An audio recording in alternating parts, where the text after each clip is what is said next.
Crucifixion, a spectacle of agony and shame. Countless unnamed victims, left to writhe in public view. It is an execution method so horrific that Rome reserved it for the lowest of the low. Yet paradoxically, it gave rise to one of the world's most potent religious symbols. So how did this cruel practice originate, evolve across cultures, and come to carry such a profound meaning?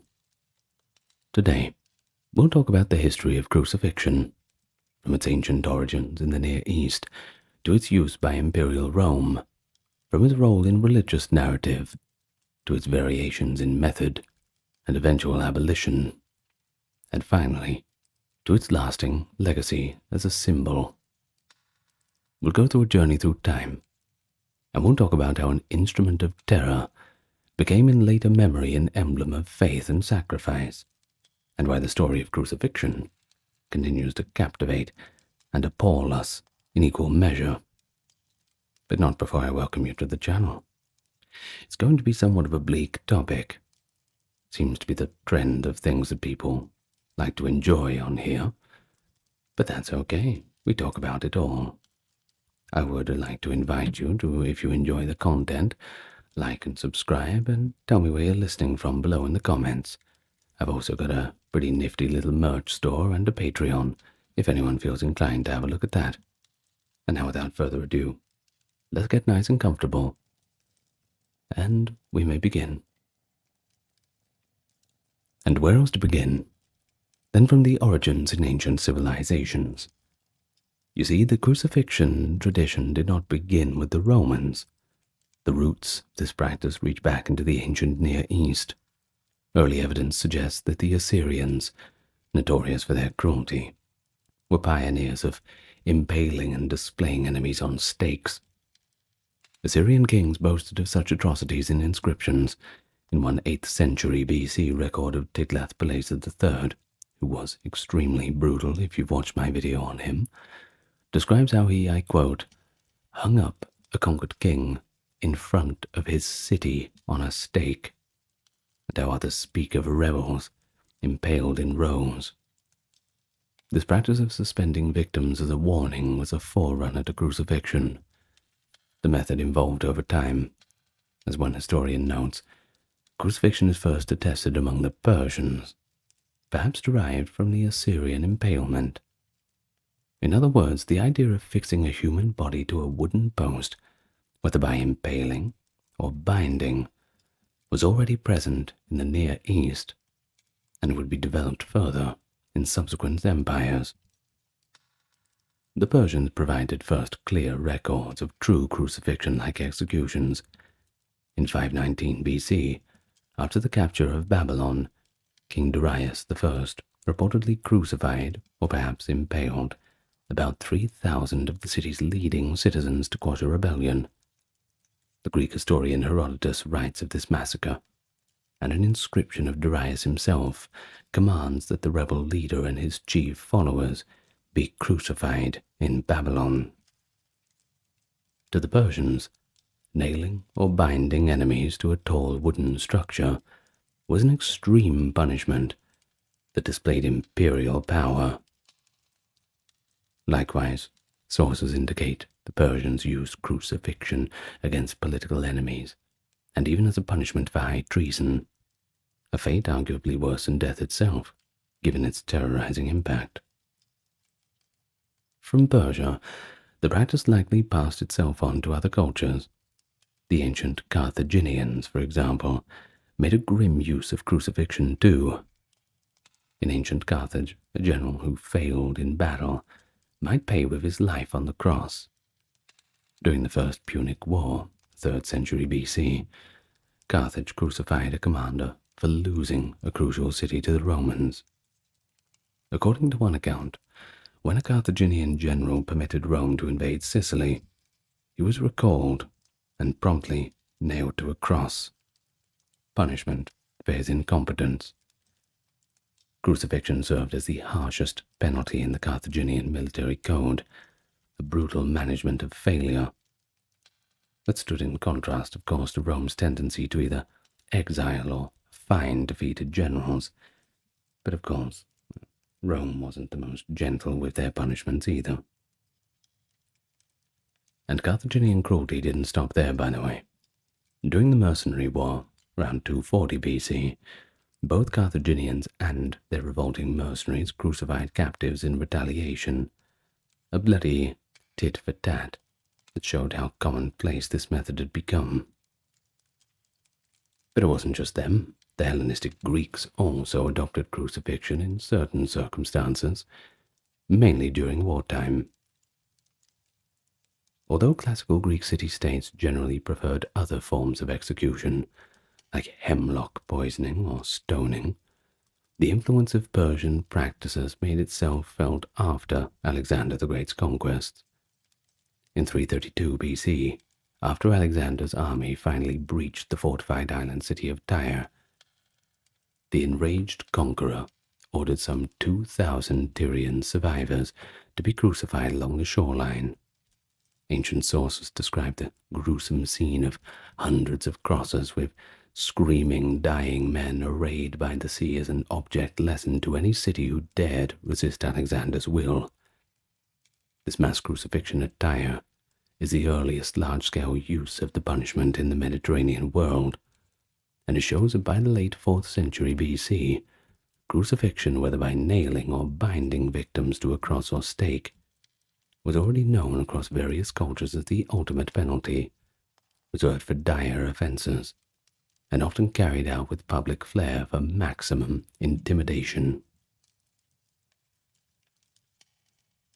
In the centuries that followed, crucifixion became especially associated with the military and judicial might of Rome. Of course, the Romans didn't invent crucifixion, but they did perfect it. By the late Republic period, crucifixion was the supreme penalty for rebels, slaves, and the lowest criminals. The Romans themselves viewed it with horror. The statesman Cicero called it a most cruel and disgusting punishment, and insisted that the very word cross, Latin crux, should be far removed from the thoughts of any Roman citizen. It was a punishment explicitly kept for non-citizens, slaves, foreigners, rebels, or for citizens guilty of the worst treason. This legal and social boundary speaks to how degrading crucifixion was in Roman eyes. A Roman citizen, like St. Paul, could usually not be crucified, while a rebellious slave or provincials would usually be made an example of. One of the most notorious mass crucifixions under Rome came in 71 BC, following the defeat of the gladiator Spartacus and his rebel army. After a brutal campaign, the Roman general Marcus Licinius Crassus crushed the slave revolt. To send an unmistakable message, 6,000 captured rebels were crucified along the Appian Way, from Capua to Rome. Ancient reports describe this ghastly installation of crosses lining the highway for miles. It was a forest of the dying and the dead. Those who were not left screaming were already rotting. A warning to any slave who dared to dream of freedom. The mass crucifixion of Spartacus's followers was Rome's grim way of asserting its authority. It burned the horror of crucifixion into the historical record as the ultimate deterrent. Roman writers noted that no tombs or rites were given to these victims. Their bodies remained on the crosses long after death as carrion for vultures. The Appian Way crucifixions are a textbook example of how Rome wielded this kind of terror.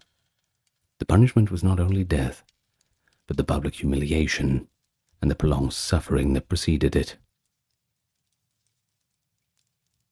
And so, during the peak of the Roman Empire, crucifixion was a common fate for robbers, insurgents, and any who threatened Roman rule. Nowhere is more starkly documented than in the brutal suppression of the Jewish revolt in 70 CE. Flavius Josephus, a Jewish historian who witnessed the siege of Jerusalem, recounts Roman soldiers crucified hundreds of Jews in full view of the city walls. When captives or defectors fell into Roman hands, they were first scourged and tortured, and then crucified in the sight of as many onlookers as possible. He notes that the Romans nailed their victims in different postures as cruel sport, and that so many were executed, 500 or more a day, that there was no more room for the crosses, and no crosses for the bodies. The ghastly image of Jerusalem's walls, ringed with crosses, with soldiers joking as they nailed people up, shows the calculated sadism of crucifixion. It was not merely killing, it was psychological warfare, giving them all a kind of PTSD, so much that they'd warn their grandchildren never to step out of line. Even the Roman general, Titus, Josephus adds, pitied the spectacle, but continued it, hoping to break the morale of the besieged. In the end, crucifixion did terrorize the population, but it also left a stain on Rome's legacy. Amid the countless crucifixions recorded in the ancient world, two singular events stand out for their lasting cultural impact. The first occurred around 88 BC in Jerusalem, when the Hasmonean king Alexander Jannaeus crucified 800 of his political enemies in one day, Pharisee rebels. According to later reports, Jannaeus even staged a banquet with his concubines as he watched the victims die. This episode during the late Jewish kingdom demonstrated that crucifixion had entered the repertoire of punishments in the Near East by Hellenistic times. Even Jewish rulers, under Greek influence, employed it against their own people. The Jewish historian Josephus later recorded this atrocity, ensuring that it would not be forgotten. Of course, the second, far better known event is the crucifixion of Jesus Christ in approximately 30 to 33 CE under Pontius Pilate, the Roman prefect of Judea. Now, in many ways, the execution was a routine Roman crucifixion of a provincial troublemaker. That's how they saw it. One of perhaps thousands carried out in the era. Now, if we're going to go by the Gospels, it describes it as Jesus being scourged, forced to carry the cross beam, and then nailed to the cross between two thieves at a site called Golgotha. This was entirely in line with Roman practice. Crucifixion was often preceded by flogging to weaken the condemned, and victims were often made to carry the crossbeam to the execution site. Nails were driven through the wrists or forearms, and the feet or heels. Not the hands, by the way. They were never driven through the hands, because if you were to drive them through the hands, the hands would not hold the weight of the body. They would simply rip off, basically, so you had to have a stronger joint in the wrists. A bit of trivia there. So when you see those depictions with the nails through the hands, that is actually not correct. Well, of course, once these were driven through, they might linger alive for hours or even days after. In Jesus' case, the process was expedited. He died within a few hours, perhaps due to severe scourging or other factors, and a soldier pierced his side with a spear to ensure his death too. At the time, this execution barely registered in the Roman records, by the way, yet it became the most famous execution in history, because Jesus' followers later preached that he rose from the dead, transforming the cross from a symbol of shame into a central icon in Christianity. Roman historians like Tacitus and Jewish writers like Josephus acknowledge Jesus' crucifixion as a historical event. Tacitus notes that Christ suffered the extreme penalty during the reign of Tiberius at the hands of Pontius Pilatus, but they could have hardly guessed the religious significance that it would assume later on, of course. Now, crucifixion's prominence in the Roman world is further underscored by smaller anecdotes and practices. For example, the Romans customarily posted the crime of the condemned on a sign above their head on the cross, hence the Gospel mention of the sign, Jesus of Nazareth, King of the Jews. They kind of put that on there as a way to mock him, almost, saying, "Look at this king. This is their king. Look at what we done to him." They was kind of like that. Roman law even had nuances like denying burial to crucified criminals, though exceptions were sometimes made. We also see Romans using crucifixion in quelling slave revolts and provincial uprisings, Spartan revolt and those in Judea. A particularly gruesome touch is recorded by writers like Seneca, was that the executioners sometimes varied in the crucifixion pose. Some were knelt upside down or even in contorted positions to amuse the crowd. This is clear that by the imperial period, crucifixion had become a well-institutionalized policy. It was simultaneously a method of execution and a public ritual of domination, a way to state, "This is what happens when you don't do what you're told." So the practice of crucifixion, being so widespread in antiquity, naturally made its way into the religious narratives and texts of various cultures. In the Judeo-Christian tradition, crucifixion holds a central and almost paradoxical place. In the Hebrew Bible, that being the Old Testament, there's no instance of Israelites executing someone by crucifixion. Such a practice was alien to ancient Jewish law. However, there is a related concept, hanging on a tree.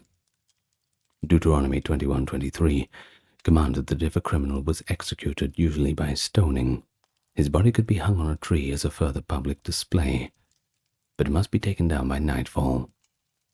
Now, this was not crucifixion to death, but a post-mortem shaming ritual.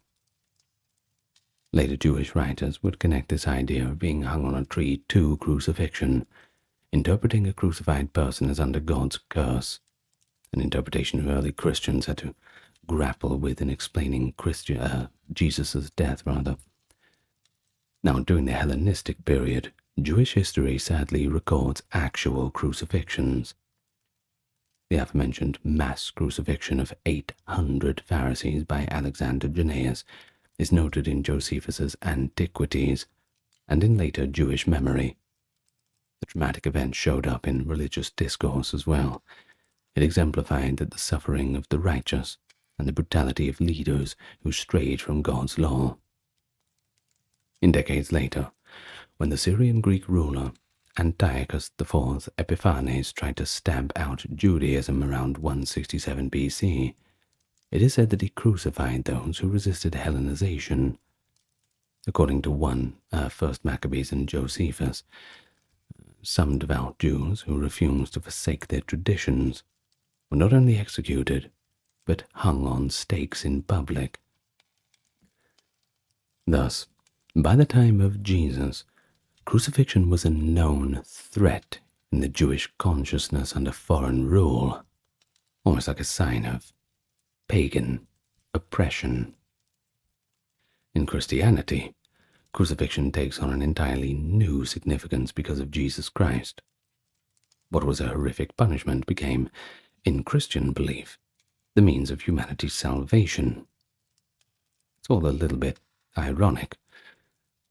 The New Testament devotes considerable attention to the crucifixion of Jesus, describing it in detail in all 4 Gospels. Early Christians did not gloss over the scandal of the cross. Instead, they emphasized it. The Apostle Paul wrote, "We preach Christ crucified, stumbling block to Jews and folly to Gentiles," acknowledging that a crucified Messiah was shocking to both Jewish and Greco-Roman sensibilities. Yet this very shock became the linchpin of their entire theology. Jesus' willing death on a cross was seen as a redemptive sacrifice. Over the centuries, the cross, a traditional object of shame, was transformed into the preeminent symbol of their faith, representing self-giving love and sacrifice of victory over death. This profound reframing is evident in how Christians began to use the symbol of the cross, in art, on church buildings, and in rituals. An astonishing outcome, given that the cross had been viewed with horror just a generation before. However, the first few centuries of Christianity existed in the shadow of the Roman use of crucifixion. Christians themselves sometimes became its victims. During persecutions, crucifixion was the one method which believers were martyred. For example, tradition holds that St. Peter was crucified in Rome under Emperor Nero, and by his own request, he was crucified upside down, feeling unworthy to die in the exact same manner as Jesus. Earlier Christian texts and legends recount Peter's upside-down crucifixion, as well as the crucifixion of St. Andrew on an X-shaped cross, hence the term St. Andrew's Cross. Now these stories, whether legendary or historical, still up for a debate for quite a lot of people, but they still indicate that crucifixion remained a very real threat and a reality for Christians in the Roman Empire. Interestingly, the earliest surviving pictorial representation of Jesus' crucifixion is not a reverent icon made by Christians, but a crude graffiti, likely drawn by a pagan mocking the new faith. Discovered on the Palatine Hill in Rome, the so-called Anaximenos graffito, 2nd century CE, shows a stick-figure man worshipping a crucified figure with a donkey's head. The scrawled Greek caption reads, "Anaximenos worships his god." In other words, someone was just ridiculing a Christian guy called Anaximenos by betraying his god as a donkey on a cross. This graffito is a vivid testament of how scandalous the idea of a crucified deity was to the Roman mind, a point of derision. Yet to the Christians, what was foolishness to others became a point of pride. By the 4th century, crosses and crucifixes would adorn the churches, and the Roman instrument of execution was fully reinterpreted as the tree of life in Christian thought. Other religious traditions also engage with crucifixion, albeit in different ways. In Islamic tradition, crucifixion is acknowledged, but with significant theological twist regarding Jesus. The Quran mentions the crucifixion of Jesus, but pointedly declares, "They did not kill him, nor did they crucify him, but it was made to appear so to them." It's Quran 4:157. In Islamic belief, God rescued Jesus from the fate of crucifixion, and perhaps someone else was made to resemble him and was crucified in his place. Thus, Islam denies the crucifixion and death of Jesus Christ, considering the idea of a prophet of God dying in such a manner as somewhat unfitting. Nevertheless, the Quran does accept crucifixion as a real practice historically. Indeed, another verse, Quran 5:33, prescribes crucifixion as one of the possible punishments for severe crimes, like banditry or treason against God and the Prophet. Several early Islamic rulers did use crucifixion in this sense. For example, the Abbasid Caliphate on occasion crucified the corpses of executed rebels or heretics as a kind of post-mortem punishment. A notable case is the famed mystic Al-Hallaj in 922 CE, after he was executed for heresy. His body was gibbeted, that is, crucified on a post, and displayed publicly. Thus, in the Islamic world, crucifixion was generally seen as a fate for the worst criminals, and sometimes as an additional indignity after execution. It was never celebrated, as in Christianity. Rather, it remained a feared punishment and a symbol of shame or divine curse. But beyond the Abrahamic faiths, crucifixion has less of a footprint, but there are a few echoes. In ancient India and China, crucifixion was not a standard method. Other gruesome methods like impalement or dismemberment were more common, so it's rarely noted in Eastern religious texts. However, in Buddhist history, there is a striking story from Japan's persecution of Christians. In 1597, 26 Christian martyrs in Nagasaki, including foreign missionaries and Japanese converts, were crucified for their faith. They were tied or nailed to crosses on a hill and then pierced with spears, an execution ordered by Toyotomi Hideyoshi's regime to quash the new religion. The martyrs were later canonized in Catholic tradition. While this event is more historical than scriptural, it shows how crucifixion took on religious significance in a context far removed from Rome, as a test of faith and a form of martyrdom. In Japanese culture, where crucifixion was known as haritsuke, this method gained a dark aura due to such incidents, a foreign faith's adherents suffering an imported form of death. And so, in summary, crucifixion left a deep imprint on religious thought. For Jews and Muslims, it often symbolized disgrace and was a tool of tyrants, something that the righteous would ideally be spared from. But for Christians, it became paradoxically a sign of glory, a wondrous symbol on which God's love was displayed. Certainly shows how context and belief utterly transform one's interpretations.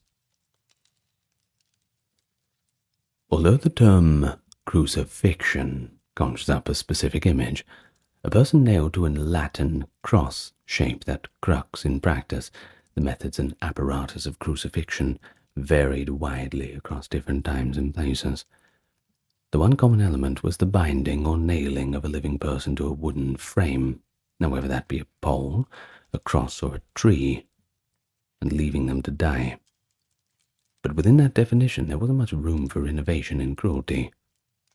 In the classical world, Romans used several shapes of crosses.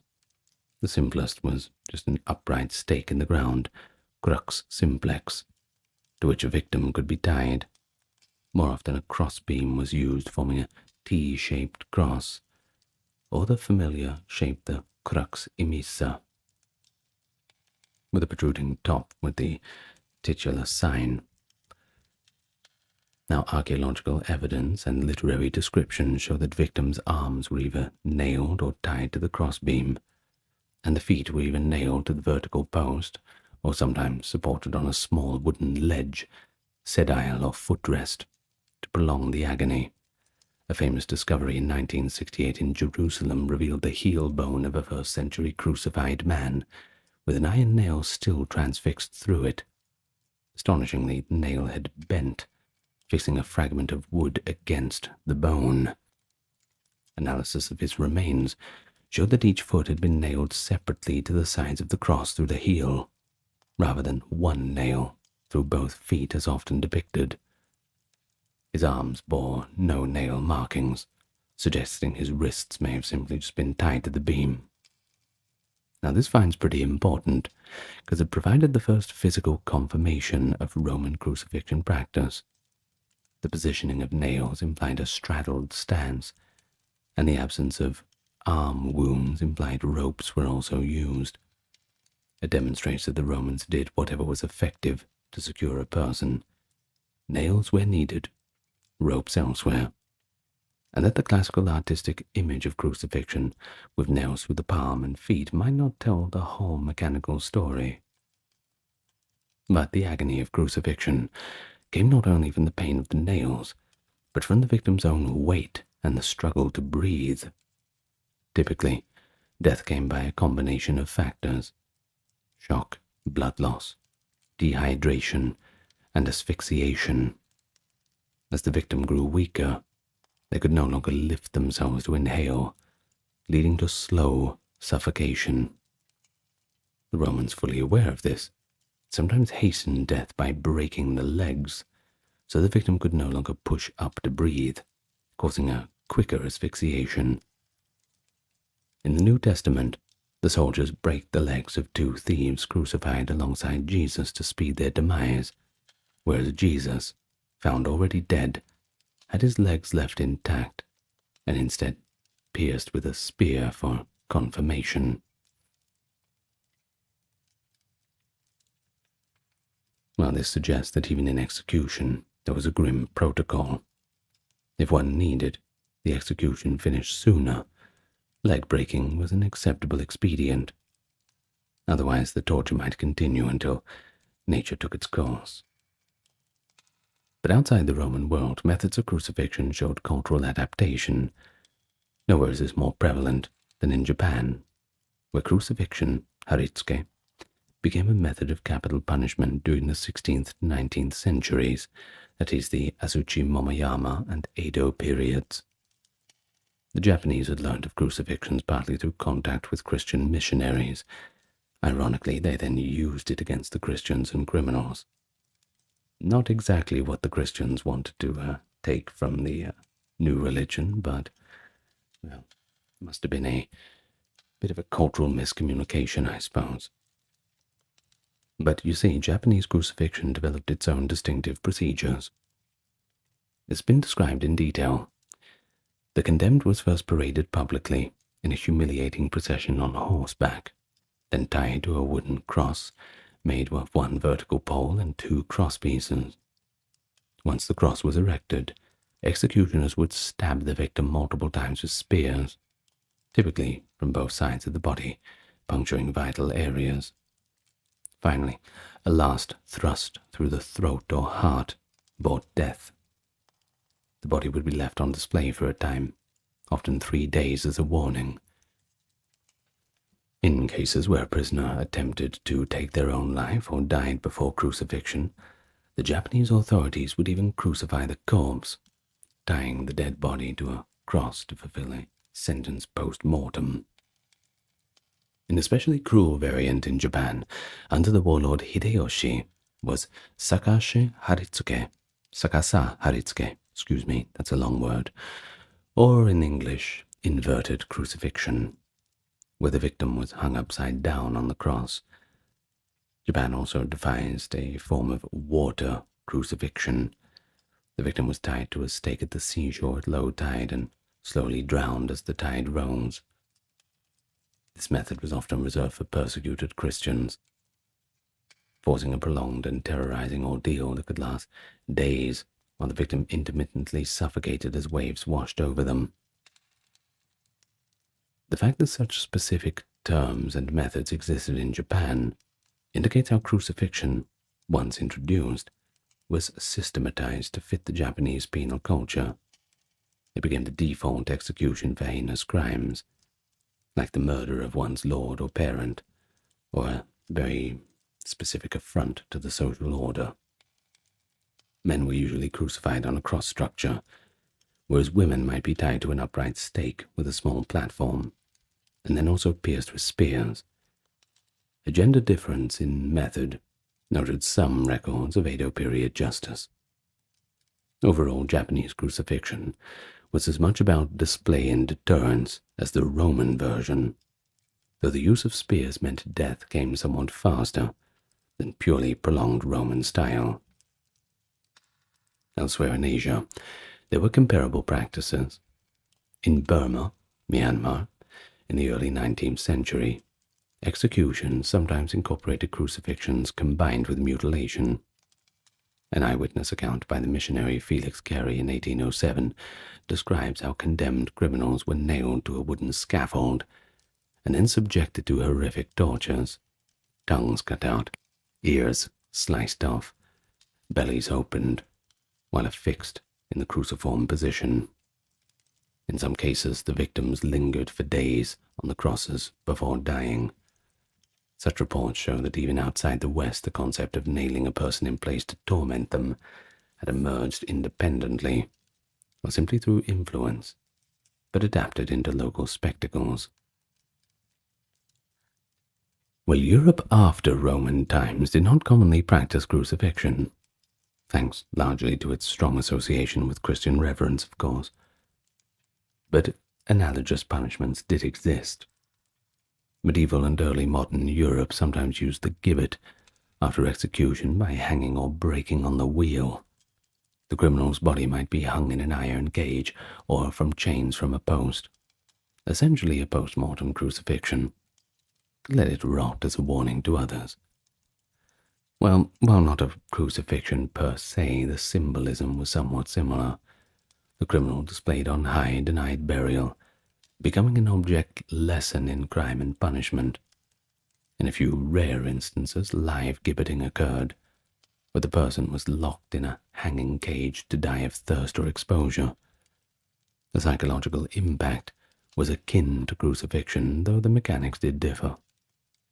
One could also consider the punishment of impalement, historically used in parts of Asia and Europe, notoriously by Vlad Tepes Dracula in 15th century Wallachia, a close cousin of crucifixion.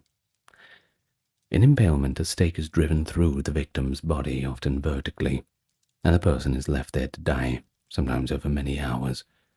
While methodically distinct, the end result is the public display of a dying victim on a pole, which is essentially what crucifixion achieves.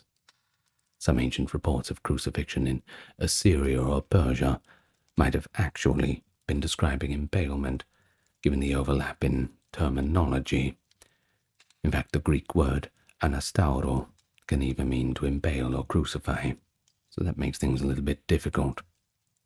Thus, the line between crucifixion and just general impalements can somewhat blur in the historical records. But either way, it's not good. Not good at all. Well, in terms of the apparatus, crosses themselves could take different shapes. The X-shaped cross, or saltire, became famous as an instrument of St. Andrew's martyrdom, hence called St. Andrew's Cross. The inverted cross is traditionally associated with St. Peter. The T shape, the crux commissa, is sometimes arguably in the form used for Jesus' cross, as it was a common execution stake, with the titulus perhaps nailed to the top of the T, or hung around the victim's neck. There is even a reference in Roman literature to the X-shaped cross and other unusual configurations. Romans were not too rigid about the form, more the function. Seneca the Younger, around 65 CE, wrote, "I see crosses there, not just of one kind, but many made in different ways. Some have their victims with their head down to the ground, some impale their private parts, others stretch out their arms on the gibbet." Pretty grim catalogue, don't you think? But despite these variations, the core experience for the victim remained consistent: excruciating pain, thirst, exposure, and public humiliation, often lasting for an agonizing length of time. The word excruciating itself actually comes from the Latin ex cruce, out of the cross. Reflects the agony associated with crucifixion, of course. Each culture that practiced crucifixion left its own stamp on the method, whether adding spear thrusts, modifying the cross's shape, or combining it with other tortures. But in all cases, the goal was to make death as tormenting and exemplary as possible. This understanding of crucifixion variations only amplifies our appreciation of how feared and loathed a punishment it certainly was. As the late ancient world transitioned into the early medieval era, crucifixion gradually disappeared as an official form of execution. Several factors contribute to its decline, but a key turning point was the influence of Christianity once it became the dominant religion of the Roman Empire. In 313 CE, Emperor Constantine the Great converted to Christianity, and soon thereafter issued edicts that began to transform Roman laws and punishment, enlighten the Christian sensibilities, rather. According to later chronicles, Constantine had a special reverence for the cross because of his vision of the cross before the Battle of Milvian Bridge. Eusebius of Caesarea and other Christian writers note that Constantine viewed the crucifixion of Jesus as a sacred event, not to be sullied by continued use of crosses for execution. Thus, Constantine abolished crucifixion as a punishment within the Roman Empire, likely by edict in the early 4th century. One account by the historian Aurelius Victor states that Constantine was the first to remove the long-established and utterly horrid punishment of the cross, out of pious respect. In practical terms, this meant that from the 320 CE onward, Roman courts stopped sentencing people to die by crucifixion. The cross was no longer a tool of the executioner. It was now, in a sense, if we can use the word redeemed from its bloody past. Well, this imperial ban on crucifixion was a landmark in the history of capital punishment. It was one of the first instances of a major empire abolishing a form of execution largely for humanitarian and religious reasons. But it's important to note that by the 4th century, crucifixion had also become somewhat redundant in Roman law, because the empire had fewer mass slave revolts or provincial rebellions to suppress in such a dramatic fashion. Other punishments, such as beheading, which was quicker, or damnatio ad bestias, throwing criminals to wild beasts in the arena, which served as entertainment, began to take precedence. I don't know how that aligns with Christian sensibilities, but apparently it does. But the moral weight of crucifixion of Christ undoubtedly hastened its end. In fact, by the late 4th and 5th centuries, Christian poets and theologians were waxing eloquent about the cross in purely mystical terms, with scarcely a memory that it had once been feared the instrument of death. Even as Roman crucifixion faded, elsewhere the practice had lingered longer. In parts of the world beyond direct Roman or Christian influence, crucifixion continued into the Middle Ages, and even the early modern period. In the Islamic world, as mentioned, crucifixion was practiced occasionally by various dynasties. However, as Islamic law developed, it was generally reserved as a post-mortem punishment, or a punitive display. Over time, the actual crucifixion of live persons became extremely rare in Islamic jurisdictions, partly because alternative execution methods were preferred, and partly because of the logistical complexity of crucifixion. By the Ottoman period, for example, impalement had largely taken place of crucifixion for terrifying executions. Thus, in the Middle East and North Africa, it was mostly phased out by the early modern era, surviving only as a symbolic threat or an extraordinary measure. In Japan, crucifixion persisted into the 19th century as a legal penalty under the Tokugawa shogunate. The Edo period penal codes prescribed crucifixions for certain heinous crimes, and for Christians who defied the ban on their religion.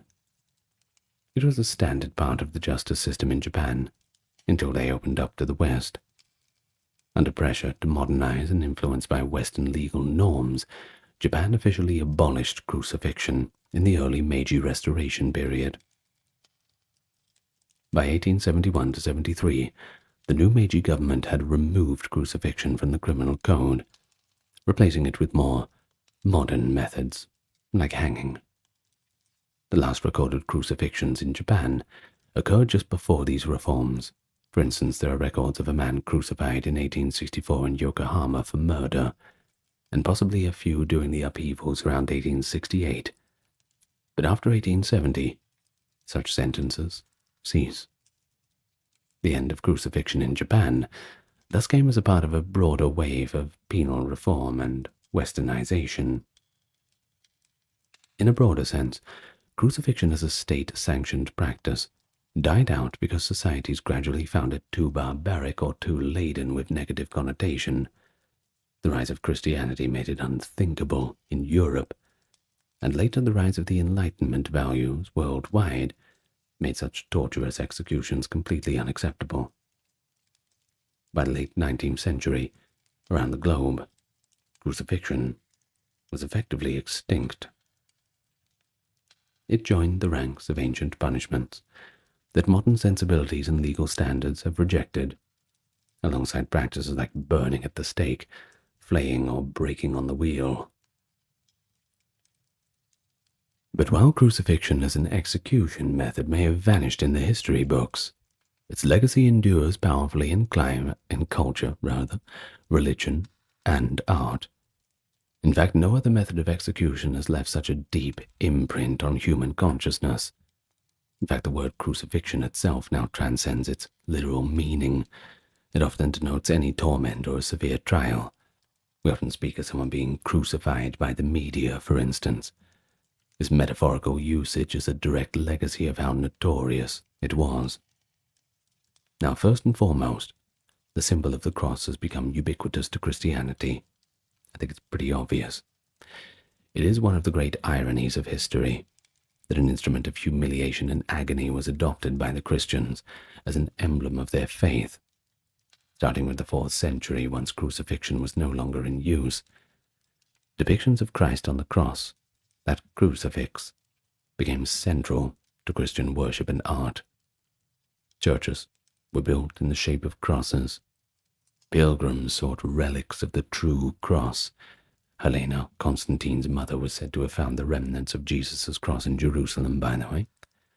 And over time, the cross came to symbolize salvation, hope, and the intersection of divine love with human suffering. In the arts, endless painters, sculptors, and poets have taken inspiration from the crucifixion, from the serene sacrifice portrayed in Renaissance paintings to the harrowing modern sculptures that try to capture the anguish. The image of the crucified Christ became a universal symbol of compassion and sacrifice, recognized far beyond Christian circles.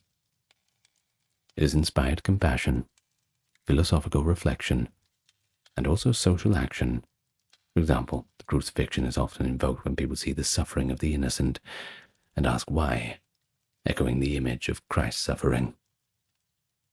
The cultural legacy of crucifixion is also evident in literature and film. Countless works reference it. Whether explicitly or through crucifixion imagery, writers have long used crucifixion metaphors to convey extreme sacrifice or persecution. For instance, in Shakespeare's The Merchant of Venice, Shylock says, "You take my life when you do take the means whereby I live." But earlier, he also refers to how you might almost damn the Jew. If you prick us, do we not bleed? Not a crucifixion reference per se, but many literary critics see Shylock and similar characters an echo of martyrdom on the cross, especially in a lot of medieval passion plays. The sometimes caricatured Jews in the stories of the crucifixion. But in some cultures, crucifixion has even entered popular devotion in unusual ways. Every year on Good Friday in certain parts of the Philippines, a small number of devout Catholic Filipinos engage in voluntary crucifixions, and I'm not even joking. They have themselves nailed, with sterilized nails of course, to a wooden cross for a brief time to reenact their Lord's suffering. Though the Church does not endorse this extreme practice, it certainly shows how crucifixion has transformed from something one would desperately avoid into something one might put their hand up for, a demonstration of piety. And outside of religion, the image of crucifixion has often been used for political and social commentary, a symbol of oppression. Political cartoons might depict a figure crucified to represent their being martyred by public opinion. For instance, at sites of genocide or massacre, crosses, even if the victims were not literally crucified, can appear as a visual language for lives cut down cruelly. But in conclusion, the history of crucifixion is a journey from pragmatic brutality to profound symbolism. It began as a way to terrorize and subjugate, used by cruel emperors from Assyria to Rome. It played a role in defining moments of antiquity, the fall of the great rebel Spartacus, the assertion of Carthaginian discipline, the death of a man that the Christians called their savior. It was refined into an art of agony in places as far-flung as Japan, only to be ultimately cast aside as civilization advanced. Yet long after the practice ended, crucifixion lives on in collective memory and cultural conscience. The cross on a church spire, those beautiful buildings, the phrase, bearing one's cross, the very horror we feel at the thought of nailing a person to wood. All these attest the crucifixion left an indelible mark on our history. It's a sobering legacy, sure. Definitely a complex one. It is perhaps the most niche yet simple symbol that we have in humanity. Those two lines, one short, one long, crossing over the other. It reminds us of the depths of cruelty, but it calls us at the same time to the heights of compassion. In the late 18th century, the city of Paris faced a convergence of dire urban problems, both above and below ground. Overcrowded cemeteries in the heart of the great city were teeming with centuries of human remains, while abandoned limestone quarries honeycombed beneath the streets and threatened collapse. Both of these issues gave birth to a strange solution, what we know as the Paris Catacombs, an underground ossuary holding the bones of roughly 6 million souls. Today, it's a macabre tourist attraction. The catacombs evolved from a pragmatic solution to public health and engineering crises into a carefully curated sepulchre, and eventually a source of myth and legend. Today, our time together will trace the chronological development of the catacombs, from their origins in the Enlightenment era reforms, all the way through to the grisly process of transferring the dead, their management, and transformation over time. Finally, we'll look at a few of the little stories that have come out of this legend of the so-called Empire of Death, and perhaps we'll get to the bottom of what the truth really is. It's going to be a deep dive into the dark. So I hope you've brought your torch. Before we begin, I'd like to invite you to like the video, subscribe to the channel, and perhaps tell me what you think about all this in the comments. Are you brave enough to go down? Or perhaps view it from a distance? Thank you to those who've checked out the Patreon and the merchandise store. Let us now begin. So where best to begin a story like this than in the middle of an old, dirty graveyard? By the mid-1700s, central Paris was in the grip of a sanitation nightmare. The Cimetière de Saint-Innocent, the Cemetery of Holy Innocents, the city's largest and oldest cemetery, had been in use for nearly a millennium. And guess what? It was hopelessly overfilled. Generations of Parisians had been interred in mass graves, simply layered one atop the other.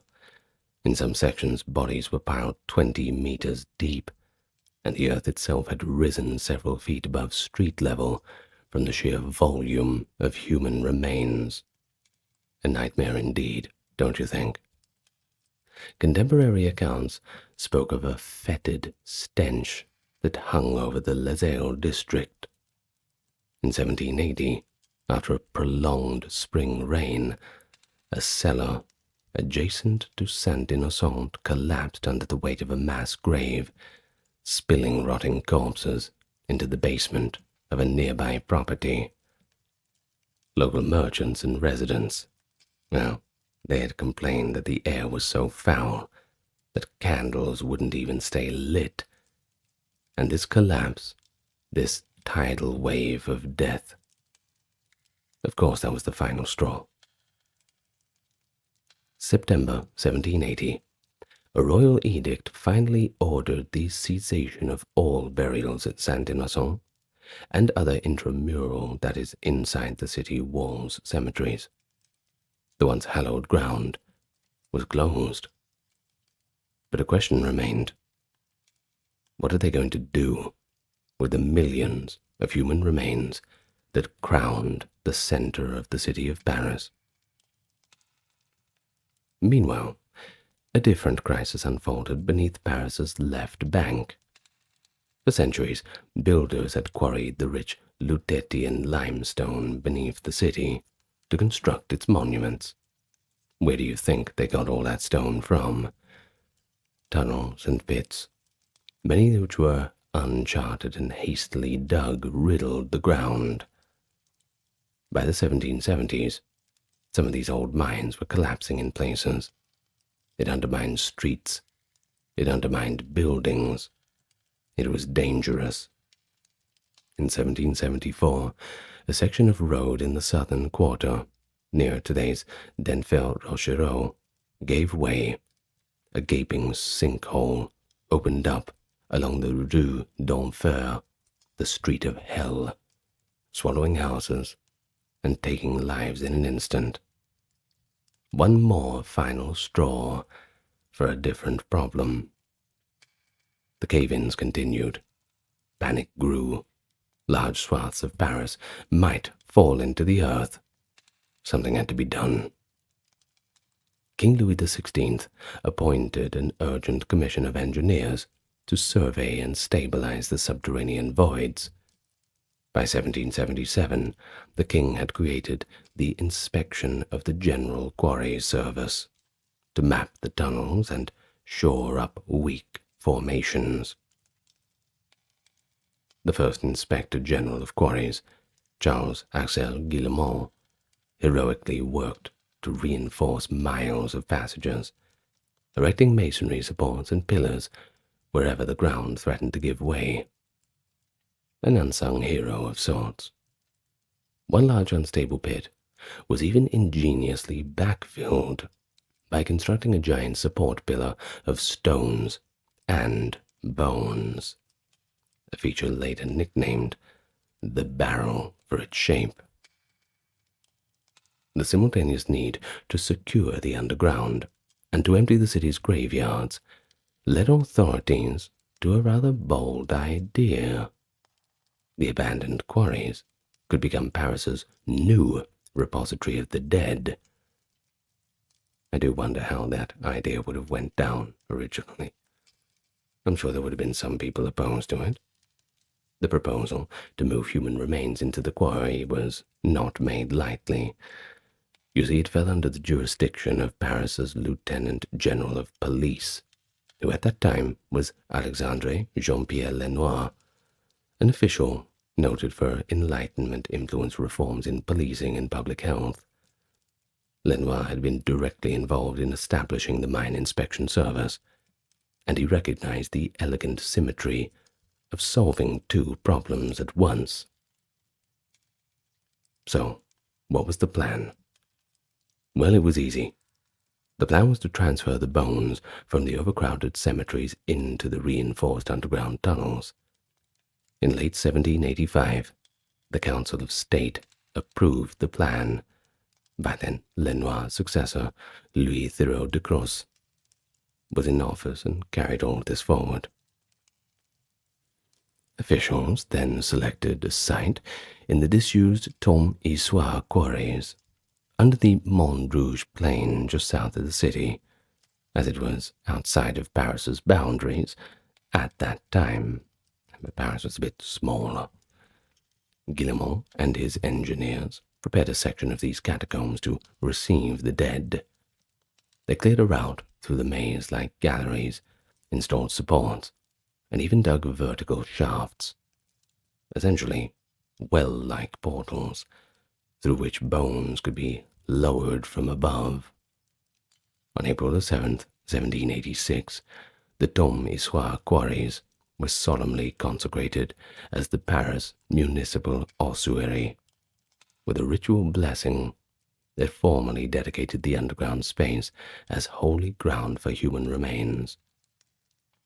And from that date on, the site took on the evocative name Catacombs, in reference to the ancient Roman catacombs, a term that captured the public imagination. Paris had created an official city beneath the city, the dead below, the living above, and a legend was born. The Great Nocturnal Transfers, 1786 to 1788. In early 1786, the Parisian authorities began the enormous task of moving the millions of corpses into the underground ossuary. They chose to work at night, for obvious reasons, both to minimize public shock, but also to avoid conflict with church officials who had initially resisted interfering with the sacred burial grounds. Thus commenced a series of macabre, nocturnal processions that Paris would not soon forget. Beginning in the late spring of 1786, every single night, convoys of black-draped wagons creaked through the city streets. By the glow of torches and lanterns, the workers exhumed bones from Saint-Innocent and other central cemeteries, loaded them into carts, covered them with heavy black veils. Priests accompanied each convoy, intoning prayers for the dead, a funerary mass that winded its way through the sleeping neighborhoods. This respectful touch was meant to lend dignity to the disturbing enterprise, and perhaps also to placate any lingering religious concerns. Upon reaching the site of the ossuary, the carts were unloaded at a shaft leading down into the quarry galleries. Bodies were dropped down the quarry shafts, as one recent study starkly put it. Workers atop the pits simply heaved piles of skulls and bones into the vertical well. Below, laborers receiving the cascades of remains began the arduous job of distributing them and stacking them in the gallery tunnels. The scenes during this transfer were understandably grotesque. Many of the corpses from Saint-Innocent had not fully decomposed before the cemetery was closed. In the process of digging up the graves, workers encountered soft adipocere, often called corpse wax, a waxy substance formed by the hydrolysis of body fat in the oxygen-poor soil. One can imagine how unpleasant that would be. Contemporary reports describe how large deposits of this human fat were collected during exhumation. But instead of being discarded, the fatty residues were put to use. They were rendered into tallow and used to manufacture candles and soap. So you think of that, all of these Parisian homes in 1786 suddenly being lit up by candles made from the dead taken out of Les Innocents. Good Lord, now that is macabre. Workers also boiled whatever rotting flesh still clung to bones, both to sterilize the remains and to remove the decay. Fires were kept burning day and night around the former cemetery to purify the foul air. All these gory details were recorded in contemporary accounts and are very real. They demonstrate the practical, if not ghoulish, methods taken to ensure that the transfers did not unleash new plagues in the city, because that was, of course, a big concern. All the science of the day, they had it all. They had to do what they can with what they had, and no effort was spared. By daybreak, the work of the night was all done. The procession routes were swept, lime was spread to neutralize odors, and the living residents of Paris would rise to a city slightly less burdened by the dead population. Over the course of about 2 years, from spring 1786 until 1788, the ossuary received the remains of most major Parisian cemeteries. The Saint-Innocent cemetery alone yielded an estimated 2 million skeletal remains, accumulated over 600+ years of burials. In addition, bones were removed from smaller churchyard cemeteries across the city, Saint-Nicolas-de-Champs, Notre-Dame-de-Blanc, and many others were systematically emptied between 1787 and 89. Of course, what happened in 1789? The French Revolution, which erupted in this year amid this process, actually accelerated the clearance of burial grounds. Revolutionary authorities secularized many church properties and banned traditional Paris interments. Thus, after 1789, The catacombs became the repository for remains for suppressed churches and convents as well. By 1794, even the newly established Erances Cemetery, a burial ground used for guillotine victims during the Reign of Terror, saw its occupants eventually move to the catacombs. In this way, the ossuary came to hold bones from victims of the Revolution as well as those of medieval saints, nobles, and ordinary citizens. Notable figures whose remains were interred here, albeit anonymously, include the revolutionary leaders like Maximilien Robespierre and Georges Danton, who were originally buried in Erances in 1794.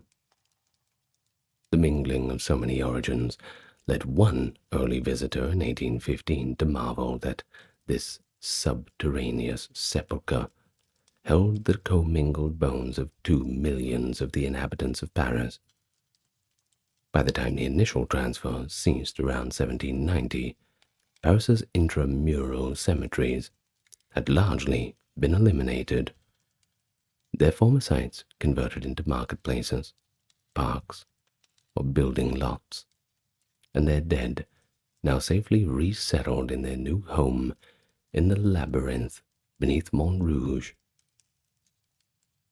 It's worth noting that the Catacombs project did not end in the 18th century. After a hiatus, additional waves of reburials occurred in the 19th as Paris modernized.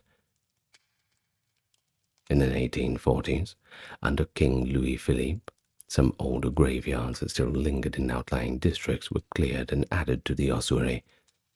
Again, during the drastic urban reconfiguration led by Baron Haussmann, 1850s to 60s, any remaining bones from city center burial sites, such as old hospitals, cemeteries, or crypts uncovered during public works, were transferred to the catacombs.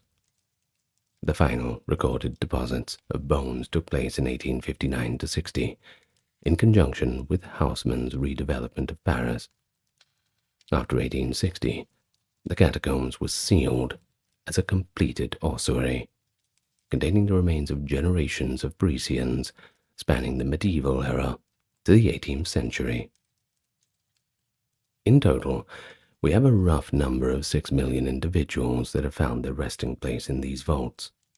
What began as a health measure had created an immense underground necropolis, a solution both innovative as it was morbid, born of Enlightenment rationality, yet steeped in the symbolism of morality. Of course, this kind of idea, if not for Enlightenment sentiments, would certainly not have been on the table. Early public fascination and reorganization, 1809 to 1850. For the first couple of decades after 1788, the ossuary existed in a fairly rudimentary state. The bones had been simply dumped and piled in the tunnels with very little ceremony, essentially stored en masse in deep piles and heaps. Navigating the catacombs was initially the job of quarry workers and inspectors who continued to maintain the tunnels. However, after the turmoil of the Revolution and the Napoleonic Wars, public interest in this hidden charnel house was beginning to grow. In 1809, officials decided to open the catacombs for visits, but only by appointment and to select visitors. This decision coincided with a significant makeover of the ossuary's interior. Between 1810 and 1814, the inspector of quarries, Louis-Étienne Héricard de Thury, undertook a thorough reorganization of the catacombs, transforming it from a haphazard bone depository into a more structured and even contemplative space. Héricard approached the project with the museological and even an artistic vision. Workers under his direction rearranged the loose piles of bones into decorative walls known as cloisons. They stacked tibia and femur bones in neat rows, interspersed with skulls to form a stable facade. about 5 feet high along the corridors. Behind these wall-like stacks, the remaining bones, often fragments of ribs, vertebrae, and smaller bones, were heaped densely out of sight, serving as structural backfill. The result was a series of gallery walls lined with patterns of human bones, almost like morbid masonry. To add architectural flair, Herodotus installed various monuments and ornaments among the ossuary galleries. These included Doric columns made of stacked skulls, funerary tablets and plinths, and even a couple of altar-like structures. It's really fascinating, the amount of effort he put into it. It was like his life's project, finally a time to shine. He named specific areas with evocative titles. For example, a lacrimatory sarcophagus was set up as a focal point of one chamber. An underground spring was dubbed the Samaritan Fountain, and a carved recess with a perpetually burning lantern was called the Sepulchral Lamp. At the ossuary entrance, Herodotus placed a sobering inscription that remains very famous to this day. "Stop. Here lies the Empire of Death," chiseled right there above the threshold. You know, a bit of imagination here, but I think that he might have been a little bit inspired by Dante's Inferno. "Abandon all hope, ye who enter here." Just my personal observation. Passing under that warning, visitors would enter a realm intentionally designed to provoke reflection on mortality, a memento mori in the most physical of senses. In addition to the aesthetic reordering of the bones, Herodotus introduced educational and scientific elements. He effectively turned the catacombs into a museum of geology and death. He created 2 cabinet rooms in the style of curiosity cabinets popular in that era. One, the cabinet of mineralogy, displayed minerals and fossils unearthed during the quarry consolidations, and onto the geological context of the catacombs. The other, the cabinet of pathology, exhibited skeletal deformities and diseased bones found among the remains. In fact, and here's an interesting fact, Herodotus collaborated with a physician, Dr. Michel Augustin Thoreau, who had studied bone diseases in 1789, and together they curated specimens of conditions like arthritis, rickets, or healed fractures. Having a doctor around, he could easily identify these. This made the catacombs not just a morbid spectacle, but a real educational exhibit on both the natural history of Paris's underworld and the medical history of its people. To further cultivate a contemplative atmosphere, Herodotus installed numerous inscribed plaques bearing literary and religious quotations about the brevity of life, but also the inevitability of death. Lines from poets like Virgil, passages from the Bible, and the moralistic 18th century sayings were carved into stone tablets throughout the galleries, exhorting visitors on their way to reflect on their own mortality, walking among the bones, all those skulls staring at them as they do it. The entire design thus blended reverence and a certain Baroque flair for the macabre. Once this reorganization was complete, the catacombs quickly became a must-see attraction for all those with an opportunity to visit. At first, admission was restricted. One had to secure permission or be part of an arranged tour with an official guide. As noted from 1809, visits were by appointment only, and a register book was placed at the exit for visitors to record their impressions. That register filled up rapidly with awed, shocked, and philosophical comments from the earlier visitors, reflecting really how novel and affecting the experience was.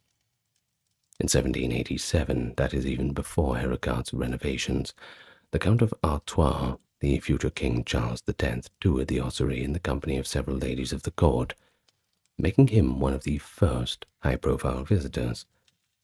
After Herodotus' work, distinguished guests continued to arrive. In 1814, Francis I, the Emperor of Austria, descended into the catacombs while in Paris after the fall of Napoleon, and in 1815, the future American president, John Quincy Adams, visited and described the site as a subterranean sepulchre containing millions of bones in his diary. These early accounts reveal both a scientific curiosity and a morbid fascination. By the 1820s, the catacombs had even become famous enough that even people from overseas traveled to Paris and sought access. One English visitor in the 1820s wrote of the experience as solemn and awful beyond description, impressed by the walls of skulls lit by flickering candlelight, though this quote is paraphrased from the period travelogues. Public access in the 19th century, however, was not continuous. The catacombs were sometimes closed for years due to various concerns. After 1830, for instance, Paris authorities, pressured by the Catholic Church, became uneasy of the idea of displaying human remains as a tourist curiosity. I mean, they probably weren't putting it on the front page of the brochure, but still I can see how some people would not want Paris to be immediately associated with it. So in 1833, the catacombs were completely closed to the public because the Archbishop of Paris and the other clergy felt that such exposure of bones was irreligious, immoral, and should cease. And aren't we glad that we have them to make the decisions for us? For about 17 years, the ossuary reverted to a more secret place, accessible mainly to scholars or VIPs with special permission. But public demand did not vanish. In fact, probably the Catholic Church banning entry just made it seem 10 times as cool as it was before. It always works that way, doesn't it? By mid-century, fascination with the catacombs was stronger than ever, buoyed by the Romantic era's interest in Gothic and sublime subjects. In 1850, the government reopened the catacombs for limited visits, only 4 times a year initially. When these quarterly openings proved popular, the schedule was gradually expanded. From 1867, timed with the Exposition Universelle in Paris onward, monthly tours were allowed. By the 1870s, visits were offered twice monthly, and during the international expeditions of 1878 and 1889, the catacombs were opened weekly to accommodate the surge of international visitors. Each expansion of access grew larger crowds, indicating how the ossuary had captured public imagination. What had begun as exclusive, behind-the-scenes visit for the privileged and educated had by the late 19th century turned into one of Paris' most talked-about attractions. Alongside official visits, the catacombs inspired creative and illicit excursions. The French writer Victor Hugo was known to have explored parts of Paris's underground. He references the subterranean world in Les Miserables, and other literati and artists ventured deep into the darkness as well. A particularly famous episode occurred in the April of 1897, when a group of amateur musicians and thrill-seekers held a clandestine concert in the catacombs at midnight. Oh, what a party! Imagine to be there. 1897. You don't think of people back in those days doing those sorts of things. Well, in fact, about 100 guests descended with a 45-piece orchestra, known in an area called the Rotonde des Tibias, of course, full of tibia bones. There, deep under the city, the orchestra performed appropriately macabre selections. Chopin's Funeral March and Camille Saint-Saëns' Dance Macabre were on the program. Very fitting. This surreal event, reported in Parisian newspapers, shows how the ossuary had by then become woven into the cultural fabric of Paris, a venue for daring, if unauthorized artistic expression, literally surrounded by the dead. By 1900, the catacombs were open for regular scheduled visits and had been integrated into the city of Paris's museum collections. What started as a utilitarian bone storage had fully transformed into a curated monument, part cemetery, part museum, part morbid spectacle. Modern development and use, 1871 to the 20th century. As the catacombs became a permanent fixture of Paris, whether people liked it or not, they also found their way into the city's turbulent history in unexpected ways. The dark, maze-like tunnels have often served as hideouts and the stages for dramatic events. For instance, during the brief revolutionary episode of the Paris Commune in 1871, it is said that Communard rebels used the tunnels for movement and possibly even executed a group of captured monarchists in one chamber of the catacombs. Though details are pretty sparse about this, the ossuary's silent witnesses, the skulls and bones, may have observed more bloodshed in those violent days, adding a few new layers of history right on top of the old ones. In the 20th century, the catacombs played a role in the Second World War. The extensive tunnel network beneath Paris, of which the ossuary is only a small part, by the way, was used by both the French resistance and the occupying German forces. Resistance fighters, familiar with the maze of back routes underground, utilized the catacombs to move covertly across the city to hide from German patrols, and even set up clandestine operation centers away from prying eyes. Meanwhile, the Germans, not ignorant of the strategic potential of the underground, established an underground bunker in the catacombs beneath the 6th arrondissement near Lycée Montaigne School. This bunker served as a command post and also an air raid shelter for the occupation forces. Thus, bizarrely, during the 1940s, the catacombs simultaneously harbored French Parisians resisting tyranny and the tyrants themselves, separated perhaps just by a wall of bones. The legacy of these wartime uses persists. In certain off-limits sections of the catacombs, one can still find rusting relics of the 1940s, and graffiti in German remains on some of the walls, words like "no smoking" or "exit" left by the bunker's occupants. After the Second World War, the catacombs resumed their role as a tourist site under the management of the city of Paris. In 1955, the municipal government declared the catacombs an official museum. However, another urban culture was also taking place, the subculture of cataphiles. Cataphiles are urban explorers who illegally enter the off-limits sections of the Paris underground, including, but not limited to, the ossuary galleries. Urban explorers. In decades after the war, especially from the 60s onwards, these enthusiasts mapped and roamed parts of the 200-mile network of quarries, often holding secret events in more remote caverns. The ossuary itself was gated, but cataphiles found other manhole covers or sewer passages to slip into the deeper tunnels. The catacombs, in the broader sense, became kind of like a playground for the adventurer, albeit an illicit one. Over time, the cataphiles created their own informal domain below the city.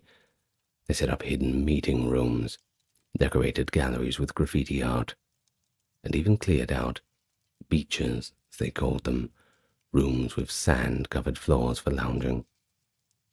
One famous clandestine group translated as the Perforating Mexicans, notably built a fully functional underground cinema in one cavern in the early 2000s.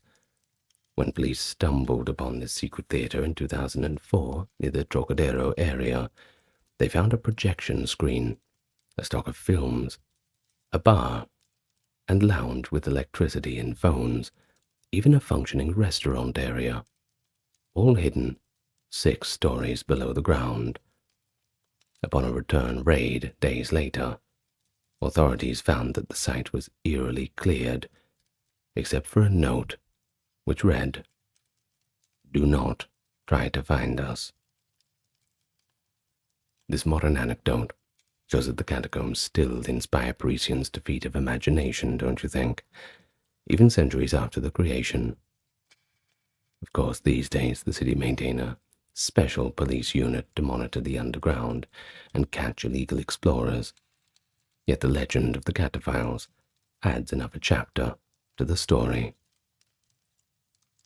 Today, the public visitable portion of the catacombs is safely accessible via the official entrance, itself a former toll house built on the old Gateway of Hell Barrière d'Enfants. Since 1983, the catacombs have been administered by the Paris City History Museum, and since 2013, they've been one of the 14 City of Paris museums. The pathways are lit and reinforced, and only about 1.5 kilometers of tunnels are open to tours, a carefully curated experience focusing on the ossuary. Yet even in modern times, managing this site has its challenges. The underground environment is humid, and preservation of bones is a constant concern. Periodic work is done to shore up the walls and prevent bone decay. Portions of the catacombs were closed temporarily in 2009 due to vandalism. Thrill seekers had unfortunately knocked over bone arrangements, but were reopened after security improvements. So what about the lore of the catacombs? The legends, the myths? Let's get into a few of them. After all, by virtue of their eerie atmosphere and bone-filled passages, it's just natural that numerous legends come up and blur the line between history and mythology. In the final part of our time together today, we'll examine some of the most enduring tales and somewhat supernatural stories that have attached themselves to the catacombs. Perhaps it's a little bit of a departure from a strict academic history lecture, sure, but it's good fun, so we're gonna do it anyway. First we have the video camera. I'm sure you know about this. One of the best-known modern legends is the story of an uncovered video camera found deep in the catacombs. This tale surfaced back in the 1990s. It claims a group of cataphiles exploring rarely accessed tunnels stumbled on an abandoned camcorder lying in the mud. But curiously, the camcorder still had a cassette in it. And guess what? It contained footage. The cataphiles played back the recording, and they were transfixed by what they saw. The video purportedly showed a point of view of a lone man wandering the endless corridors of bones, his breathing and footsteps growing increasingly panicked as he realized he was lost in a labyrinth with no exit in sight. According to those who relay the legend, the man's frantic mutterings and screams were captured on tape, and as his panic intensified, he began running through the darkness until the image became chaotic and shaky. The recording then ends abruptly.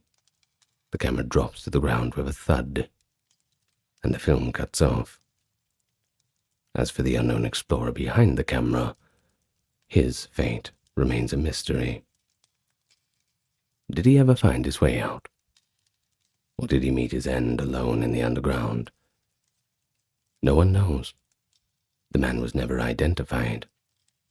The unsettling story has been retold so often that it inspired the 2014 horror film As Above, So Below, which imagines a similar scenario.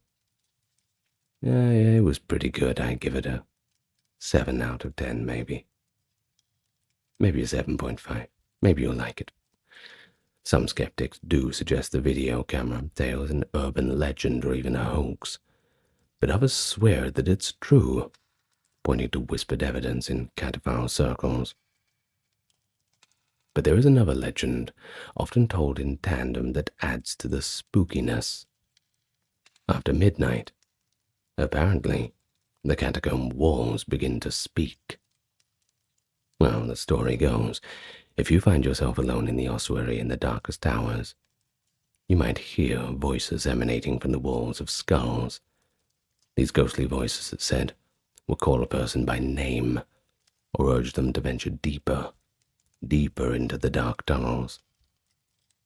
Perhaps entranced, perhaps terrified, an unwitting trespasser might obey, only to become hopelessly lost. The legend of the voices at midnight thus serves as a caution, a supernatural explanation, perhaps, for why some who have illegally entered the catacombs never came out. Of course, backpedal for a moment. There is no scientific evidence of talking walls. The environment down there can certainly play tricks on the senses, I'm sure. The silence is so absolute that the blood pounding in your own ear can morph into an unimagined whisper, and the skull-lined walls will certainly make the mind run wild. Perhaps you'll conjure company of your own when there's none there. And then we have the ghost of Philibert Asper. Unlike the video camera story, which is relatively recent, the tale of Philibert Asper dates back to over 2 centuries, and it actually has a basis in a real incident. Philibert Asper was a doorman at the Val-de-Grâce Hospital during the French Revolution. In November of 1793, he allegedly went missing and was last seen with a lantern entering an access stairway into the catacombs from the hospital's cellar. The reason for his descent vary by the telling. One version claims he was searching for a hidden cache of fine liquor, a certain liqueur said to be stored in subterranean brewery cellars. Perhaps curiosity, or a little bit of liquid courage, lured him further in. But unfortunately, Philibert became disoriented in the darkness. The passages under Val-de-Grâce were remote from the mapped tourist sections. Without proper guides, it was like a maze. It was said that his single candle flame blew out, leaving him in total blackness, far below the ground. He never managed to find an exit. Asper's disappearance remained a mystery until 11 years later, when a team of quarry workers fortuitously stumbled upon his remains in a dark gallery. They identified the long-deceased Asper by the particular key ring of Val-de-Grâce keys, still hanging from his skeletal belt. Out of respect, the catacombs workers interred his bones on the spot where they were found and erected a tombstone plaque for him.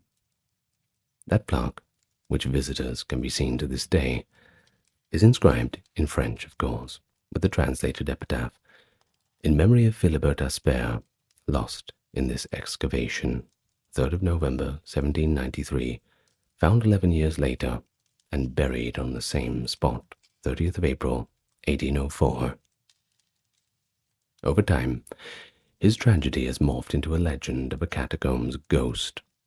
Locals whisper that every year on November 3rd, the anniversary of his loss, Philibert's spirit wanders through the tunnels near the place he died. Some cataphiles claim to have felt a sudden cold draught, or even seen a faint glow of a lantern in those very passages, as if the doorman still roams, keys in hand, trying to find a way out. Well, while the accounts are anecdotal, and the story of Philibert has cemented itself as a catacombs ghost story, whether you believe in that stuff or not, it's still a pretty potent reminder of the real danger of getting lost down there. No one wants to end up like poor Philibert. So follow the map and go with a guide. Of course, the catacombs have inspired countless other tales. There are rumors of secret societies holding black masses or occult rituals by candlelight in deeper caverns, using the skulls as grim decor. Though concrete evidence is scarce and slightly fanciful extrapolations of the catacombs' atmosphere. Although if you were going to hold a black mass, it would probably be the best place to do it.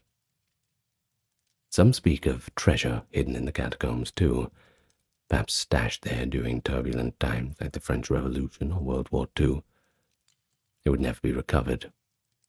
Treasure hunters have been known to sneak in, but none have announced striking gold in the Empire of Dead. Or perhaps they did find it, but wanted to keep it a secret. Another persistent piece of folklore involves strange creatures. For example, stories of albino rats that apparently grew to enormous size in the darkness, feeding off the human remains. However, naturalists who studied the catacombs' ecosystem in the 19th century found mostly tiny, colorless crustaceans in pools of water. No mutant mammals lurking in the skull piles.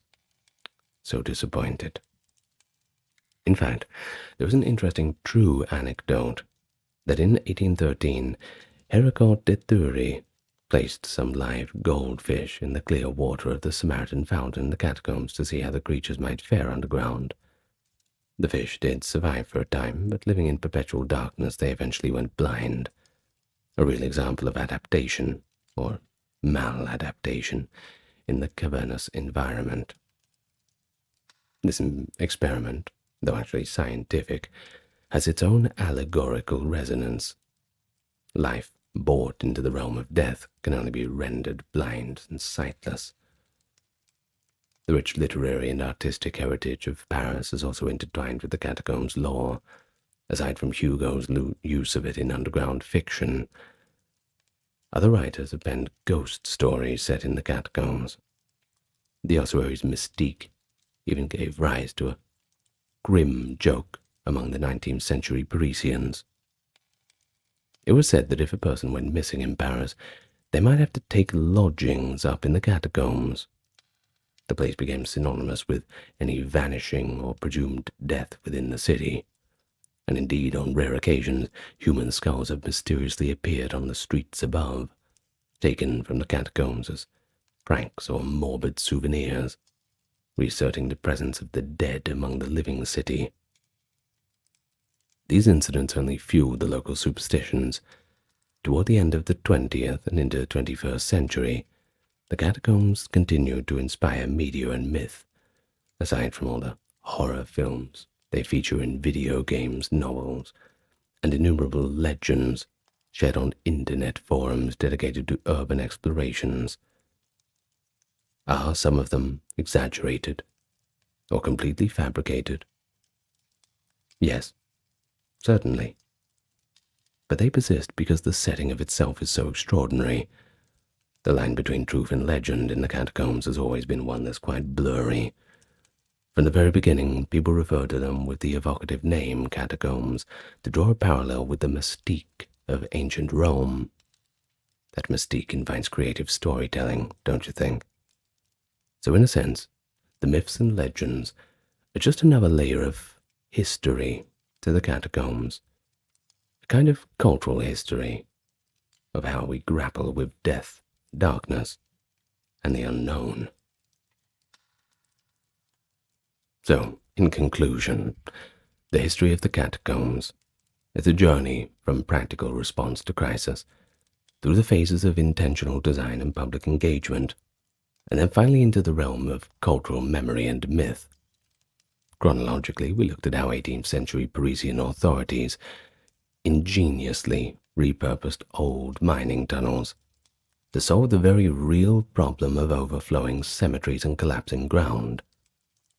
We saw the gruesome yet methodical transfer of human remains into these tunnels, an operation that stands pretty unique in urban history for its scale and morbid logistics.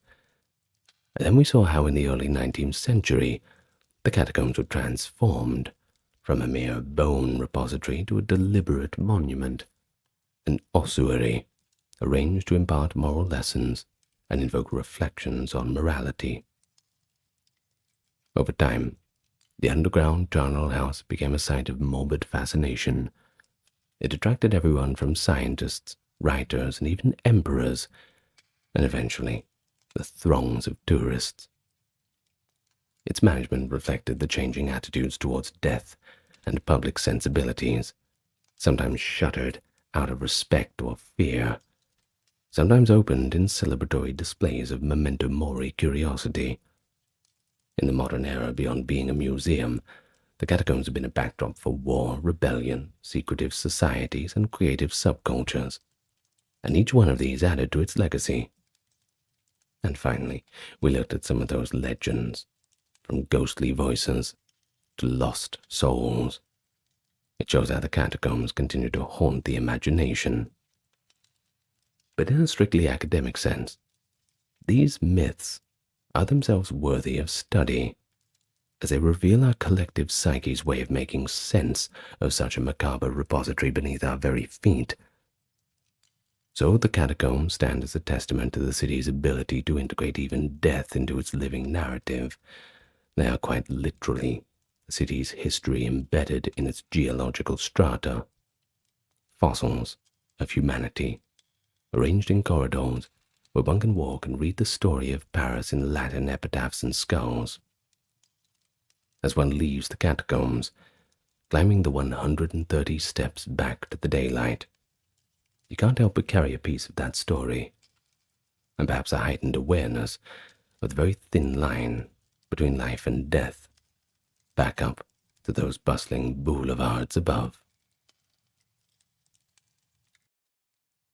In the decades before the Civil War, cotton plantations of the Deep South depended on the forced labor of slaves. By 1860, cotton was the backbone of the Southern economy, and enslaved people numbered in the hundreds of thousands in states like Alabama and Mississippi. On plantations across the fertile Black Belt, enslaved men, women, and even children toiled from dawn until dark to feed the demand for cotton. Their daily existence was ruled by the rising and setting of the sun, the whims of the overseers, and the draconian laws of their system. Today's analysis is going to draw on some primary sources: slave narratives, interviews, plantation records. We're going to examine how enslaved people lived out their daily routines, dealt with the work conditions, the punishment, even a little bit about family life, and how they coped under this system. We're going to look at different slave journals and try and piece together how a daily routine would go, at least as much as we can. So first, let me welcome you here. It's good to meet you all. If you're new to the channel, I invite you to, while enjoying the content, click the subscribe button. And if you're returning, it's good to see you again. For those who are supporting on the Patreon, thank you once more. With that out of the way and welcomes all said and done, let's get on to the topic for today. As usual, nice and relaxed. Let's take it slow. First, we'll talk about the daily routine on a plantation. Enslaved field hands on cotton plantations led lives strictly governed by the demands of the cotton crop. A typical day would begin before sunrise. On many plantations, the horn or bell sounded in the pre-dawn darkness. That was the signal for the slaves to awaken and get to work. James Williams, who had been a slave driver on an Alabama cotton plantation in the 1830s, described it like this: at the earliest dawn of day, the slaves were awakened by the blasting of a horn. Some tried to rise earlier, to eat a small morsel, the morning's bit of bread or bacon, but if anyone overslept until the horn sounded, They had no time to snatch a mouthful before being driven out to the fields. Once the workday signal was given, the slaves had to assemble and proceed to their task without a moment's delay. On cotton plantations, this meant heading to the fields as soon as there was enough gray light to distinguish the cotton plants from the weeds. Overseers or drivers distributed tools every morning, plows, hoes, cotton sacks, and every slave took their assigned place in the field rows. And then there were children. The ones who were too young for field work were left behind in the quarters, under the care of an elderly woman often called a granny or the plantation nurse. They would mind the infants and toddlers, while their parents got to work in the fields. It was a kind of a crude daycare system. It allowed planters to extract a little bit more labor from mothers shortly after childbirth, too, even as nursing women were expected back in the field, with only brief intervals to feed their children mid-morning. Think about it. If you have several female slaves who have given birth, that might mean several people off work. But if you just have one system of daycare, if we're going to put it in that way, well, one woman can look after all of the children. This means more hands. The field labor on a cotton plantation stretched from first light until sundown, often 12 to 14 hours of continuous toil. Of course, this would depend on the strictness of the masters. Some masters did not treat their slaves so harshly, viewing them more as workers who needed to be looked after a little better. We'll get to that a little bit later. Sometimes work hours could go a little bit longer during harvest time, overtime, that kind of thing. Now, I'm sure you've heard of Solomon Northup, the subject of the film 12 Years a Slave and the writer of the diary of the same name. He endured 12 years of enslavement on Louisiana plantations, and he wrote that slaves were required to be in the cotton field as soon as it is light in the morning, and aside from a short midday break, they are not permitted to be a moment idle, until it is simply too dark to see. One Alabama bondsman likewise recalled that the overseer would get slaves up before day, blowing his big horn, and us would work twell plumb dark. The labor did not necessarily stop even when daylight faded. In peak harvest season, work extended into the night. Solomon Northup noted that when the moon was full, sometimes they labored as long as the clouds would allow them. Around noon usually came a brief stop for a meager meal. Often it was no more than a few minutes to gulp down cold bacon before the horn called them back to the field. After this hurried lunch, the grueling field work resumed for the rest of the afternoon under the blazing sun. Enslaved people chopped weeds with heavy hoes, guided mule-drawn plows, or in the harvest seasons, picked cotton balls and stuffed them into long sacks, slinging them over their shoulders. Of course, the work was not only back-breaking, but also monotonous. All this while requiring a constant speed and rhythm. And that's where the drivers came in. You know where we get the word slave driver. Well, it'll take on a little bit of a more literal meaning with this talk. Drivers like James Williams moved up and down the rows to urge the laborers forward, with threats of lashes if anybody was lagging, under the overseer's watchful eye, often from horseback with whip in hand. The line of slaves had to keep bending, chopping, picking in unison. No excuses, no slacking. He was reported as saying as following: I was employed in passing from row to row in order to see that the work was well done and to urge forward the laborers. Of course, you must remember that he was coerced in his role as a driver. Falling behind could mean a beating on the spot. Sundown did not mean the end. Daylight faded. The field hands were finally permitted to stop field work and leave, often carrying their tools and baskets. But the day's duties were not truly over. First they had to tote their harvested cotton to the gin house or cotton shed to be weighed and stored. At day's end, each slave had to bring their filled cotton basket to be weighed at the gin house, a moment always approached with fear and trembling. Why would that be? Well, you see, the slaves often had quotas. If a slave fell short of that daily quota, they may suffer a punishment on the spot. If they exceeded it, the master might simply just raise the quota for the next time, viewing them as a good worker, capable of more. A kind of bizarre motivation. After weighing and storing the cotton, the slaves still had to perform their evening chores around the farm, and that could mean all sorts of jobs. Cutting firewood, feeding mules, fetching water, and so on, depending on what kind of skills and strength the particular slave had. Only after completing these duties did they finally trudge back to their meager quarters. But even so, you didn't get too much rest in there. When slaves at last reached their cabins, they still had to tend to their own basic needs, and their own basic needs, of course, had been postponed all day. They might have to grind corn into meal by hand on a crude hand mill to prepare their food, and then cook whatever meager supply they had, typically over an open hearth.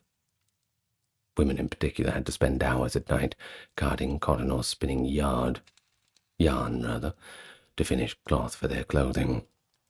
Many had spinning quotas to fulfill on top of a day's field work, under threat of punishment if they failed to finish. Some slaves also attended to small garden patches or chickens at night to supplement their meager rations. After only a few hours of rest, the unwelcome horn would sound again, and the cycle would begin all anew. The exhaustion was, of course, profound as one can imagine. Even Sunday, the slave's supposed day of rest, often had to be used to finish the leftover tasks or personal chores. If you didn't get that done, Monday might have a whipping in store for you. Although it did offer a brief chance for worship or family time in many cases. So this gives us a bit of a picture of the average sort of routine, of course. Different places had different things going on. Some worse, some better. It all depends on the management. Just like a normal workplace in our modern era. So let's talk a little bit more about the work conditions now. The daily routine in itself was grueling, but the conditions under which enslaved people labored made it even more brutal. Enslaved workers on cotton plantations faced relentless physical demands, along with inadequate provisions and poor environments designed to extract maximum labor at minimum cost. Contemporary accounts highlight the extreme fatigue and suffering that pervaded the work experience of field slaves. Planters enforced high productivity from each hand.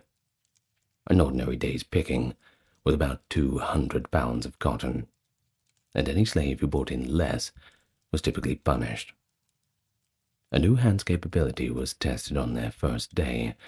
Overseers would whip him up smartly to pick up the pace as much as possible, then require an amount every day thereafter.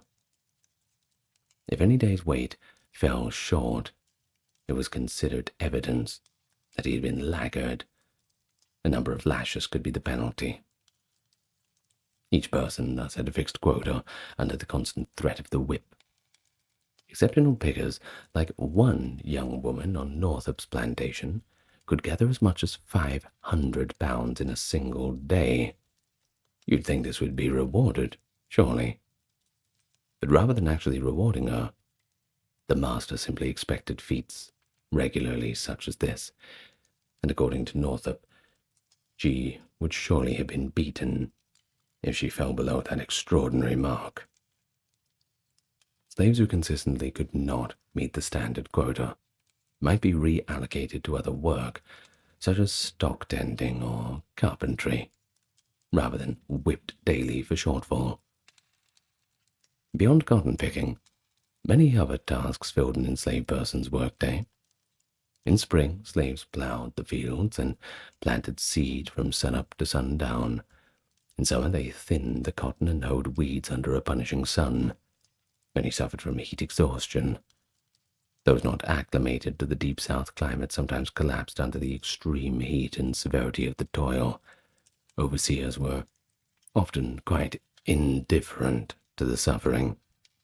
One even joked that fainting newcomers were Virginia ladies, altogether too delicate for Alabama use. Yet he still drove them into collapse. The constant threats were dehydration, malaria, and sunstroke. Slaves were often given no hats or inadequate shoes, and their coarse clothing offered pretty much no protection from sun or rain. Fevers and illnesses were also frequent, and medical care was primitive if you could get it at all, typically limited to home remedies or just a good rest, if that was allowed. Planters were provided just enough food to keep the slaves working, but also keep them somewhat well nourished, if they could afford that. Weekly rations were pretty meager generally, typically a peck of cornmeal and 3 to 4 pounds of salt pork or bacon per person. This might be cooked into cornmeal mush or cornbread in a thin pork stew. Slaves rarely received vegetables, milk, or other foods from the plantation stores. To avoid starvation, many enslaved people cultivated small garden patches by their cabins, or foraged and hunted at night to supplement their diet. But even so, chronic hunger and malnutrition were common. One enslaved woman recalled the standard fare was 3 pounds of meat and a peck of meal per week. Very little else. Clothing, on the other hand, was issued sparingly, usually once or twice a year, and was the cheapest and coarsest fabric. Onseberg, not sure if you heard of that. It's been a while since that has been on the shelves. It was a rough linen, commonly used for slave garments. Adults might receive a single outfit for summer, shirt and pants for men, a dress for women, and one for winter, plus maybe a coat and a pair of shoes. The pair of shoes, you had to be pretty lucky to get them, though. Children frequently went without proper clothing. Many wore nothing more than a long shirt tail until adolescence. Bedding was likewise minimal. An enslaved person typically got 1 coarse blanket per year, and they slept on wooden planks or the cabin floor with straw or rags for padding. Housing for enslaved families usually consisted of crude 1-room log cabins in an area called the slave quarters. These cabins were rudimentary structures, often without windows, with dirt floors and leaky roofs. Multiple family members slept together in such cramped quarters. Little privacy or comfort. James Williams, from his journal, noted that slave cabins on his Alabama plantation each had a piece of ground attached to them for a garden, where the occupant could try to raise a few vegetables. There was a catch, though. The slaves could usually tend these gardens only at night or on Sundays, and that is, of course, up to the exhausting work days. The quarters were generally within earshot of the overseer's master's house. Williams said it was 300 yards away. If you got caught, well, out comes the whip. And then what was the situation for health and medical care? We've briefly mentioned it. Given the long hours, exposure, and poor diet, one may imagine that people often fell ill or suffered injuries. However, medical care was grossly inadequate. Planters rarely summoned doctors, except in extreme cases. Instead, sick slaves were usually treated with crude home remedies or just left to recover or just die on their own. Enslaved individuals were expected to work through common illnesses like fevers, and resting was often not tolerated unless a person was on the brink of collapse. Pregnant women often received no special consideration. They were expected to work up until childbirth, and many miscarriages or stillbirths resulted from overwork and abuse. There was one particularly horrific case in Alabama. An overseer whipped a heavily pregnant woman named Priscilla until, quote, she was delivered of a dead infant at the foot of a tree where she was tied. Now that is tragic. It was apparently reported in the same source. The overseer had later laughed it off as a small incident. Things like this to show that enslavers generally viewed slaves only as laboring property, not as humans to be cared for. But when they did receive medical care, it was usually under the guise of not wanting to lose one's investment. Think about it. A plantation owner, a slaver, someone who would purchase slaves.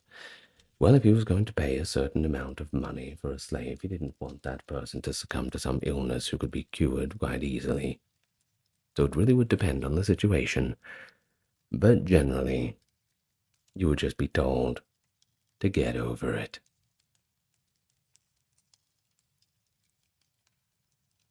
Let's get into a little bit more about punishments and control.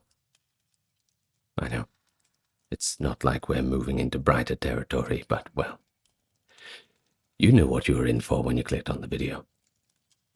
Plantation slavery was, of course, maintained by this underlying threat of violence and punishment. Enslaved people were subject to brutal physical discipline for a host of real and sometimes perceived infractions, or simply just to enforce total control. First-hand accounts provide pretty stomach-churning details of whippings, torture, and other abuses that were part of life for slaves in the Deep South cotton plantations. We've certainly seen the videos of the torn and ripped up backs of some former slaves. Horrifying. Of course, that was the job of the whip, the planter's primary tool of discipline. It was often made of braided cowhide. It could flay your back to ribbons. It was used so commonly that countless slaves bore permanent scars crisscrossing on their backs. The standard severe whipping was often set at 39 lashes. By custom, and some state laws even codified 39 as a limit. But overseers frequently exceeded that limit with impunity. Whippings were administered for endless reasons. Failing to meet the daily picking quota was a frequent cause. Northup had noted in his writings, after weighing, following the whippings for those who fell short. There's a scene actually in that film when they're all weighing the cotton hoard at the end of the day, and very casually the master, after measuring and finding a certain weight to be inaccurate, just nonchalantly says, "Okay, take them away to be whipped." Poor old slaves just, well, I suppose it happens so many times that they just get used to it, as much as you could. In fact, the slaves might also be flogged for any perceived disrespect, slowing down, breaking a tool by accident, or even in some cases just having a sullen expression, a bad attitude. Punishments were often inflicted publicly as a warning to others. Enslavers devised other cruel punishments too beyond whipping. Some enslaved people were confined in shackles or iron collars for days. Others were put in the stocks, that medieval-looking wooden frame sort of sits around your hands and feet, sometimes, or just with your head and your hands through it. And that is a punishment that's pretty severe. One Alabama slave was actually left in stocks for days, and he actually died in there, the poor thing. Torture also was not uncommon. James Williams recounted an overseer tying a runaway to the ground and using trained cats to claw his back. How grotesque. In another case, an overseer punished an enslaved man by burning him with hot wax, illustrating the sadistic lengths of the cruelty. Of course, always under the constant threat of such brutality. The threat of death or sale also loomed as ultimate punishments. If a slave resisted or struck back, they could be killed with very little repercussion. More commonly, rebellious slaves were sold off to the Deep South trade as a punishment, permanently exiling them from their family. Family separations were themselves a deliberate, controlled tactic. The wife or child of a disobedient slave might be sold away to break the slave's spirit. As one 1830s anti-slavery report lamented, I quote, "Brothers and sisters, parents and children, husbands and wives are torn asunder and permitted to see each other no more. These acts are daily occurring in the midst of us." The constant fear of being whipped, maimed, or sold, that was a psychological terror. One of the most horrific punishments was reserved for runaways, if people had the guts to try it. Many did, though. Last resorts, a lot of them were driven to that. Plantation owners employed armed patrols and packs of trained bloodhounds to hunt fugitive slaves. If they were caught, runaways would be savagely whipped, mutilated, or even just killed as examples. James Williams recounts how a man named Little John ran off and was pursued by hounds. Well, guess what? They found him. His body was, I quote, "dreadfully mangled and gashed by the teeth of the dogs, entrails strewn about." Such ghastly scenes were extreme, sure, and they didn't happen too often, but they weren't unheard of. Even the possibility of being torn apart by dogs or killed for trying to escape cast a very long shadow, deterring many from attempting flight. Overseers were the paid enforcers of this brutal regime, and it was very hard to find somebody to do that job. Often poor whites were hired for their toughness, and they had a reputation for cruelty. They wielded virtually unchecked power on the plantation, answerable only to the master. William's overseer in Alabama, a man named Huckstep, became notorious for his violent discipline.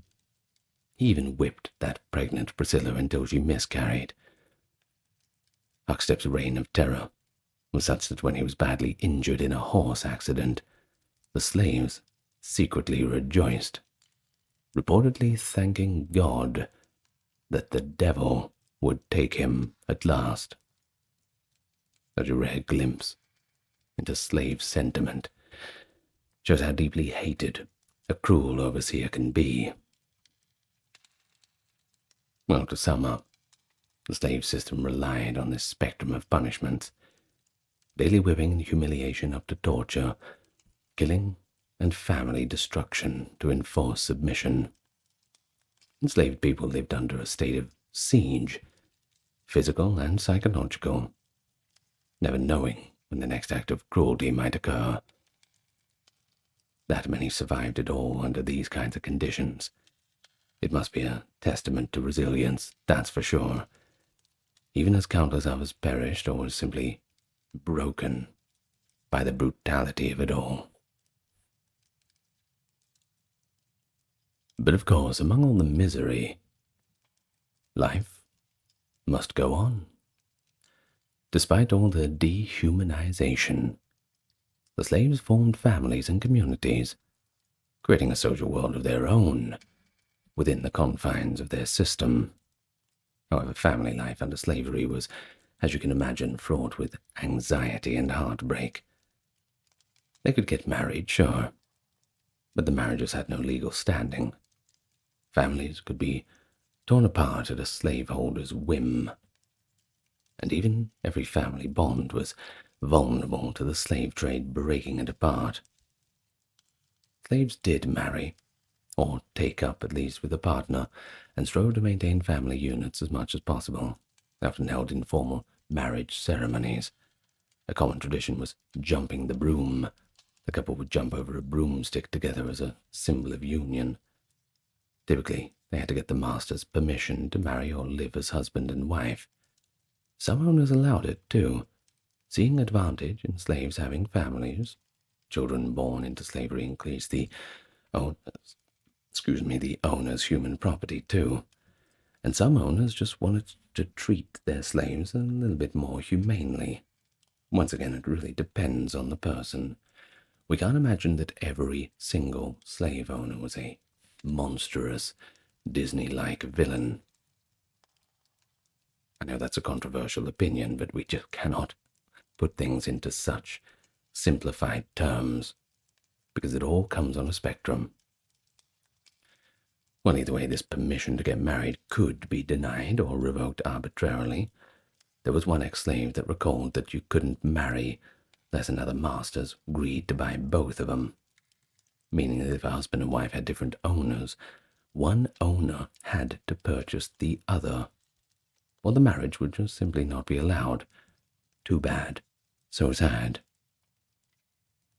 If such an agreement wasn't reached, couples might simply cohabitate without any formal sanction, or maintain a marriage across plantations through nightly visits when possible. Enslaved couples cherished their bonds, despite all these obstacles. Human feelings don't go away, even in times of trouble. They considered themselves married in the eyes of God, even if they weren't recognized by law. Slaves often sought to live together as families in their quarters, as many slaveholders did tolerate nuclear families on their plantations, as long as the slaves remained obedient. Some masters found that allowing family life could make slaves more docile. However, the threat of separation always hung over them. The husband on one plantation often lived in fear that his wife or children might be sold, while he was powerless to prevent it, and of course vice versa. For enslaved mothers and fathers, parenthood was a mix of both joy and terror. Like everyone else, they loved their children dearly, but they knew they were raising them under constant peril. Slave infants were typically allowed to stay with their mothers until weaning, but after that, they could be sold at any time. Harriet Ann Jacobs, an enslaved mother herself, described how every New Year's Day, the traditional hiring and sale day for slaves, comes laden with peculiar sorrows for slave mothers, who sit watching the children, who may all be torn from her the next morning. Jacobs witnessed a mother of 7 in North Carolina lose every single one of her children in the same tragic day. The woman was screaming at the auction, according to Jacobs. They took all. Gone. All gone. Why doesn't God kill me? As her last child was carted away. Jesus.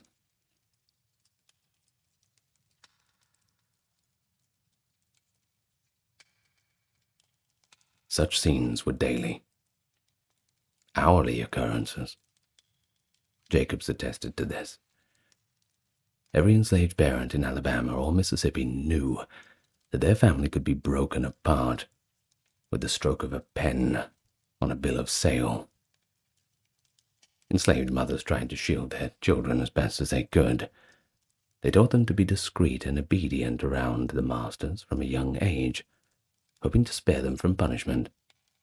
Mothers and fathers also passed down African-American folk stories, songs, and spiritual beliefs to instill strength and a kind of identity in their children.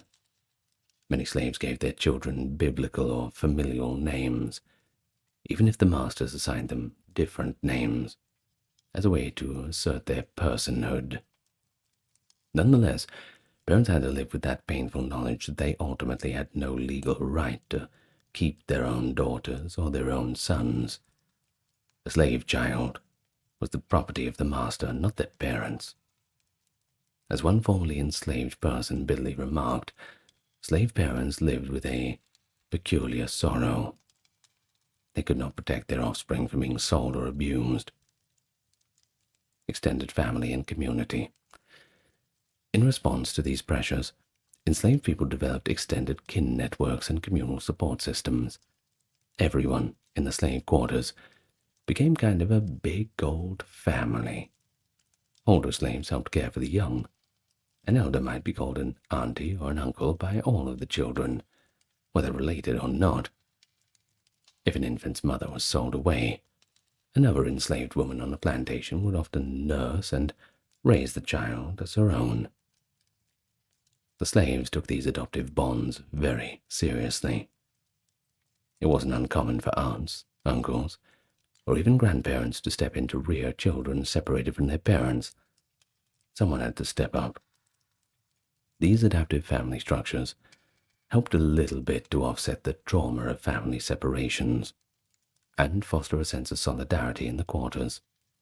If your children were taken away from you, hopefully there would be a good chance that they were simply being sent to their auntie's house. But despite the slaveholders' efforts to suppress them, enslaved people also built their own community life and cultural traditions. In slave quarters at night, they forged a semi-autonomous social world. They sang spirituals and work songs that expressed their hopes and sorrows in coded language among themselves. They told folk tales that taught lessons about surviving by wit and guile. On rare evenings or Saturday nights, they held informal dances or prayer meetings. One former slave from Alabama recalled that on some Saturday nights the slaves would sing and dance and have prayer meetings in their quarters. Another remembered how on special nights they had lots of fun, cutting monkey shines and dancing all night long. Sometimes even the plantation mistress would quietly watch the slaves dance for a while. Such gatherings allowed enslaved people to enjoy fellowship and at least forget their cares for a little while. They laughed, celebrated marriages, and told jokes about the masters behind their backs most likely, forging a shared culture and identity that the slaveholders could never really whip out of them. But perhaps most remarkably, enslaved people continued to form and cherish family bonds under slavery's assaults. Many couples stayed together for life, even if they were not separated by sale.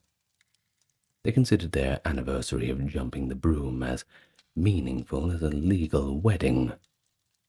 Parents clung fiercely as their children as they could. Family members were sold away, often attempted to maintain contact by sending letters through clandestine means or relayed messages via traveling slaves. After the Civil War, thousands of freed people would embark on journeys to try and reunite with long-lost spouses, children, or siblings. In summary, family life for slaves was pretty fragile, often tragically disrupted, yet never fully extinguished. Enslaved people asserted their humanity by loving one another, marrying and nurturing children under conditions that sought to deny those very human impulses. The family and community they built in quarters provided emotional support, cultural continuity, and a form of resistance to the idea that they were simply property. These ties sustained them through the darkest of times, even as the institution of slavery constantly threatened to tear their loved ones apart. As one formerly enslaved mother had recalled, "They can't chain my soul to earth." Even when her children were sold, she kept them alive in her heart until the hoped-for day of their freedom and reunion came. resistance, and survival. Faced with unrelenting toil and brutality, enslaved individuals developed various survival strategies and forms of resistance, some subtle and everyday, and oftentimes bold and extraordinary. These included quiet subversions on the plantation, cultural and spiritual sustenance, and occasionally open defiance or escape. Together they helped enslaved people preserve their dignity and hope. On a daily basis, enslaved people engaged in small acts to assert some control or at least slow the pace of exploitation. They sometimes faked illness, accidentally broke tools, or more slowly, they worked more worked more slowly than they were capable of, a practice known as foot dragging as a form of protest. An enslaved worker might, for example, deliberately let a plow ox wander off or a cotton branch get damaged whenever the overseer wasn't looking, in order to disrupt the workflow. Such acts had to be subtle. If you got caught, well, you'd be punished severely. But many slaves became very adept at just feigning stupidity or clumsiness to cover minor sabotage. They also stole bits of produce or supplies from the plantation, what one slave called taking back what was owed to supplement their own needs, despite the risk of a whipping if you got discovered. Even maintaining one's dignity could be a form of defiance. Some slaves refused to show pain or cry out under the lash, denying their tormentors the satisfaction of it. Others found different ways to assert personality, wearing bright colors on their ragged clothes, celebrating secret birthdays for their kids, or giving their children dignified names. Such behaviors might seem pretty minor, but they were actually real acts of self-assertion in a system that tried to strip away their individuality. And then there were religion and music.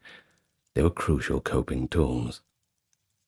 Enslaved people crafted a rich spiritual life that gave them hope and inner freedom. They held secret prayer meetings at night. One remembered turning a washpot upside down at the cabin door to muffle the sound of their hymns so the master wouldn't hear it. In their humble, brash arbors of slave quarters, they sang spirituals that often had double meanings, praising God while yearning for deliverance from bondage. The biblical story of Exodus, that is, that escape from slavery, well, that was especially inspiring. When they sang the song, "Go Down, Moses," or even "Swing Low, Sweet Chariot," they were affirming their faith that one day all of God's children would be free. This faith gave them strength to endure the suffering. As an ex-slave in Mississippi put it, "We prayed that the Lord would set us free. We know that he would, in his own time." Music thus lifted their spirits. Enslaved people sang while working, during worship, and in their few leisure moments. These songs expressed sorrow, hope, and sometimes veiled protest. Owners often thought the slaves were singing from happiness, but as Frederick Douglass, the abolitionist, famously observed, slaves sang most when they were most unhappy, pouring out their souls in melody. You ever wonder where the blues comes from? Think about it. Work songs and spirituals were a form of emotional release and a way to forge solidarity in the quarters. Similarly, slaves told Brer Rabbit folk tales and other stories in the evenings, in which the weak tricked the strong, allegories that gave them laughter, and a sense that cleverness could overcome brute power. They survived in large part by supporting one another. In the slave quarters there was a strong ethic of sharing and cooperation. If someone fell ill or was injured, neighbors would help tend to them with herbal remedies. If a family ran short of food before the weekly ration was distributed, others might quietly share from their own provision. Women often assisted each other with childcare, for instance. A mother would watch over several toddlers while the others were in the field. Enslaved people also secretly helped each other meet onerous tasks. An elderly ex-slave recalled staying up late many nights to help her daughter spin the required amount of yarn so the daughter wouldn't be whipped for failing to meet the quota. These small acts of solidarity were a lifeline. Together, the slaves created a hidden support network, helping its members endure the hardship that would have been unbearable in isolation. But the most dramatic form of resistance was escape. Thousands of enslaved people attempted to flee, even though the odds were completely against them, especially from the deep south, where free territory was hundreds of miles away. Some runaways, or as they were called, truants, only hid out temporarily in nearby swamps or woods to escape punishment or overwork, returning after a few days or weeks when hunger or cold forced them back, or when an owner promised leniency. Others made daring bids for permanent freedom. One well-known Alabama fugitive, a man named James Curry, managed to disguise himself and travel north to freedom in the 1830s, later writing about his own escape. More commonly, Deep South runaways tried to reach cities like New Orleans or Mobile to stow away on ships, or they headed west toward the frontier, or south toward Mexico. In fact, slavery was non-existent in Mexico after 1829. Yeah, it kind of ties into the problems that they had with the Texas Revolution as well. It's cultural clashes. Well, most of these who ran away were eventually caught by slave catchers or betrayed by their own people, but their attempts inspired others and rattled the slaveholders.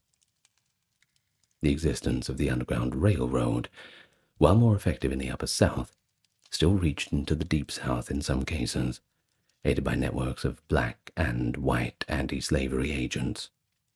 Go and learn about John Brown. I did a video about him too.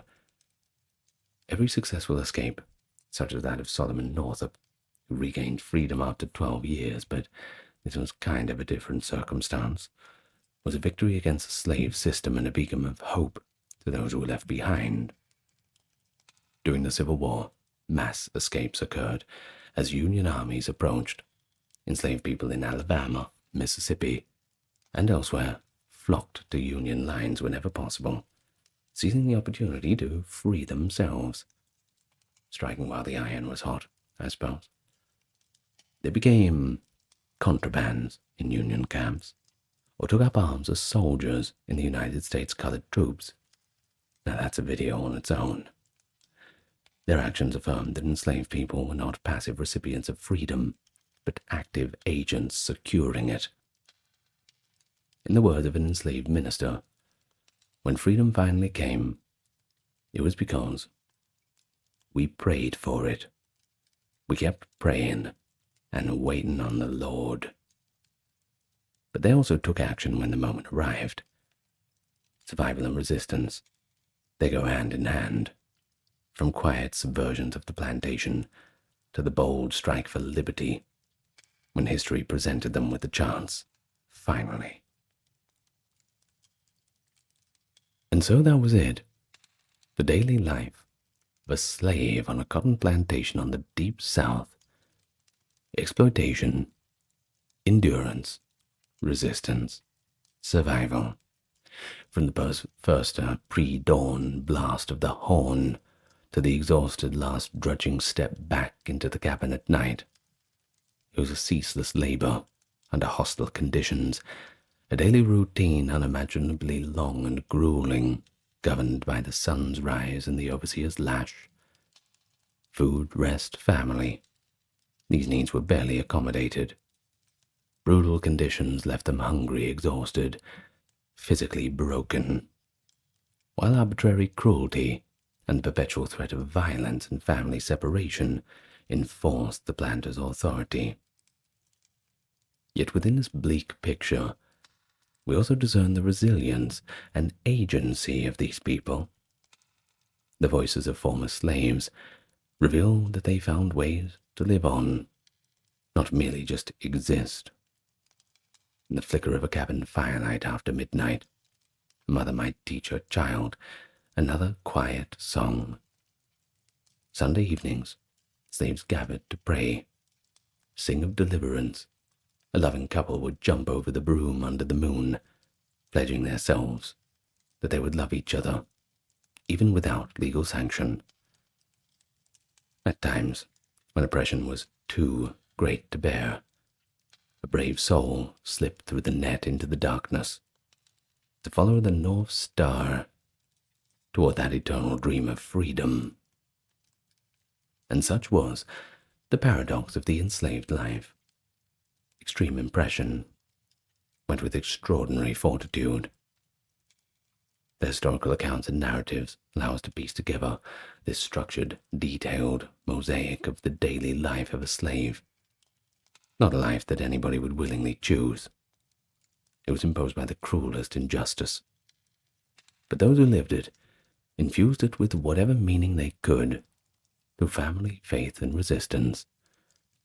So when we look at the daily routines, the work, the punishment, the family ties, and coping mechanisms, we not only gain a sharper picture of the past, but a deep respect for the human spirit that endured, eventually overcoming this dark chapter in our history. The day-to-day endurance, the quiet resistance of the slaves, helped lay that groundwork for the eventual collective emancipation that came with the Civil War, that crescendo. The hardships they covered were a testament to the strength of the human spirit under this oppression, and when freedom finally arrived, it vindicated the years of faith and struggle that had sustained them. A long nightmare of toil, transformed into a legacy of survival and resilience that I hope inspires you to today. The Conquistadors of Spain, part soldier, part explorer. They embarked on epic expeditions across the Americas between the late 1400s and the 1540s. And today, we're going to journey alongside them, witnessing the horrors and hardships they faced in the New World. Now, the term conquistador refers to those Spaniards who ventured beyond Europe to conquer new lands for the Spanish crown, especially in the decades after 1492, when Columbus's voyage inaugurated first contact between Europe and the Americas. But our focus will not be on famous men like Hernan Cortés and Francisco Pizarro. We'll talk about them a little bit, but rather we are going to talk about the experience of the rank and file soldier, the cultural clashes, the terror of the unknown, and the very real physical sufferings from disease, starvation, and a strange, unforgiving environment. So, if you like this sort of content, give it a like and subscribe. And thank you to those supporting on Patreon, and those who checked out the merch store. Without further ado, let's do it. When Spanish explorers first set foot in the Americas, they encountered an alien world that upended their expectations. Everything was new. The geography, the climate, the flora, the fauna, and especially the people and cultures. It was all strange. These early encounters often produced profound cultural clashes. The Spanish conquistadors, steeped in European medieval mindset and Christian faith, struggled to comprehend societies with unfamiliar religions and customs. Likewise, indigenous peoples were astonished and sometimes terrified by the Spaniards' appearance, steel weapons, and big sailing ships. One of the first shocks Spaniards experienced was the sheer scale and sophistication of Native American civilizations. When Hernan Cortés and his men marched inland in 1519 and beheld the Aztec capital, Tenochtitlan, present-day Mexico City, by the way. They were utterly dazzled. This wasn't a little encampment of savages on the fringes of society. It was a metropolis of perhaps 200,000 people, larger than most European cities at the time, built on an island in a lake laced with canals. The conquistador Bernal Diaz del Castillo, who was a foot soldier on Cortez's army, later described the first view of the Aztec city like something out of a dream. He wrote that the Spaniards were astounded by the sight. Tenochtitlan was an enchanted vision from the tales of Amadis, and, indeed, some of our soldiers asked whether it was not all just a dream. This magical scene of white temples and pyramids rising above the water was completely beyond anything the Europeans had imagined. And at that moment of wonder, however, there was also a pang of fear of the unknown. You see, they were a tiny group in the heart of a vast and foreign city, uncertain if they were going to leave alive. The all soon turned to horror as the cultural gulf became apparent. You see, the Aztecs' religion was different. It involved human sacrifice on a scale that made the Spaniards' blood run cold. Cortez and his men, while guests of Emperor Moctezuma II, were taken up to the main temple pyramid and witnessed the aftermath of the sacrificial rituals. Bernal Diaz provides a chilling first-person account of what they saw inside the temple precinct. The floor walls were caked with human blood. The stench was worse than any slaughterhouse they'd came to in Spain. In front of the idols lay freshly extracted human hearts and piles of skulls and bone.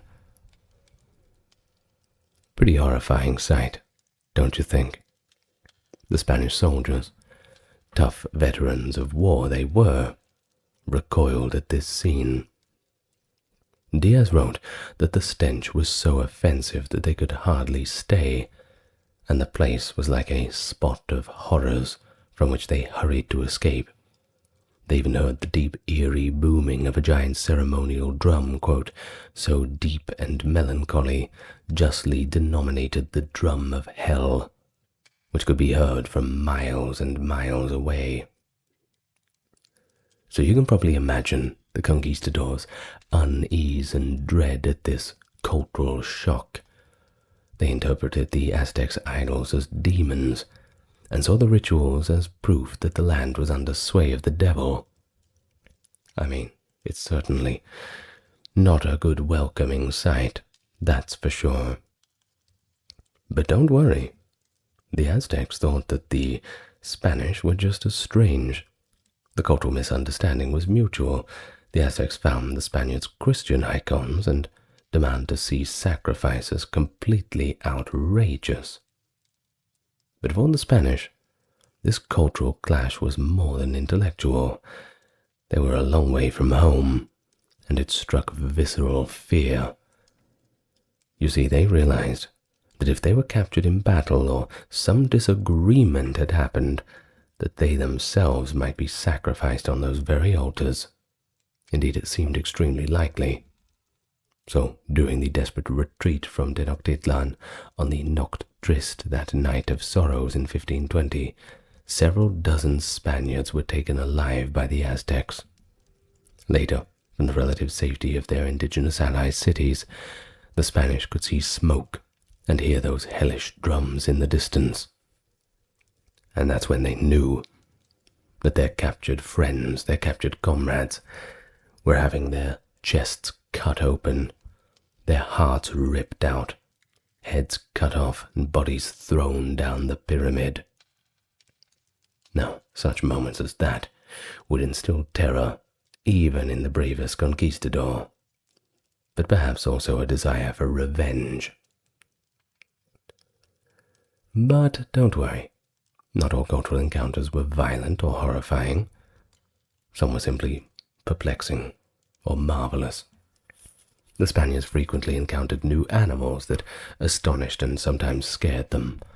For example, in their march through unfamiliar terrains, they saw creatures like alligators, which were called lagartos or lizards, and heard the roar of jaguars in the jungle at night, noises they likened to demonic howls in the darkness.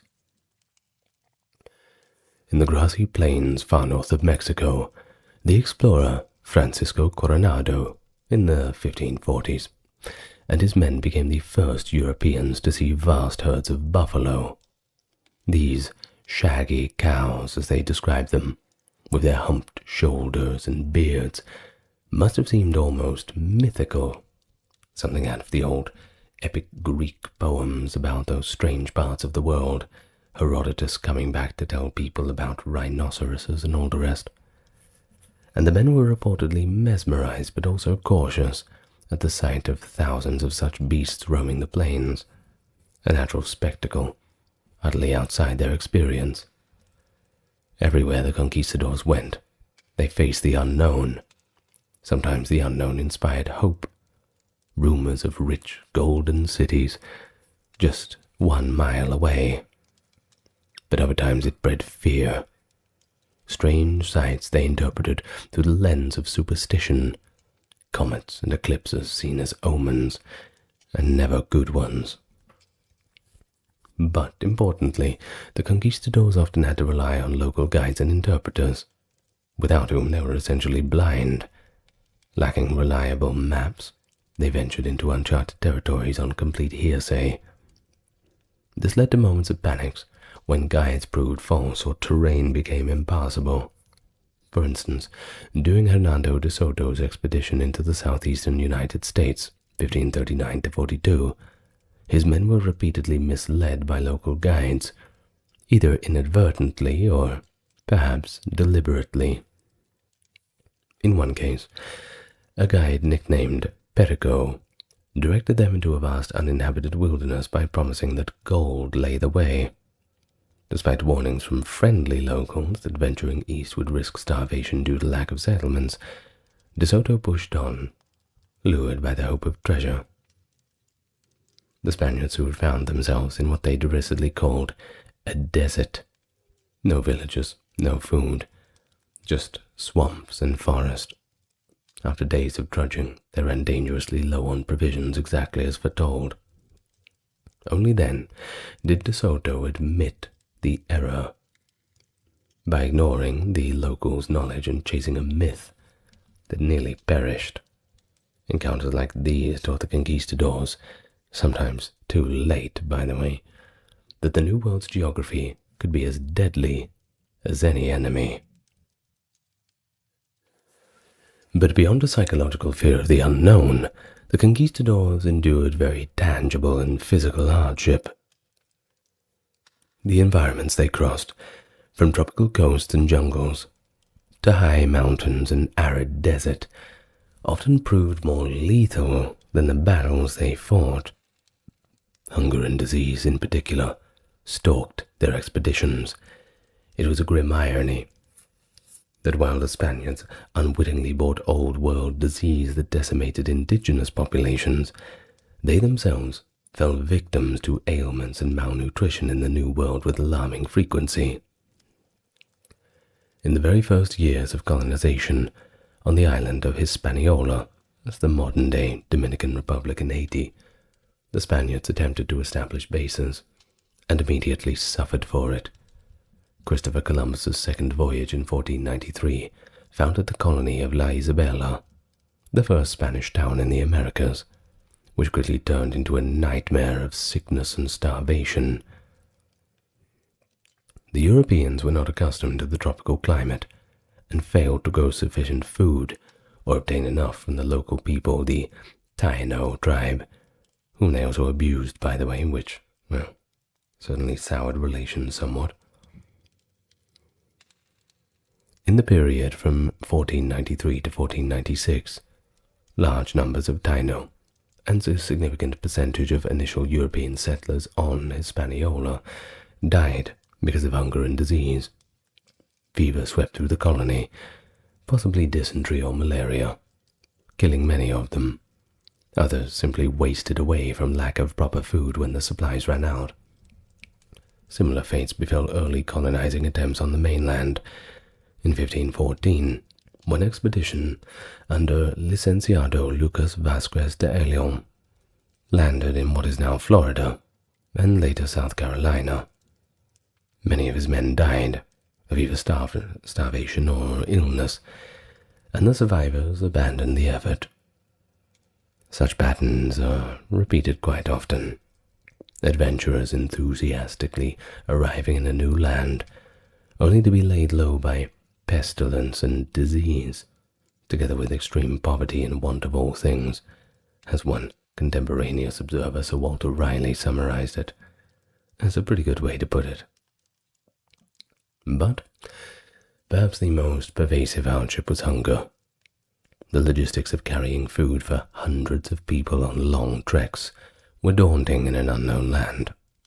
The conquistadors tried to live off the land, sure, which meant that if they did not find native communities to supply or feed them, they were just going to go hungry and die. We have a harrowing window into these trials from the account of Alvar Núñez Cabeza de Vaca, one of the few survivors of the Narvaez expedition. Panfilo de Narvaez led 300 men into Florida in 1528 seeking wealth, but it did not go as planned. In fact, it was a complete disaster. They marched through swamps and forests, lost and harassed by local tribes, unable to find the rich towns they sought. Their food supplies dwindled. Desperation set in. Cabeza de Vaca writes of a point when the group was so weak and famished they slaughtered their horses for the meat. Later, stranded on the Gulf Coast and attempting to sail on flimsy rafts, most of the men drowned or died of exposure. Cabeza de Vaca and a handful of others washed ashore in what is now Texas, only to endure years of captivity and wandering. At one stage, while trekking across arid lands, he describes how they went 5 days with virtually nothing to eat. Quote, having traveled 5 days, suffering greatly from hunger, as on the way there were neither tunas, those prickly bread fruits he's referring to, or any kind of fruit, he recalls. They survived on whatever roots, berries, or fish they could scrounge. More than once, starvation brought them to the brink of death. Much later, after enduring an incredible 8-year odyssey across the continent, Cabeza de Vaca and 3 companions stumbled into a Spanish outpost in Mexico in 1536, gaunt and half-naked, barely believing that they were finally saved. That's a pretty extreme story, but it's actually not that unique in terms of conquistadors facing starvation and getting lost. Other expeditions similarly saw men die of hunger or resort to unimaginable measures. During Francisco Vasquez de Coronado's 1520-42 march across the Great Plains, food grew so scarce when they left the agricultural pueblos of southwest and chased mirages of wealthy cities, like the fabled Quivira on the prairie. The men had to eat the horses to survive and subsist on wild game like buffalo, which were luckily for them pretty abundant. Coronado's men, tough and disciplined, managed to avoid the worst of famine by adapting, but lesser-known ventures fared quite worse. The Narvaez expedition already mentioned ended with only 4 survivors out of 300. Another forlorn fray was that of Lucas de Leon on the Atlantic coast in 1526, where a settlement named San Miguel de Gualdape collapsed. Many Spaniards starved or died of disease before they had a chance to evacuate. But even victorious conquest campaigns saw periods of great privation. After Cortes initially fled Tenochtitlan in 1520, his battered army took refuge with the Tlaxcalans. These Spanish survivors were wounded, exhausted, and had lost most of their supplies in a frantic escape. Cortes had to rebuild his forces and lay siege to Tenochtitlan the next year. During the siege in mid-1521, the roles had reversed somewhat. Spanish and their native allies controlled the causeways and cut off food to the city, causing mass famine among the Aztecs. Weakened by starvation and smallpox, they finally fell. While in that instance, the Spaniards ensured they themselves were well provisioned, with help from allies, they too felt the effects of combat fatigue, injuries, and the omnipresent stench of death and disease that ruined the city. After all, Spaniards can get smallpox too. If food was hard to obtain, which it was, water could be just as problematic. Marching under tropical sun through semi-arid regions, many conquistadors suffered dehydration. Several accounts mention men collapsing from thirst. In Honduras's interior jungles, Spanish troops under Cortes in 1525 struggled through an area called the Mountains of Hunger, which is obviously named in that way for a certain reason. Of course, many had reportedly starved. Similarly, on the trek from the Andes down in the Amazon basin in 1541, Gonzalo Pizarro's men trudged through sweltering rainforests with little potable water. Ironically, actually surrounded by water, but it was often impure. They were forced to drink from stagnant pools. Of course, disease was the silent killer. The jungles and coasts of the Americas exposed Spaniards to illnesses that they had never encountered before. Malaria, yellow fever, and other tropical fevers struck Spanish camps, especially in low-lying marshy areas. For example, when the conquistador Diego de Almagro led an army south from Peru to Chile in 1535, his men crossing the Atacama Desert were weakened by hunger. But earlier, many had also succumbed to fevers in the Peruvian lowlands. Francisco Pizarro's first attempt to explore the Pacific coast of South America in the 1520s had seen dozens of his men die of unknown plagues in the mangrove swamps of what is now Colombia. On the opposite end of climate, freezing temperatures in the Andes caused deadly exposure. As Almagro's expedition ascended the high Andes en route to Chile, they faced blizzards and altitude sickness. Crossing frigid passes above 15,000 feet, the group crossed with great hardship and loss of life to the frigid Andean passes. Men accustomed to such thin air, unaccustomed rather, to such thin air and cold perished of hypothermia. Some simply just slipped off the icy cliffs and went down, never to be seen again. Almagro's venture failed largely because nature ground his army down. By the time the survivors straggled back to Cusco, they were in rags, half-starved, empty pockets. No riches to be found in Chile, only bitter cold and angry natives. The lack of medical knowledge meant that injuries and common illnesses could turn fatal. A scratch could become infected in the tropics. Fevers were mysteries. The concept of germs was unknown, of course. Many conquistadors mentioning suffering burning fevers that laid them low for weeks. Hernando de Soto himself died of what is likely a fever, possibly influenza or malaria in 1542 on the banks of the Mississippi. With their leader dead, and about 300 men remaining of an expedition that started over 600, De Soto's followers made a desperate escape down the Mississippi on makeshift boats. They were sick, starving, harried by angry indigenous warriors along the route. When De Soto died, the survivors even hid his death. They buried him on the river at night, slipping his body into the muddy water, so the local tribes would not know the Spaniards, son of the sun, as De Soto had proclaimed himself, was gone. If they knew that, they might be emboldened to attack. This furtive burial in Mississippi is immortalized in a frieze in the U.S. Capitol, by the way. A somber reminder of how a conquistador, who had once been a wealthy and celebrated one, ended up dying anonymously, far from his home, his corpse sinking into the dark river. For to truly appreciate and understand the conquistador experience, let's go into a few lesser-known anecdotes that just highlight the horrors and their endurance.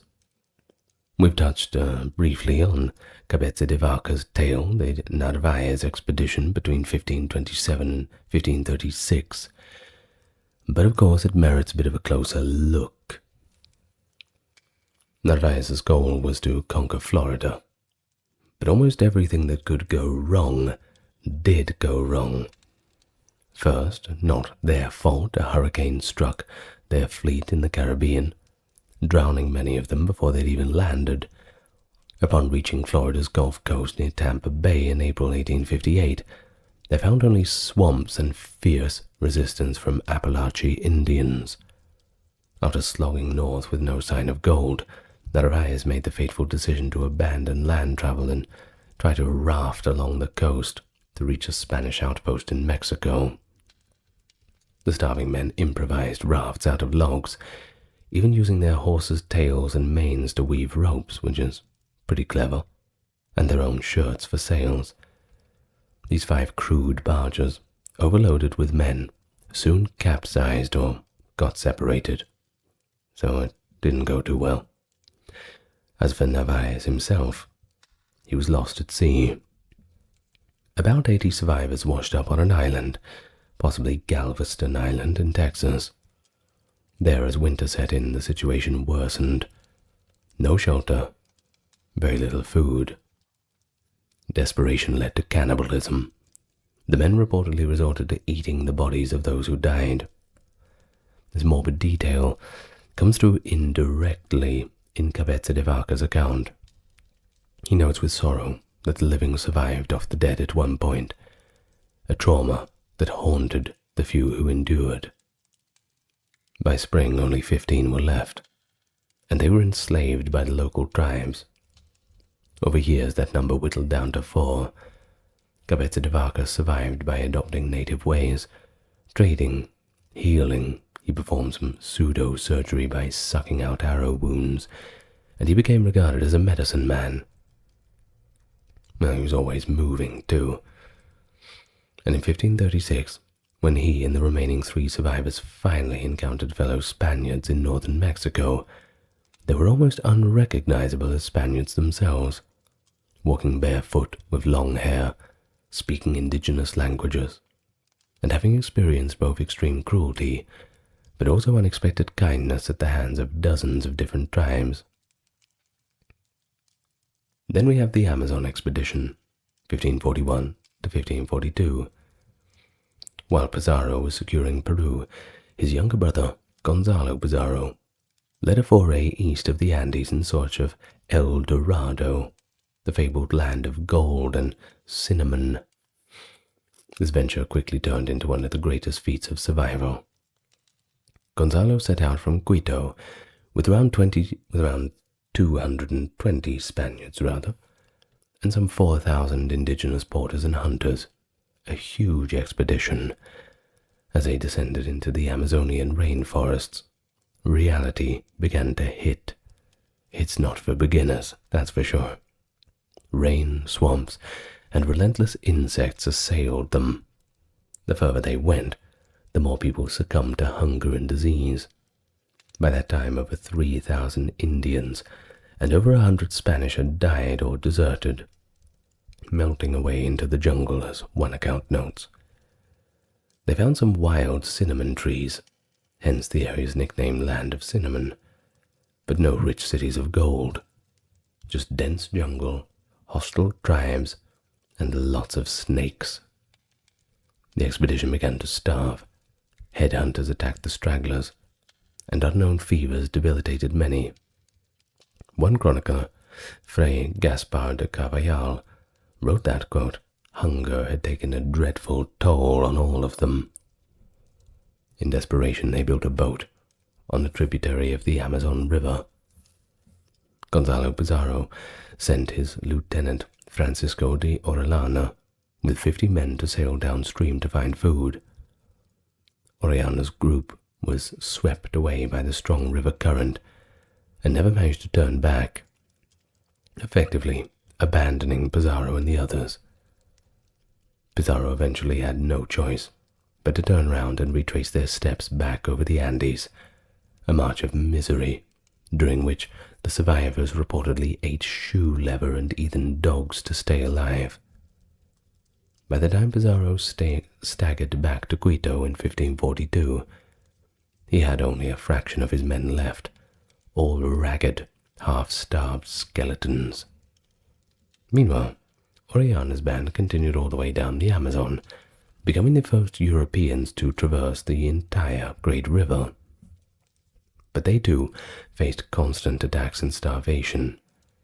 They survived by raiding native villages for food. Along the way, they believed they encountered a tribe of warrior women, which led them to actually name the river Amazonas, after the female warriors of Greek myth.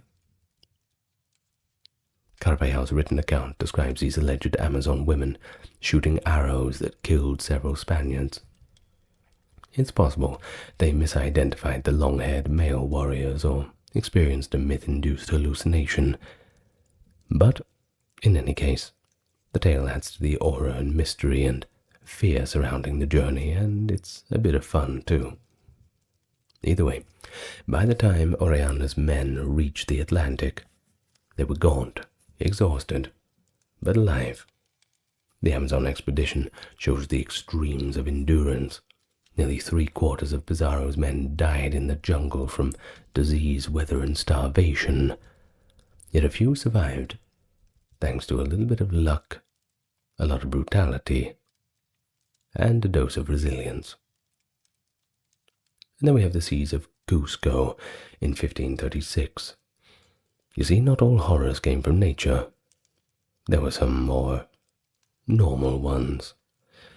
After the Spaniards executed the Inca Emperor Atahualpa and took control of Cusco in 1533, they soon faced a massive uprising led by the Inca nobleman Manco Inca in 1536. A few hundred Spaniards in Cusco were besieged by tens of thousands of Inca for many months. During the siege, the conquistadors suffered severe hardship. They ran out of food and resorted to eating dog meat and scraps. Wounded and malnourished, they also witnessed frightening Inca siege tactics, such as the use of large sling-fired stones and the burning of the city around them. Several Spaniards were captured and sacrificed by the Incas right in view of the Spanish walls, another psychological warfare tactic, and one can imagine the fear inside the Spanish camp as they saw the smoke rising from their comrades' ritual deaths. Finally, the siege was broken by the arrival of reinforcements. Ironically, Diego de Almagro's men returning from their failed Chile expedition. But by then, many conquistadors in Cusco were dead, and the survivors were traumatized by the close call. Well, then we have La Noche Triste, referring to the Night of Sorrows in 1520, a key moment in the Mexican conquest where roles were briefly reversed. Cortés and his conquistadors, along with allies and stolen treasure, attempted a nighttime escape from Tenochtitlan after the city rose against them. The Spaniards were weighed down with gold they had looted. In the rainy darkness, Aztec warriors attacked from canoes and causeways. Chaos ensued as bridges collapsed. Scores of Spaniards fell into the lake, many drowned under the weight of treasure, or were killed in the water by the Aztec arrows. Those who made it to the far shore were in a pitiful state. Cortés himself supposedly wept under a tree for the loss of so many men. The terror of the conquistadors felt that night, surrounded by enemies in pouring rain, slipping on the blood-drenched causeways with war cries piercing the air. It must have been pretty immense. Survivor accounts describe it as a total rout. For the first time, the invaders experienced the kind of fear and slaughter that they often dealt to others. And so, The night of sorrows became legendary, a night when greedy overreach led to a deadly retreat. Perhaps a lesson in humility. Maybe. But these episodes and others likely circulated among the Spaniards both in the Americas and back in Spain. They became cautionary tales, reminders that the conquest was not an easy glory march, but a perilous endeavor, where one misstep could mean a violent or horrible end. Well, given the relentless hardship, starvation, disease, fear, and exhaustion, one might wonder, and rightly so, why the conquistadors kept going. What steel of will or belief drove them onward when so many others would have turned back? Well, of course, people are quite astonished by their tenacity. The English adventurer Sir Walter Raleigh, after attempting exploration himself, paid grudging admiration to the conquistadors, saying, "We seldom or never find that any nation had endured so many misadventures and miseries as the Spaniards have done in their Indian discoveries, yet persisting in their enterprises with invincible constancy, they've annexed so many goodly provinces to their kingdom to bury the remembrance of all dangers past." In other words, despite all the shipwrecks, defeats, famines, heat, cold, mutinies, and want of all things needful, the Spaniards pushed on. Several factors explain the resolve. The first is a pretty simple one. It's just the lure of gold and riches. It's a powerful motivator, that's for sure. Many conquistadors were poor, gentlemen perhaps, or soldiers of fortune, who felt they had very little to lose. The early conquest of the Aztecs and Incas yielded quite a bit of treasure in gold and silver, and that became legend as word spread. Well, people were going out to make their fortunes. Even if men were starving today, they believed if they could just reach that next rich city or treasure hoard, the suffering would be repaid 100-fold. This hope of striking it rich fueled a kind of feverish perseverance. For example, Coronado's men endured the burning plains of Kansas because they hoped to find the wealthy city of Guevara, which turned out to be a small village of grass huts. The disappointment did not break the spirits, but by then, turning back was as hard as going forward. El Dorado, the golden king or city, was a mirage that led many to push deeper into the unknown jungles despite mounting losses. Then, of course, there was the religious zeal. Many conquistadors were devout, at least outwardly, and rationalized their hardships as part of a holy mission. The idea of spreading Christianity and defeating the heathens gave a suffering a sense of purpose. Hernan Cortes often framed his campaign as divinely guided. When things looked grim, they would invoke God's will or the protection of the saints. Surviving against odds was seen as proof of providence. Cabeza de Vaca, for instance, believed that God's mercy alone saved him during his wanderings, writing that only by miracle did he live through starvation and captivity. The faith could be a psychological bulwark against despair. It allowed men to cast their fear and pain as tests from gods or sacrifices from a higher cause. Of course, cynically, it also justified a little bit of cruelty. But in terms of personal endurance, well, belief is quite a good fuel for that. Then we have discipline and leadership. The expeditions often maintained strict military discipline. The fear of punishment or shame could keep a starving man in line. Leaders like Cortes, Pizarro, or De Soto were often ruthless about suppressing dissent. For example, when some of De Soto's men wanted to abandon the expedition and seek safety, he punished or cajoled them to stay. In one instance, during the long trek and rising discontent, a small group attempted to desert. De Soto had the ringleaders executed to prevent collapse of morale. Similarly, Pizarro's famous gesture on the island of Gallo in 1527, drawing a line in the sand and challenging his men between returning to Panama and continuing to Peru and its riches, shamed a loyal few, the famous 13, into staying, even though they were half-starved at the time. Charismatic and determined commanders could inspire men to endure the unendurable. Yet leadership was a double-edged sword. A stubborn leader could also march his own men into doom, as Narvaez did. In that era, however, obedience was drilled into soldiers, which often kept expeditions together long past the point an organized group would have fragmented. But in many situations, conquistadors realized that survival itself depended on pressing forward. Turning back through the same hostile terrain could be just as deadly as going forward. Once deep in unknown countries, they were often essentially trapped by geography or distance. For instance, when Coronado reached the Great Plains, or when Orellana's men were swept down the Amazon, they couldn't easily just go back. In such cases, the mantra became, the only way out is through.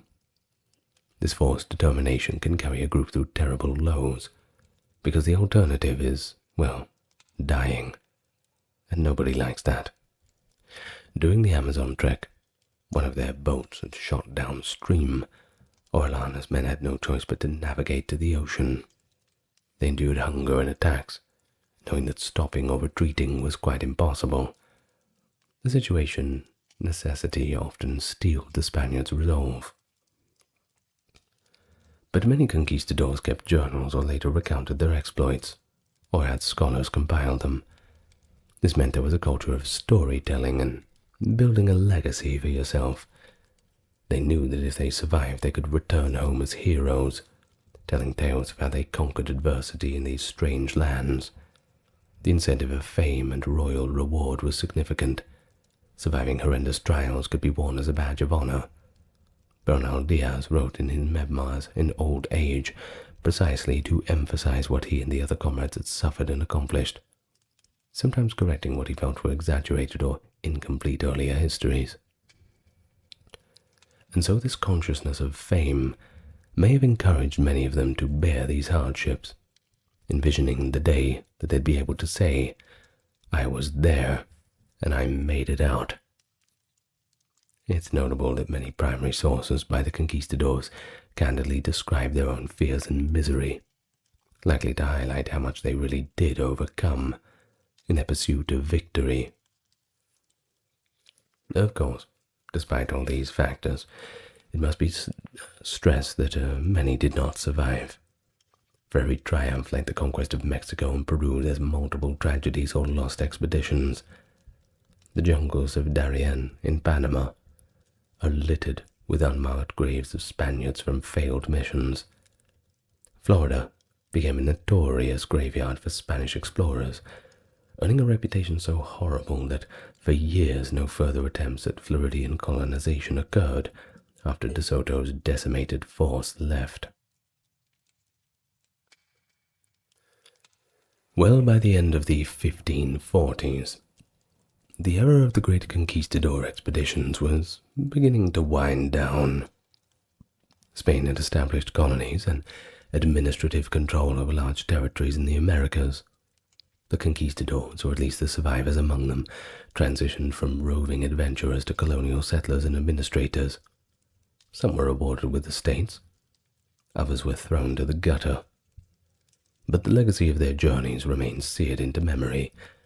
The stories of cultural clashes, terrifying unknowns, and horrific hardships. That is the lore of the conquest.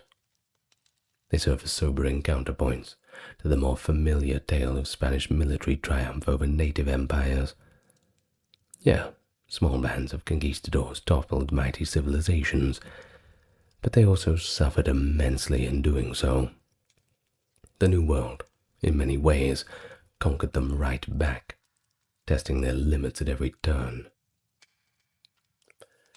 And so in reading their own words, Are you not struck by how frequently they mention hunger, thirst, exhaustion, alongside battles and gold? The letters to the king or chronicles often start by recounting the misery of the journey before bragging about any victories. For example, after trekking across what is now the U.S. Southwest, an officer under Coronado wrote back the expedition had endured much hardship, cold, and hunger, but emphasized the trials more than any spoils. And this was typical. The conquistadors knew that only by conveying the scale of their ordeals could they argue they deserved the riches and titles they sought as reward. So it really underscores a broader human theme, the ability to endure under extreme circumstance, with hope and determination. In their case, the hope was sometimes a little misguided. The cities of gold did not exist, and the determination was used for conquest, sure. But the raw survival instinct is undeniable. They traversed strange continents on foot, with no survival tools that one might deem essential today, often clad in broken armor and rotting boots plagued by insects and disease. And yet many pushed on until they hit their goal or dropped dead. Well, by 1540, two major American empires, the Aztec and the Inca, had been conquered, and many of the conquistadors' most gripping journeys, Cortes in Mexico, Pizarro in Peru, Orellana down the Amazon, De Soto across the Mississippi, and De Vaca across the Southwest, were complete, were coming to an end. Spain itself stood ascendant in the New World, but at tremendous cost. The horrors faced by the conquistadors would become a kind of dark foundation for the new Spanish colonies. The early adventurers' nightmares paved the way for the later settlers' dreams. In a vast plaza, surrounded by towering stone pyramids, the air is thick with incense and the murmurs of a crowd. All of a sudden, a blast of a conch shell silences the throng, and captives are led up the temple steps. At the pinnacle of the great monument, a priest raises a flint knife to the sky before plunging it into the flesh of the sacrifice. But the onlookers, they are not shocked. This is simply a normal day. Welcome to pre-colonial Central America, a world of magnificent achievement and deeply ingrained brutality. In our time together today, we are going to journey through the civilizations of the Aztecs, the Maya, Miztecs, Toltecs, and some others, and we'll see how warfare, human sacrifice, slavery, and harsh justice were woven into the fabric of these societies. It's a story as fascinating as it is grim. Battles for conquest and captives, rituals of blood offered to hungry gods, legal codes that dealt out death and mutilation, a daily life lived under the shadow of violence. But it's also a story of cultural brilliance, grand cities, astronomical knowledge, art and order, all coexisting with acts that admittedly shake our modern sensibilities. Our exploration is going to remain firmly in the pre-colonial era, long before European contact, allowing us to understand these practices on their own terms. We'll hear anecdotes of warriors and slaves, kings and victims, drawn from indigenous codices and early chronicles that preserve the voices of the past. By the end, I hope you can have a vivid picture of the brutality and societal violence that characterized Mesoamerican civilization, and also an appreciation for the complexities and achievements that accompanied this dark side of human nature. Before we begin, I'd like to welcome you to the channel. For those newcomers, I invite you to subscribe and like and perhaps tell me where you're listening from. And welcome back to any people returning. Thank you for those supporting on the Patreon and those who checked out the merch store. Now, without further ado, let us begin. And so we begin by looking at the engine that drove much of the violence. It's not unique to Mesoamerica. Warfare is everywhere. But let's look at it in a Mesoamerican context. Well, it was really a fact of life for these Mesoamerican civilizations, tightly linked to their society and religion.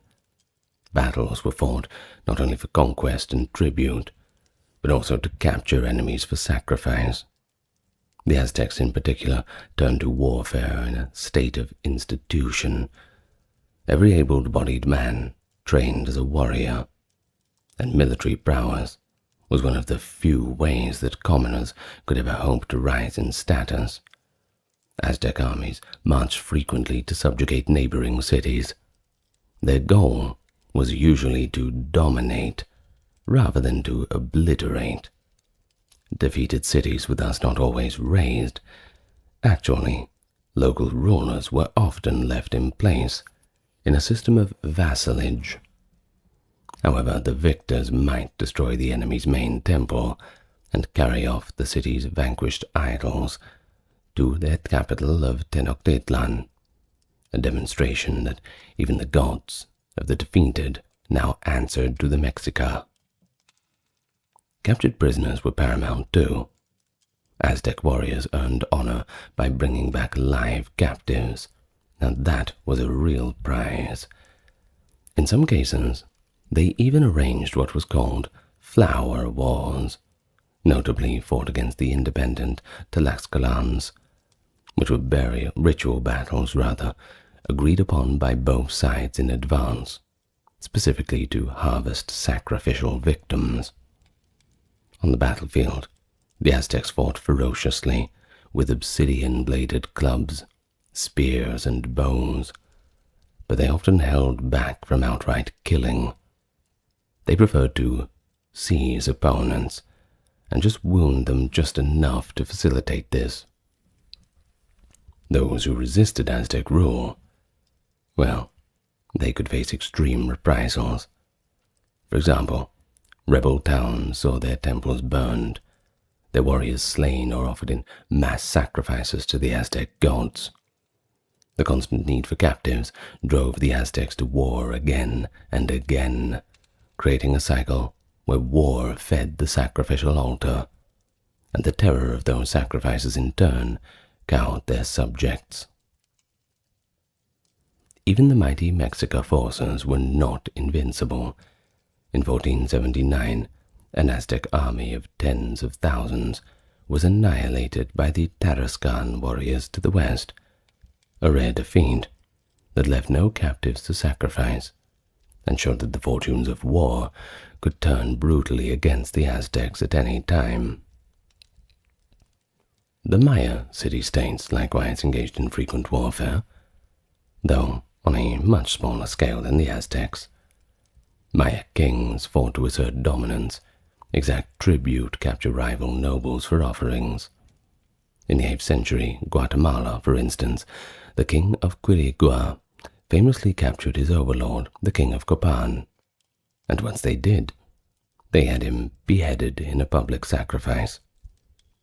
Pretty dramatic example of how even royalty can meet a violent end. No one is made an exception. Maya armies would attack walled cities and take prisoners. Carved stone monuments and murals depict these events. For example, the famous murals of Bonampak show victorious Maya nobles standing over trussed-up captives who bleed from their fingers, evidence of torture before sacrifice. Perhaps we don't know exactly what the torture method was, but if you start using your imagination, well, you probably won't come up with very pleasant ideas.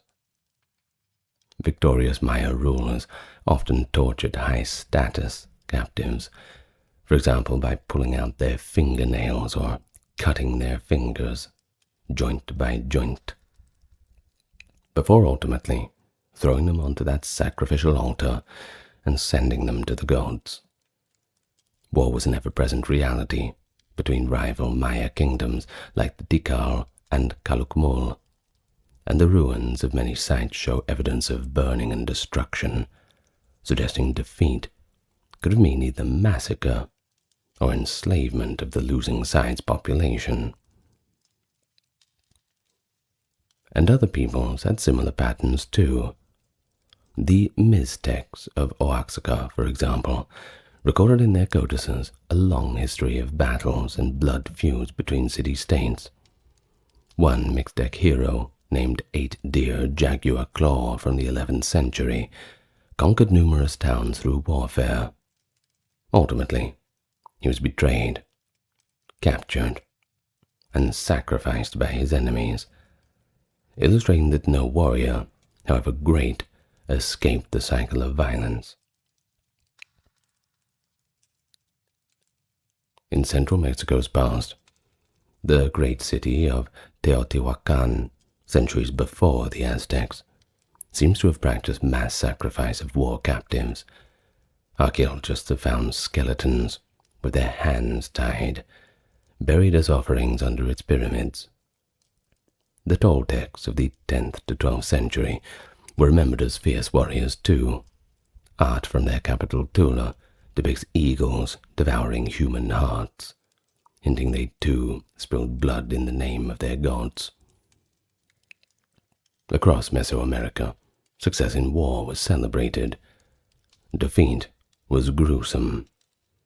A captured common soldier might be sold off as a slave or sacrificed, and a captured noble, well, he would be saved for a grand public spectacle to glorify the deities above. Warfare was not a sporadic event, but a structural element of these societies. It fueled the economy with tribute and fed the bodies upon the altars. It institutionalized brutality on a grand scale. Entire generations were raised to fight, kill or be killed, and to accept that falling into enemy hands meant a fate worse than death. Sacrifice, rituals of blood. No aspect of Mesoamerican life is more infamous and discussed than human sacrifice. To these civilizations, sacrifice was the sacred offering of life to the gods, a necessity to keep the cosmos in pure balance.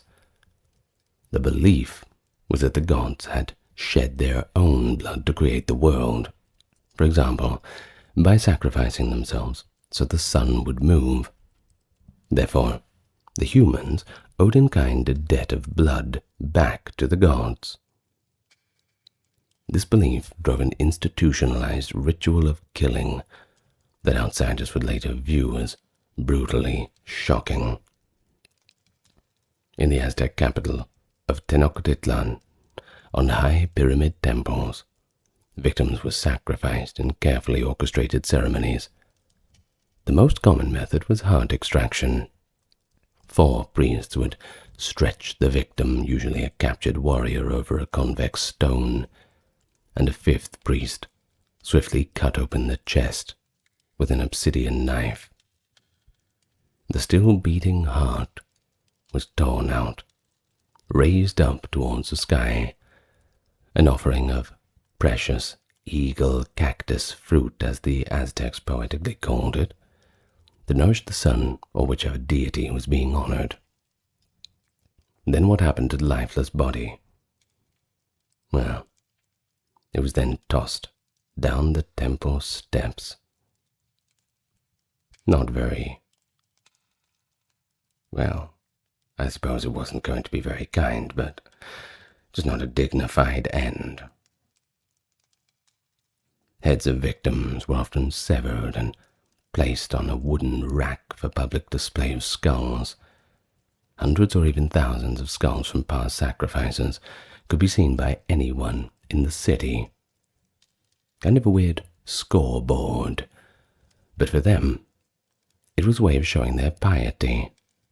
Look how much blood we have given back to the gods. Often the victim's remains were treated as sacred objects as well. In some rites, the corpse was dismembered or flayed, and portions of the flesh were ritually consumed by the participants, a form of ceremonial cannibalism, symbolizing communion with the gods. For example, some Aztec records describe priests and nobles cooking and eating parts of a sacrificial victim's body in a ritual meal. Some particularly important sacrifices had additional rituals too. For example, in the annual ceremony to the god Xipetotec, captives were killed and then skinned, and the priests donned the victims' skins as macabre costumes, symbolizing renewal. In a few ceremonies, a chosen victim would impersonate a god for a period of time. For example, the Aztecs each year took a handsome captive to personify the god, the lord of the smoking mirror, Tezcatlipoca. For 1 year, he lived like a prince. He was given fine clothes and 4 wives.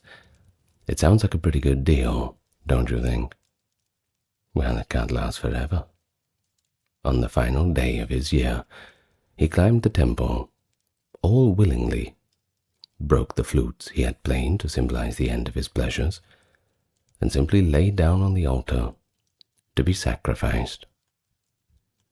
This poignant rite, it dramatized that fleeting nature of life and power, even for the most exalted, the cycle of life and death, always having a start and end.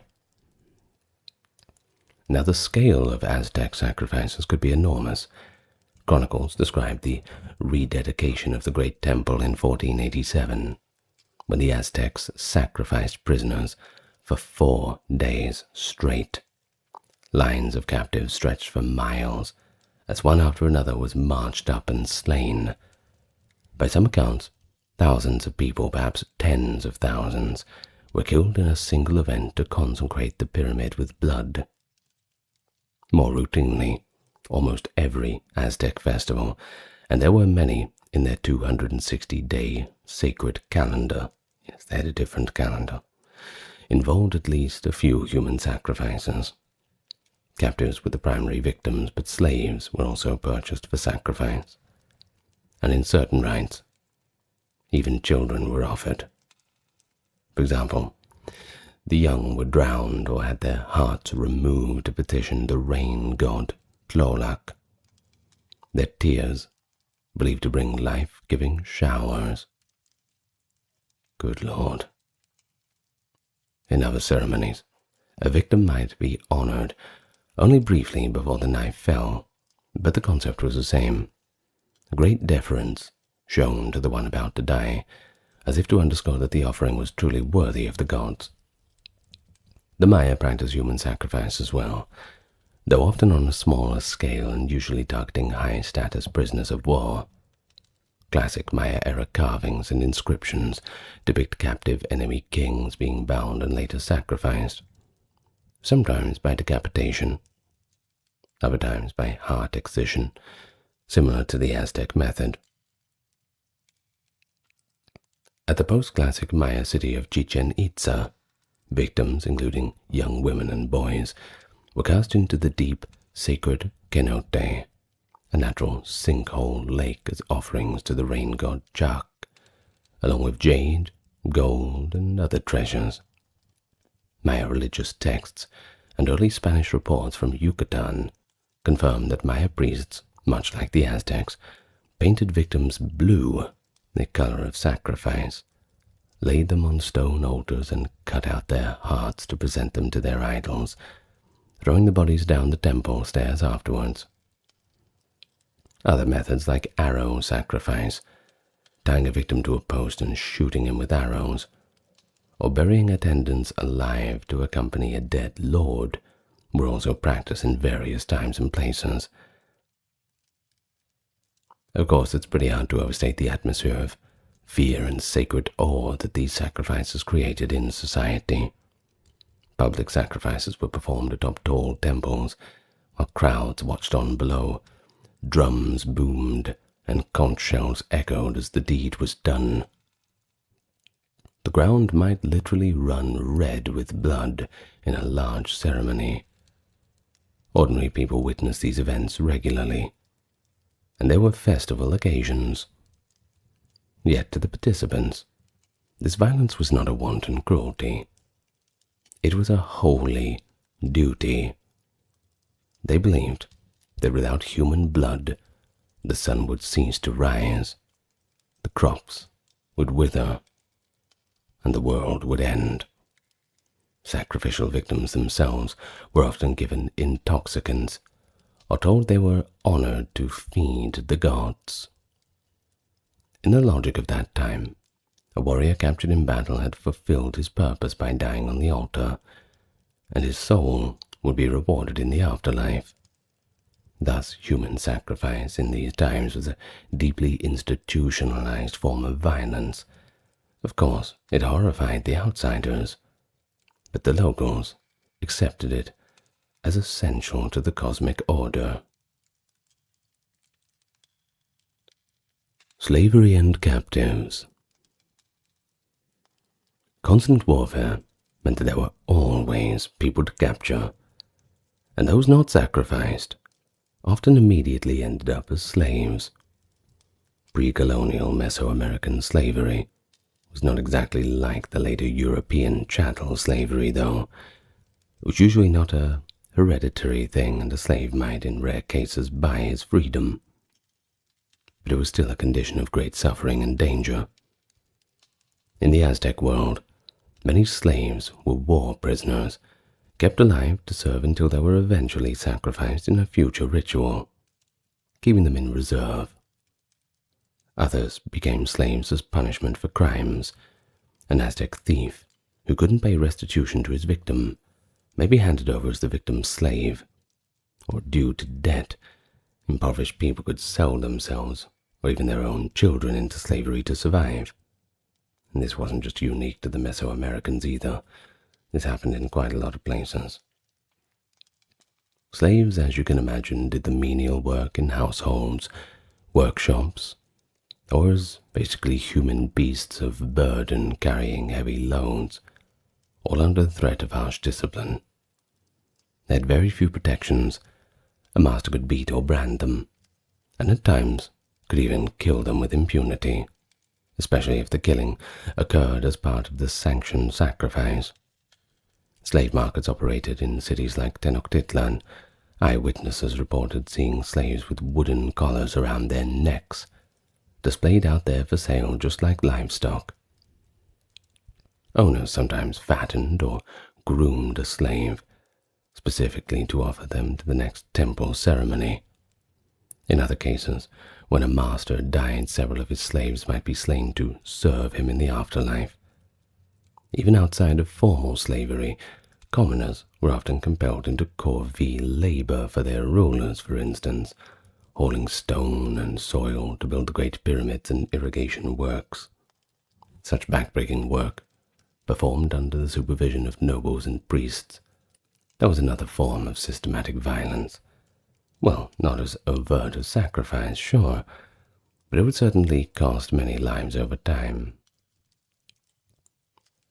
While Aztec law technically provided few rights for slaves, for example, a master unlawfully killing a slave outside of a ritual context could be punished, and a slave could also sometimes gain freedom by fleeing to a royal palace sanctuary. These were pretty small consolations. For the most part, a slave's life was at the mercy of others. They were frequently subject to abuse, and their existence could be cut short at any time if deemed necessary for sacrifice, or if they greatly displeased their owner. A slave meant for sacrifice might be drugged or adorned as a divine messenger before being killed, or simply just taken up to the steps and offered without ceremony if they were a criminal. Being a slave in pre-Columbian Central America meant living under this constant shadow of violence, hard labor, day to day, and the looming possibility of a bloody end on the altar. Basically, it was an extension of the warfare and sacrificial system, a temporary holding state, for those whose lives would ultimately be given to the gods, or just exploited until they collapsed. Of course, all these societies enforce strict laws, along with harsh punishments for breaking them, a necessary strategy when you don't have any prisons. Aztec law, for instance, prescribed the death penalty for wide ranges of offenses that threaten social orders. Obvious crimes like murder, SA, and treason meant execution. But so did theft of valuable property, grave robbery, arson, and don't forget blasphemy for anybody who's courageous enough to do that. Adultery was also typically punishable by death. An unfaithful wife and her lover could be strangled or stoned if caught. And public drunkenness was absolutely forbidden for youths. A young commoner found drunk might be punished by death on the spot.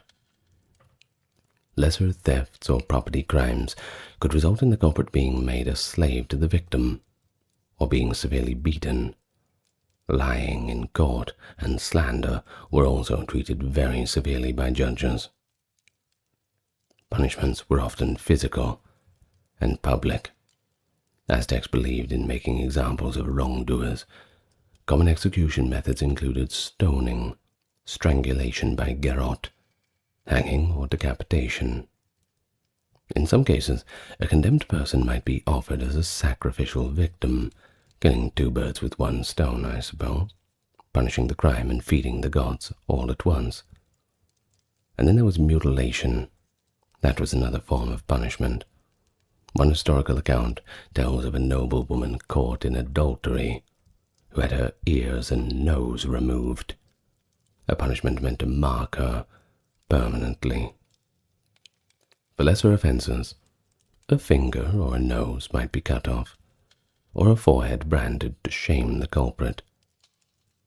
The laws applied to everyone, but nobles were actually held to an even higher standard. If a nobleman committed a crime, he didn't just get away with it. He'd either face the same penalties or worse. And the reason for this was it was expected that those of higher rank were to set an example for everybody else, exemplify moral behavior. A deviation from that, well, they had to have the hammer fall. As for the justice, it was swift. Local judges, often elders or chiefs, heard cases and handed down sentences immediately, with higher courts in major cities reviewing serious crimes. There was no long-term incarceration. A guilty verdict usually meant an instant and often brutal end. This served as a powerful deterrent. People knew that breaking the law could lead to being killed in front of their community, or just sold into slavery. Among the Maya and other groups, we have fewer direct records of their legal codes, but early Spanish observers noted that they too executed thieves, adulterers, and rebels without a moment's hesitation. Sometimes they hurled them off cliffs. Sometimes they cut them to pieces. In essence, the legal systems of this time maintained order through fear, the strictest of codes, backed by the threat of violent punishment. That's one way to keep crime in check. And it did, also reinforcing the authorities of the rulers and priests, albeit at the cost of being merciless to offenders. So picture it, an ordinary day on the streets of Tenochtitlan. A market vendor lays out his goods under the watchful eyes of the armed guards. He knows that if he cheats a customer, his punishment could be death. And not far away, a mother warns her children to be good or face a burning dose of discipline. Over the city looms a great pyramid temple, the constant reminder that in a few days the festival of the patron god will demand its human offerings. In this way, reminders of violence was a constant part of the daily routine. So how would it feel to live in a society where death and pain were so brazen and public? I suppose you can get used to anything. From childhood, people were hardened to the violence. Aztec parents, for example, enforced discipline with startling ferocity. If a young child misbehaved, parents might bind them or hold them over burning chili peppers so that the smoke scalded their eyes and throat. Other children could be pierced with maguey cactus thorns in their skin as a punishment. This harsh upbringing was meant to instill obedience and endurance, and those are qualities in a world that could turn deadly at any moment's notice. By the time youths entered formal training, that being the boys in the warrior schools and the girls in domestic crafts, they understood that defiance or laziness would simply not be tolerated. As adults, people routinely witnessed violence as part of communal life. A resident of Tenochtitlan might go to a festival and watch dozens of people get murdered in the central plaza, their hearts offered up to the gods amid music and dancing. The same person on another day might see an adulterer or thief publicly stoned in the marketplace as a lesson to all. But rather than causing chaos, all the events reinforced the social order. Spectacles that combined fear and religious awe. Citizens were expected to attend and even participate ritually through prayer and song, in sacrifices which normalized the bloodshed. Children accompanied their parents to watch, learning that this was simply the way of the world they lived in. And thus, like I said, you can get used to anything. There was a degree of desensitization. They were simply accustomed to the sight and the smell of the blood, and the sound of victims' screams, or the thud of bodies falling down temple steps. It was jarring, but it was also bound up with meaning and tradition, which somehow made the whole thing psychologically acceptable. Still, living under such conditions meant constant low-level fear. Common folk knew that in their next war, they or their loved ones could be captured by a neighboring kingdom or by Aztec warriors and end up on that altar themselves. Parents would worry if their sons went to battle. Defeat could mean their child's heart decorating an enemy altar, their body thrown down the enemy pyramid. Likewise, a poor farmer in Aztec lands who fell into debt might have to sell his own children into slavery, with the grim knowledge that the child could be sacrificed by his new owner. Even nobility were not immune. A high-born Maya lord captured in war could be tortured and killed in front of a jeering rival court. But despite all this, people found ways to cope. Religion provided a framework that made these horrors seem somewhat purposeful. A victim who died for the gods was believed to attain a special afterlife. Aztecs taught that warriors sacrificed on the altar would join the sun's entourage in the sky, and if you really believed in the religion, well, that sounds pretty good. Communities also took pride in the splendor of their ceremonies. The very rituals that were deadly were also occasions of social gathering and renewal. After a sacrifice, there might be a ritual feast, sometimes including a portion of the victim's flesh in a symbolic meal. And there was always a dance, a song, and a prayer. In other words, effectively the brutality was ritualized, and because it was so normal, it was somewhat psychologically managed within the community. Of course, none of this negates the genuine terror that a lot of individuals must have felt. Unfortunately, we don't hear the voices of those people who had their hearts ripped out and heads removed. A slave awaiting sacrifice, a family seeing their loved one led away in ropes, a prisoner hearing the temple drums. Well, culture, desensitization or not, these must have been a frightening experience. But in the day-to-day, people just carried on. Farmers worked the fields, artisans crafted their beautiful little objects, and children played in the courtyards. Life was not unrelenting horror, but rather the shadow of sanctioned violence was always looming.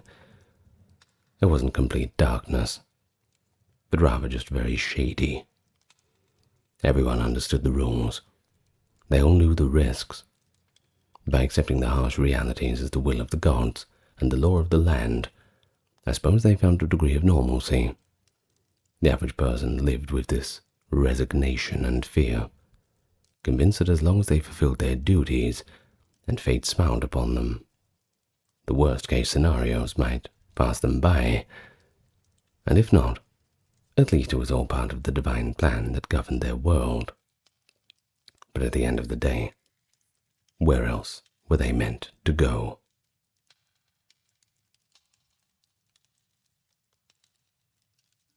Now it is important that we present some balance towards this. I don't want this to be the kind of video that's just going in so hard on the Mesoamericans, because that wouldn't be that fair. We need to provide some sort of balance. So let's talk about a few cultural and religious achievements amid all this brutality. Of course, we have to recognize that it all coexisted with this remarkable culture. The same Aztecs and Maya, who conducted mass sacrifices, also built gorgeous cities of stone, created advanced calendars and writing systems, and produced exquisite works of art. They recorded their knowledge and rituals in books too, pictographic codices, and they also left us behind a lot of stone inscriptions, leaving a detailed historical records of their deeds and beliefs. In fact, they often poured their ancestry into objects linked to violence.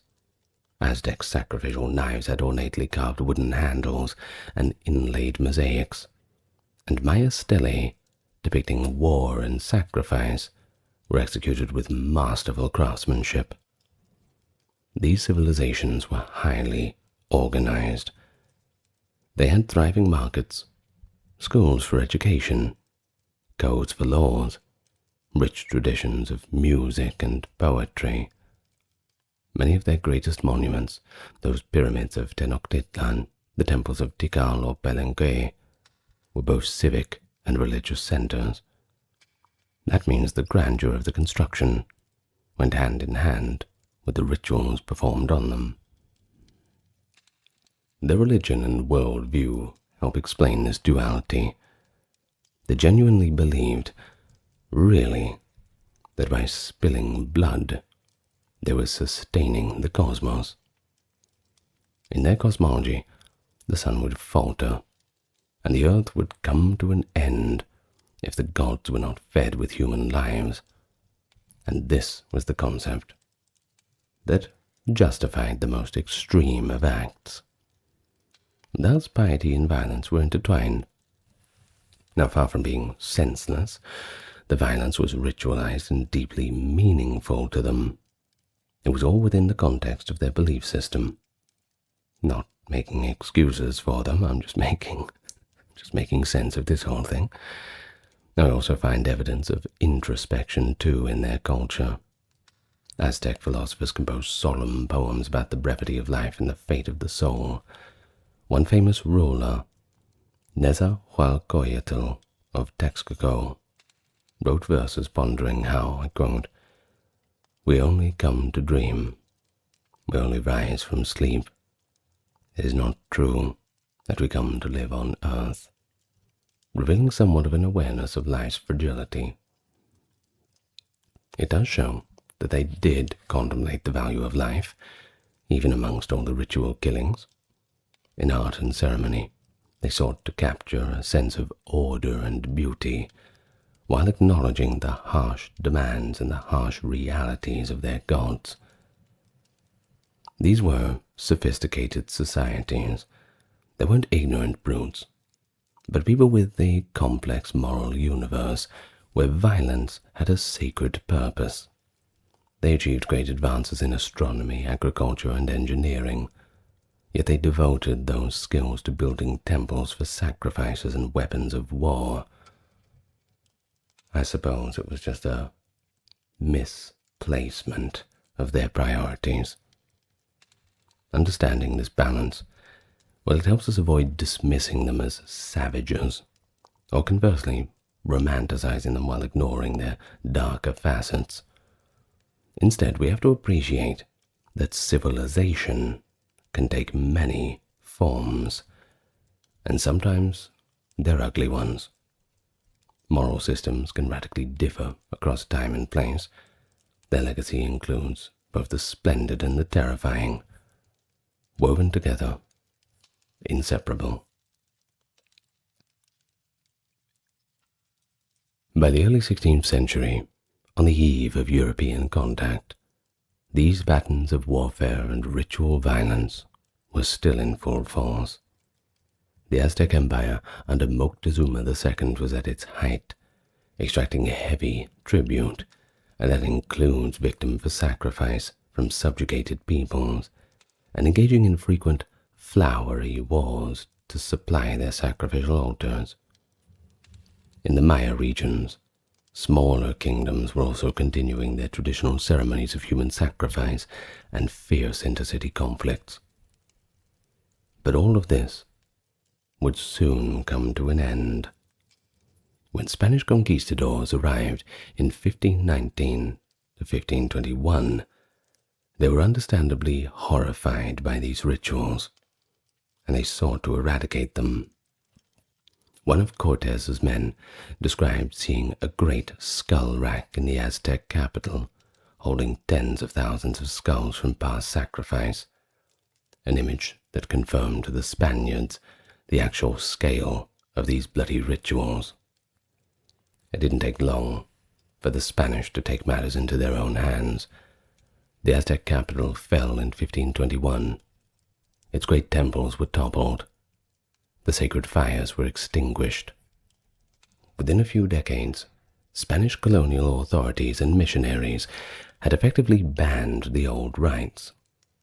Thus, by the mid-16th century, the pre-colonial era of Mesoamerican brutality, the wars for captives, the sacrificial ceremonies, the draconian punishments, had been violently suppressed, only to be replaced by new forms of oppression. Albeit, at least the Spanish weren't ripping people's hearts out. Or perhaps they were, but we just don't know. But one question remains. How did those Aztecs feel when the ritual stopped, and all of a sudden there was no blood running down the altar, no heads being lopped off, no bodies being thrown down the stairs, and they had to observe that the sun was still rising every day? The world didn't end. Everything was completely fine. I wonder what was going through their minds. Well, the pre-colonial civilizations of Central America. They're a sobering tableau of brilliance and brutality. We've seen how the Aztecs, the Maya, the Miztecs, and others achieved great heights of architecture, art, and knowledge. But we've also seen all the violence, the constant warfare, the human sacrifice, the severe punishments. By modern standards, these acts are horrific, and even by standards of the conquistadors, they were horrific too. But within those cultures, they were imbued with purpose and even beauty. Blood was the price of keeping the world alive, enforcing justice and appeasing the gods. An Aztec priest slicing open a victim's chest, or a Maya king sacrificing a captive noble. He believed he was fulfilling a sacred duty. There was nothing evil about it. But regardless, this does not make the violence any less real. Countless individuals suffered agonizing deaths. It reminds us that people of the time did not view these practices as cruel atrocities. It was just a necessary exchange, a foundation of social stability. So they were neither pure monsters nor innocent utopias. They were complex and human. They loved, they built, they created, but they also fought, hurt, and killed in the name of gods and order. A temple of Tenochtitlan stands as evidence of extraordinary engineering, and the dried blood in its cracks, evidence of extraordinary violence.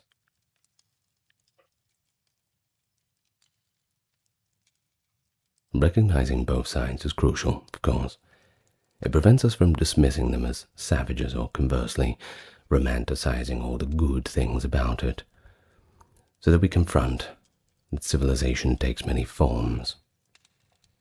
By learning about the bygone cultures in their own terms, we hold up a mirror to humanity's capacity for violence, cloaked in righteousness, a mirror that challenges us to examine how our own values and actions will be judged in the future. Who knows? Perhaps we are the savages. We are all familiar with the image of a Japanese ghost. It's quite unique. Whether you've seen it in film or other media, it always makes an impression. But that concept and aesthetic is not something made up in the modern era. It rather has deep roots, going far back into history. And so today, we're going to try and dredge them up on a deep dive into the ghostly traditions of Japan. A journey through ghost lore from ancient times up into the Meiji era. We'll trace how Japanese beliefs about spirits and supernatural beings evolved over centuries, involving folklore, religion, and history. Ghosts in Japan, often called yurei, literally faint spirits, have long been a source of both fascination and fear. They appear in old myths, medieval war tales, and Edo period kabuki plays, serving at times as moral warnings, and other times as thrilling entertainment. We'll encounter vengeful spirits of Onryo too, said to bring calamity on the living, that playful shape-shifting monsters called yokai that enliven folk tales, even compassionate ghosts that watch over their loved ones. And so as we journey from the age of the gods to the dawn of modern Japan, we'll also talk about how Shinto and Buddhist worldviews shaped these tales and how local superstitions varied from region to region. So get relaxed, settled in, and let's cross the threshold together, where the veil between the living and the dead is at its thinnest. Welcome to the channel. Bit of an exciting one today, isn't it? For those newcomers, I invite you to hit that subscribe button. It's right next to the like button. And thank you for those supporting on the Patreon and the people who checked out the merch store. Thank you very much.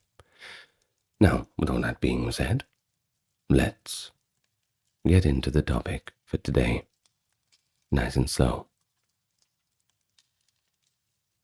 Well, of course, before getting into the history, it's probably a good idea we clarify some key terms in Japanese ghost lore. There will be a few Japanese words, so I will quickly clear up their meanings first.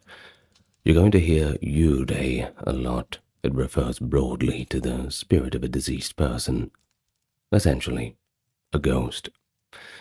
Now, the kanji characters mean dim or faint soul, and that indicates something that lingers at the edge of the living world. Yurei are analogous to Western ghosts. They are the disembodied souls of humans who, for various reasons, have not quite managed to move on peacefully. But yurei is kind of a category, an umbrella term, and within this category, one infamous type is the onryo, often translated as vengeful spirit.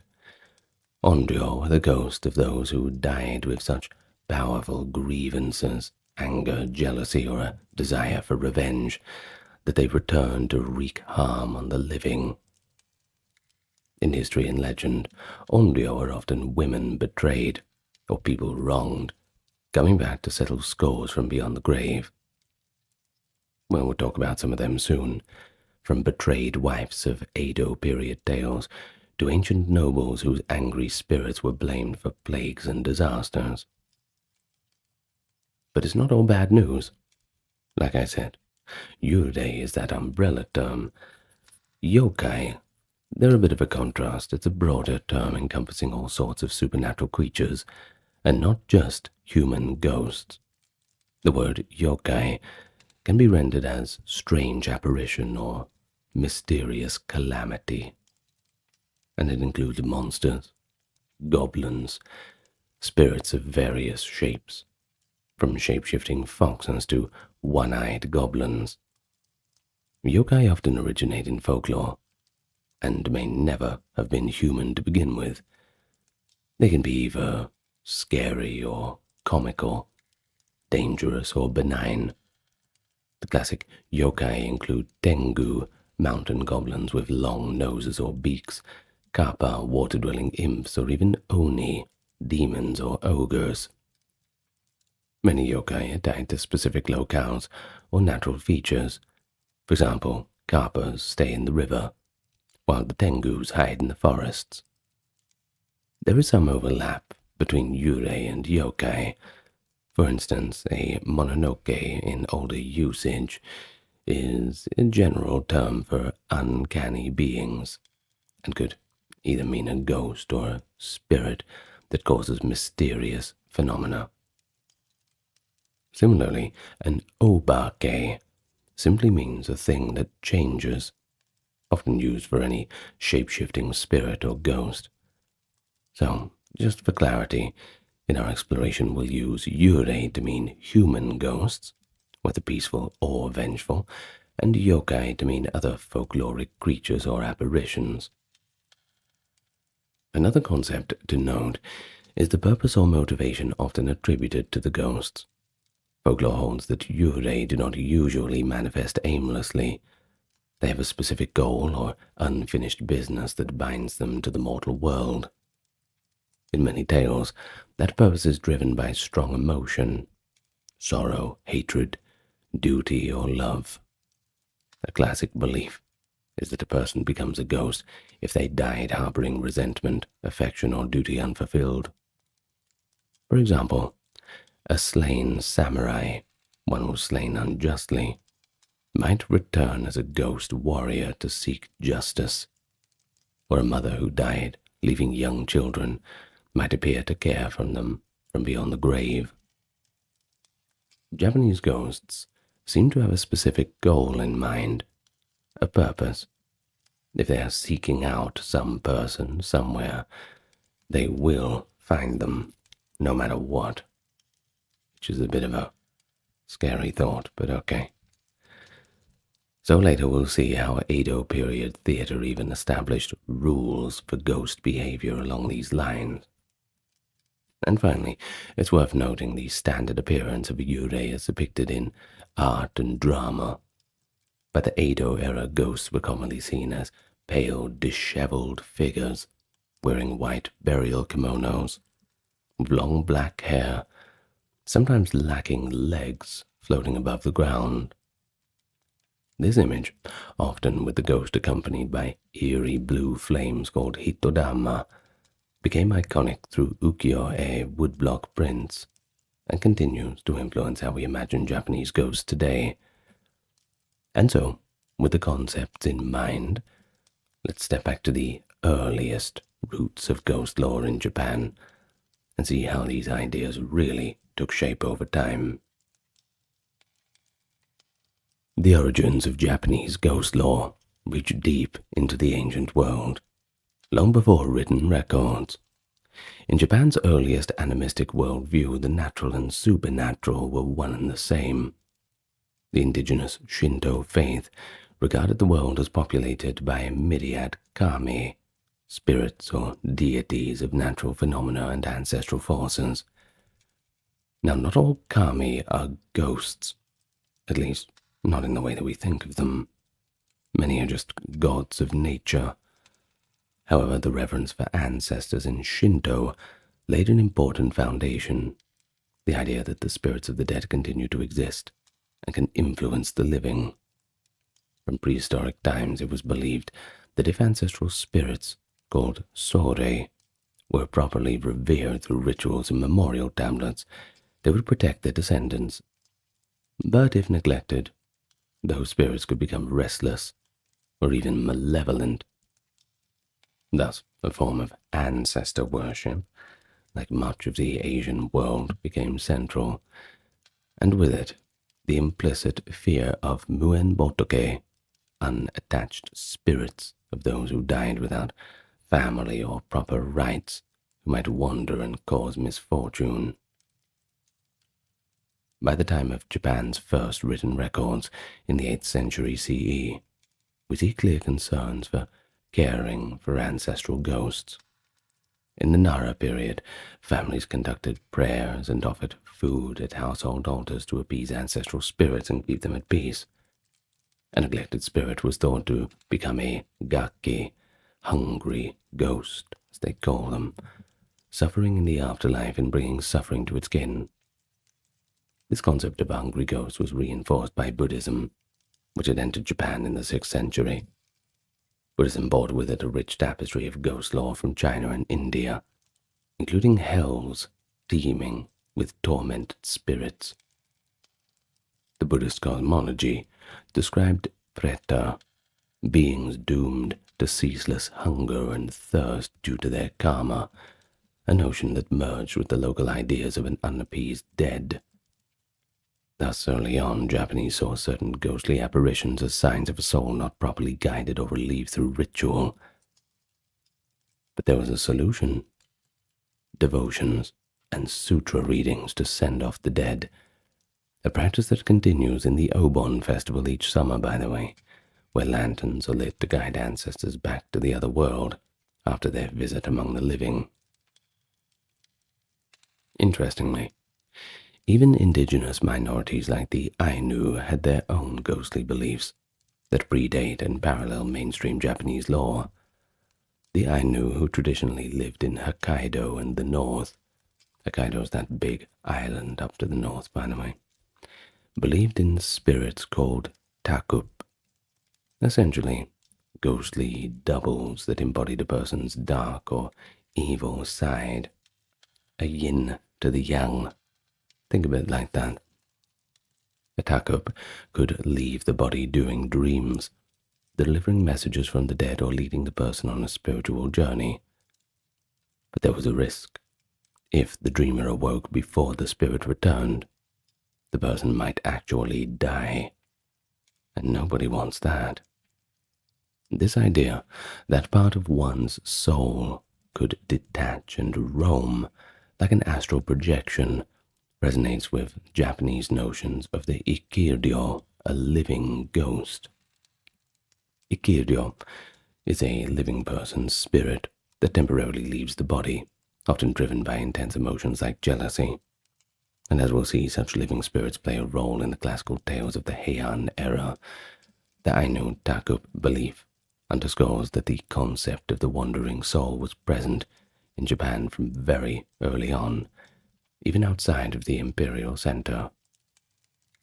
But one of the earliest recorded ghostly tales in Japan comes from the Kojiki, the record of ancient matters in 712 CE, a compilation of myths.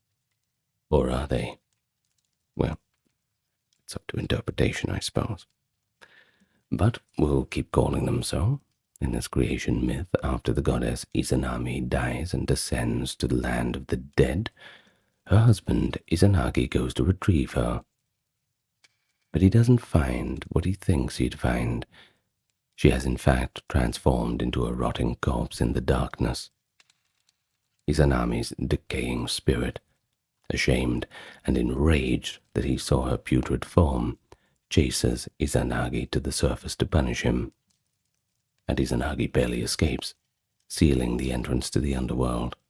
And Izanami's voice thunders from behind the boulder that she will claim 1,000 lives a day in revenge. Izanagi retorts that he will ensure 1,500 births a day to offset her curse. Hard work for Izanagi. Well, this early myth has all the drama of a ghost story. A loved one turned vengeful revenant, a terrifying pursuit from beyond the grave, and even a curse upon the living. It's really got it all. But in Shinto terms, Izanami becomes a Yomotsu Shikome, ugly spirit of Yomi. But we can also see her as an archetypal Onryo, a wronged woman whose wrath curses the world. The tale ultimately sets a precedent that untimely or unhappy death could lead to a powerful malice from the other side. But by the Heian period, the 8th to 12th centuries, these early beliefs had developed into more systematized lore of ghosts and spirits, to which is what we now turn to. But of course, even in ancient times, we see the basic threads of Japanese ghost lore, that deep respect and fear for ancestral spirits, need for proper rituals to prevent vengeful ghosts coming back, and the notion that strong emotions could tether a spirit in the living realm. Thus we have the early storytellers to thank for such groundwork being laid, and the rich tradition to come. 1 foot in reverence, 1 foot in fear. In the Heian era, 794 to 1185, the culture of the imperial court in Kyoto gave rise to some of Japan's most enduring ghost lore. This was a time when belief in Onryo, vengeful spirits of the dead, became deeply ingrained in the aristocracy. The peaceful veneer of the Heian court concealed a very real fear of angered spirits. When disaster struck, fires, plagues, earthquakes, noble houses often suspected that the restless dead were to blame for it all. Perhaps the most famous example is the case of Sugawara no Michizane, a brilliant scholar and court official who died in exile in 903 after being falsely accused by rivals.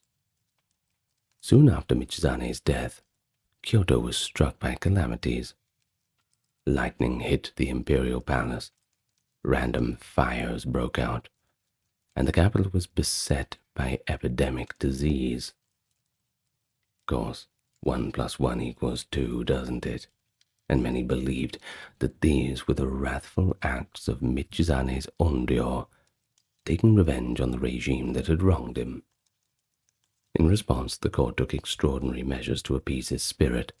They posthumously restored Michizane's titles, and in 947 even enshrined him as a god at Kitano Tenmangu Shrine in Kyoto.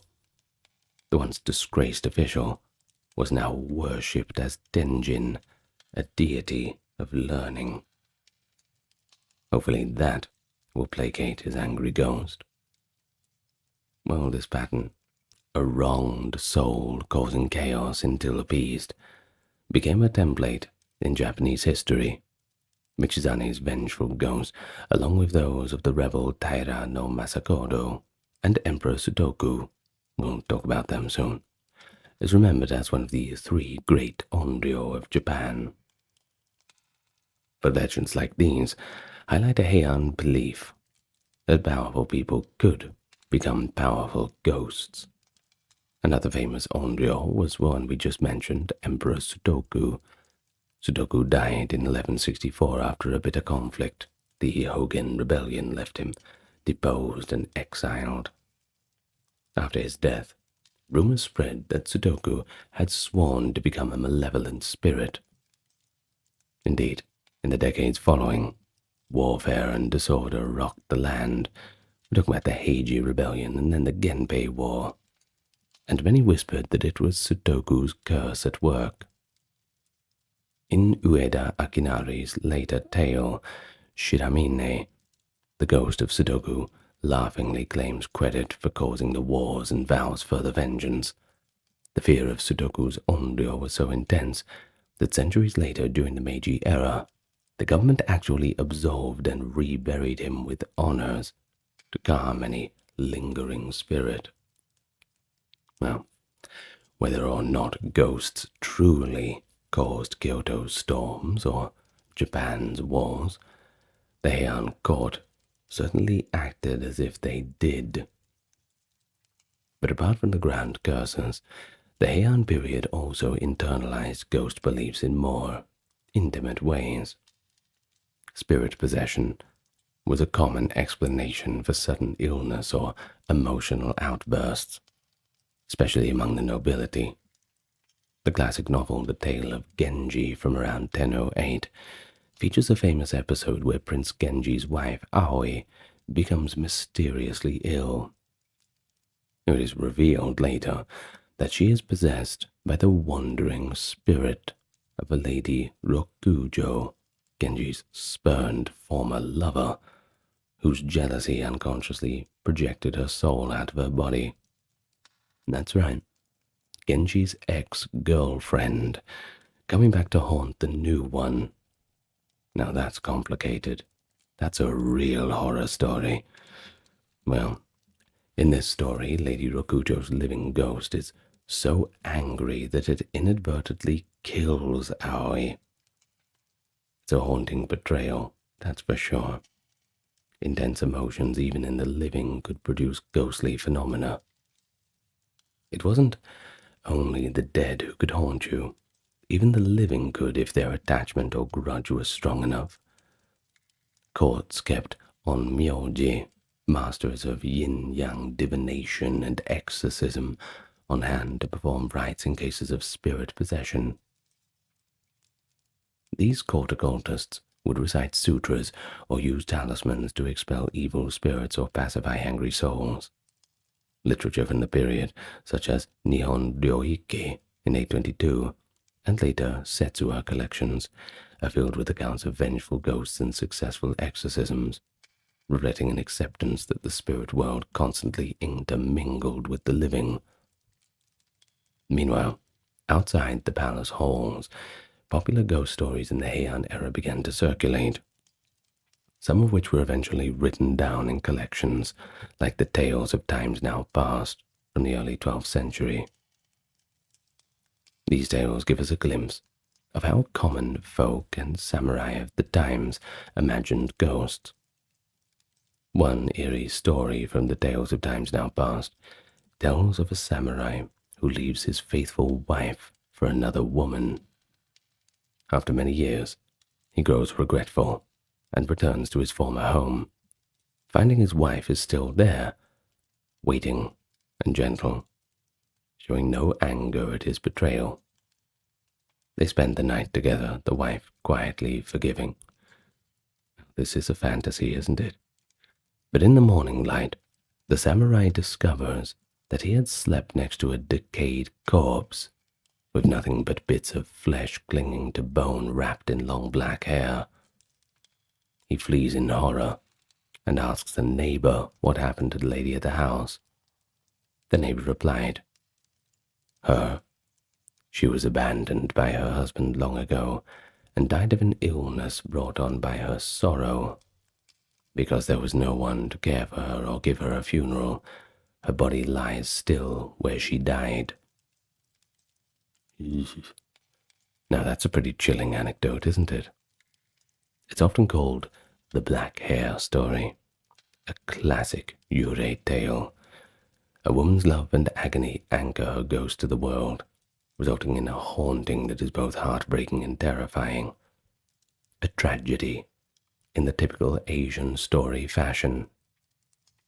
But it also illustrates a moral common in ghost lore. Neglect and betrayal can have dire consequences. So the moral of the story is, don't do it.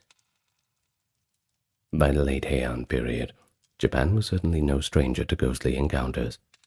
Whether among courtiers or commoners, the notion of goryo-e, ritual ceremonies to placate angry spirits, became institutionalized. Festivals were held to soothe the souls of those who died tragically or with resentment, in hopes of preventing supernatural retribution. We see here a fascinating dynamic. Ghosts were feared, but also respected. They were spiritually potent beings that one might appease with offerings or even elevate to divine status, in the case of Tenjin especially. The line between ghost and god could be a little blurry. A malicious ghost, once calmed, might actually become a pretty handy guardian. The Heian era thus left a dual legacy. On one hand, literary masterpieces like Genji and collections of Setsuha gave us enduring ghostly themes, as duty, jealousy, love beyond death. But on the other, religious practices established how to live with and even control the unseen forces of the deceased. These patterns continued into the medieval era. With the backdrop of samurai warfare, introduced new characters to the ghostly pantheon, the spirits of warriors and the ghosts born on the battlefield. And of course, that word battlefield leads us to a tumultuous era. Kamakura and the Muromachi periods between the 12th and 16th centuries, which saw Japan convulsed by brutal wars. And with wars comes a lot of dead people. And of course, restless warrior ghosts. The epic Heike Monogatari, which chronicles the Genpei War from 1180 to 85 between the Taira, the Heike, and the Minamoto clans, is imbued with a sense of the supernatural. After the Taira's clan's final defeat at the Battle of Dan-no-Ura in 1185, legend holds that the spirits of the drowned Taira warriors, including the child Emperor Antoku, lingered at the battle site. Fishermen in the Shimonseki Straits whispered that strange lights glimmered beneath the waves, the hitodama of the samurai, and that the crabs with shells patterned like samurai faces would transform souls of the Heike. Such folklore gave rise to the haunting tale of Hoichi the Earless, popularized centuries later. A blind lute player is summoned night after night to perform the tale of the Heike for an audience of ghosts, until a priest saves him by writing holy sutras on Hoichi's body, all except for his ears, which the ghosts promptly rip off as the only visible part of him. This tale, retold in Lafcadio Hearn's Kaidan, highlights how warrior ghosts became a rich subject for storytelling, a mix of tragedy and terror, with the lingering desire of the dead to hear their story and be remembered. But beyond folklore, no theatre, that is N-O-H, for anyone who doesn't know the spelling, which developed in the 14th century elevated ghost stories to a more higher art form. Many No plays are essentially ghost narratives. A traveling monk encounters a mysterious stranger, often at a famous battlefield or grave, something like that. As the monk prays or listens, the stranger reveals that they are the ghost of someone, a warrior, nobleman, literary figure, doomed to an existence of suffering until their emotional burdens are resolved. In the No play Atsumori, for example, a monk meets the ghost of Taira no Atsumori, a young samurai killed in the Genpei War. Through the monk's prayers, Atsumori's spirit finds some release from its sorrow. No's restrained, elegant format bellies the poignancy of these ghostly encounters. They are often about the pathos of the dead, the Buddhist idea that detachment causes spirits to remain earthbound. The stylized masks and dances of the No theatre provided a respectful, ritualized way to address the unsettled dead, and in a sense to invite them on stage to tell their stories one last time. That such plays were performed in the presence of shoguns and aristocrats indicates that belief in, or at least the dramatic power of ghosts, spanned all social classes. Amid the violence of the medieval era, many real historical figures became subjects of ghost lore. Earlier we mentioned Taira no Masakado, a 10th century rebel After Masakado was beheaded for declaring himself emperor, legends say his decapitated head flew through the sky and landed in what is now Tokyo. There it became an object of superstitious fear. By the medieval period, Masakado was feared as an onryo capable of causing earthquake and fire. The Kamakura shogunate and later Edo authorities, Edo was the old name for Tokyo, by the way, maintained a shrine at the site of Masakado's head to keep his spirit pacified. And that shrine still survives in central Tokyo to this day. Similarly, the aforementioned Emperor Sutoku became a character in medieval Setsuya tales. One story describes how Sutoku's spirit transformed into a great Tengu after death, reigning as a king of demons in the mountains, yet still nursing resentment against the imperial line. Medieval Buddhist tales, like Honen Shonin Eden, recount Sutoku's ghost appearing as a monstrous figure whose nails had grown into claws from centuries of grudging rage. While high literature and theatre often focused on elite ghosts, rural folklore in medieval times kept alive countless local ghost stories. We hear of Ubume, the ghost of a mother who died in childbirth, seen cradling a baby and seeking help for her child.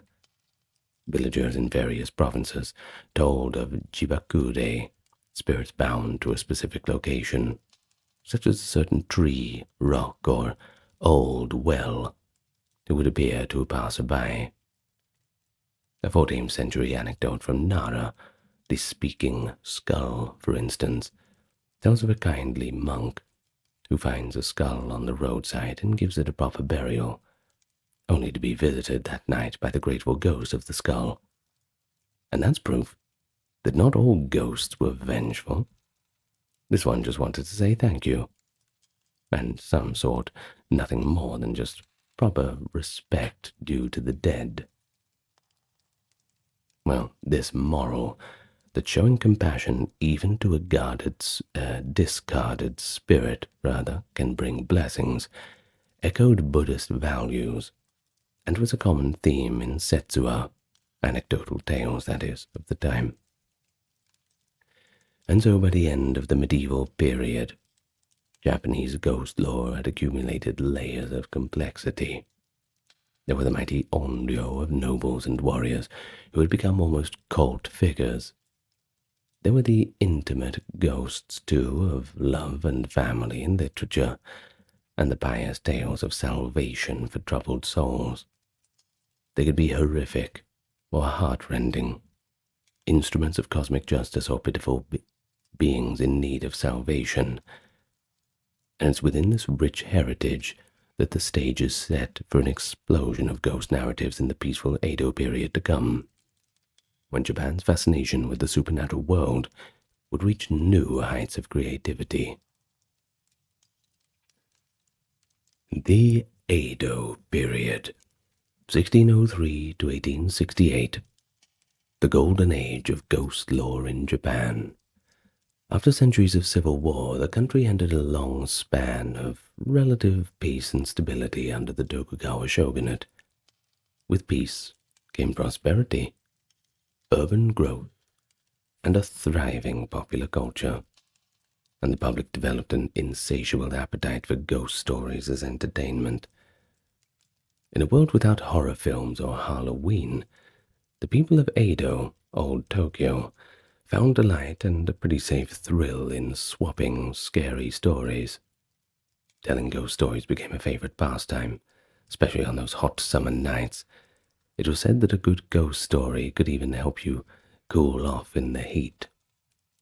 During the Obon season in summer, the very time when spirits of the dead were believed to visit, crowds gathered for supernatural tales, finding a cathartic pleasure in being a little bit on edge.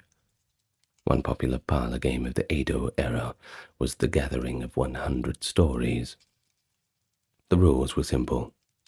Friends would gather at night and light 100 candles, each person in turn told a strange or ghostly tale, then blew out a candle. As the room grew progressively darker, the tension rose. It was said that when the last candle was extinguished after the 100th story, something supernatural, perhaps a ghost summoned by the stories, would actually appear in the darkened room. Well, the gathering of 100 stories was immensely popular in the 17th and 18th centuries. Whether people truly completed all 100 of the stories is pretty unclear, as that must have been quite a late night, I'm sure you can imagine. But numerous references in woodblock prints and literature suggest that the game was widely enjoyed. The game also had a direct impact on literature too. The demand for so many stories spurred writers to compile kaidan, collections of strange tales, so that participants would have some material. Writers traveled to the provinces, collecting local ghost lore to publish, feeding a boom in ghost story anthologies. Two famous collections from Edo are often cited. One is Ugetsu Monogatari, Tales of Moonlight and Rain in 1776, by Ueda Akinari, a set of 9 elegantly written ghost stories blending Chinese and Japanese motifs. And another is Mimi Bukuro, Ear Bag from 1810, compiled by Negishi Yasumori, a samurai official, which contained over 100 brief, uncanny tales reportedly heard during his travels. These works preserved a vast range of folklore, from yokai encounters in far-flung villages to true crime ghost tales in the city. It was in the Edo period that many of Japan's most famous ghost stories took their definitive form on page or stage. Edo's popular theater forms, kabuki, live-action theater, and bunraku, puppet theater, also embraced the supernatural. Ghost-themed plays became pretty big hits, especially in the sweltering summer months, when theaters would literally advertise them as chilling. In fact, kabuki had featured ghostly characters since its early days, but censorship and decorum often required that ghosts only be presented in a moral context, for example as cautionary tales. However, by the 18th and 19th centuries, audiences relished the pure horror and drama of these ghostly revenge stories. Well, the most celebrated of all kabuki ghost plays is Tokaido Yotsuya Kaidan, first staged in 1825 by the playwright Tsuruya Nanboku. Yotsuya Kaidan tells the story of Oiwa, a wife poisoned and betrayed by her samurai husband, who returns as a terrifying ghost to take revenge. Oiwa's apparition, her face disfigured, one eye drooping as she carries a lantern, became an icon of Japanese theater.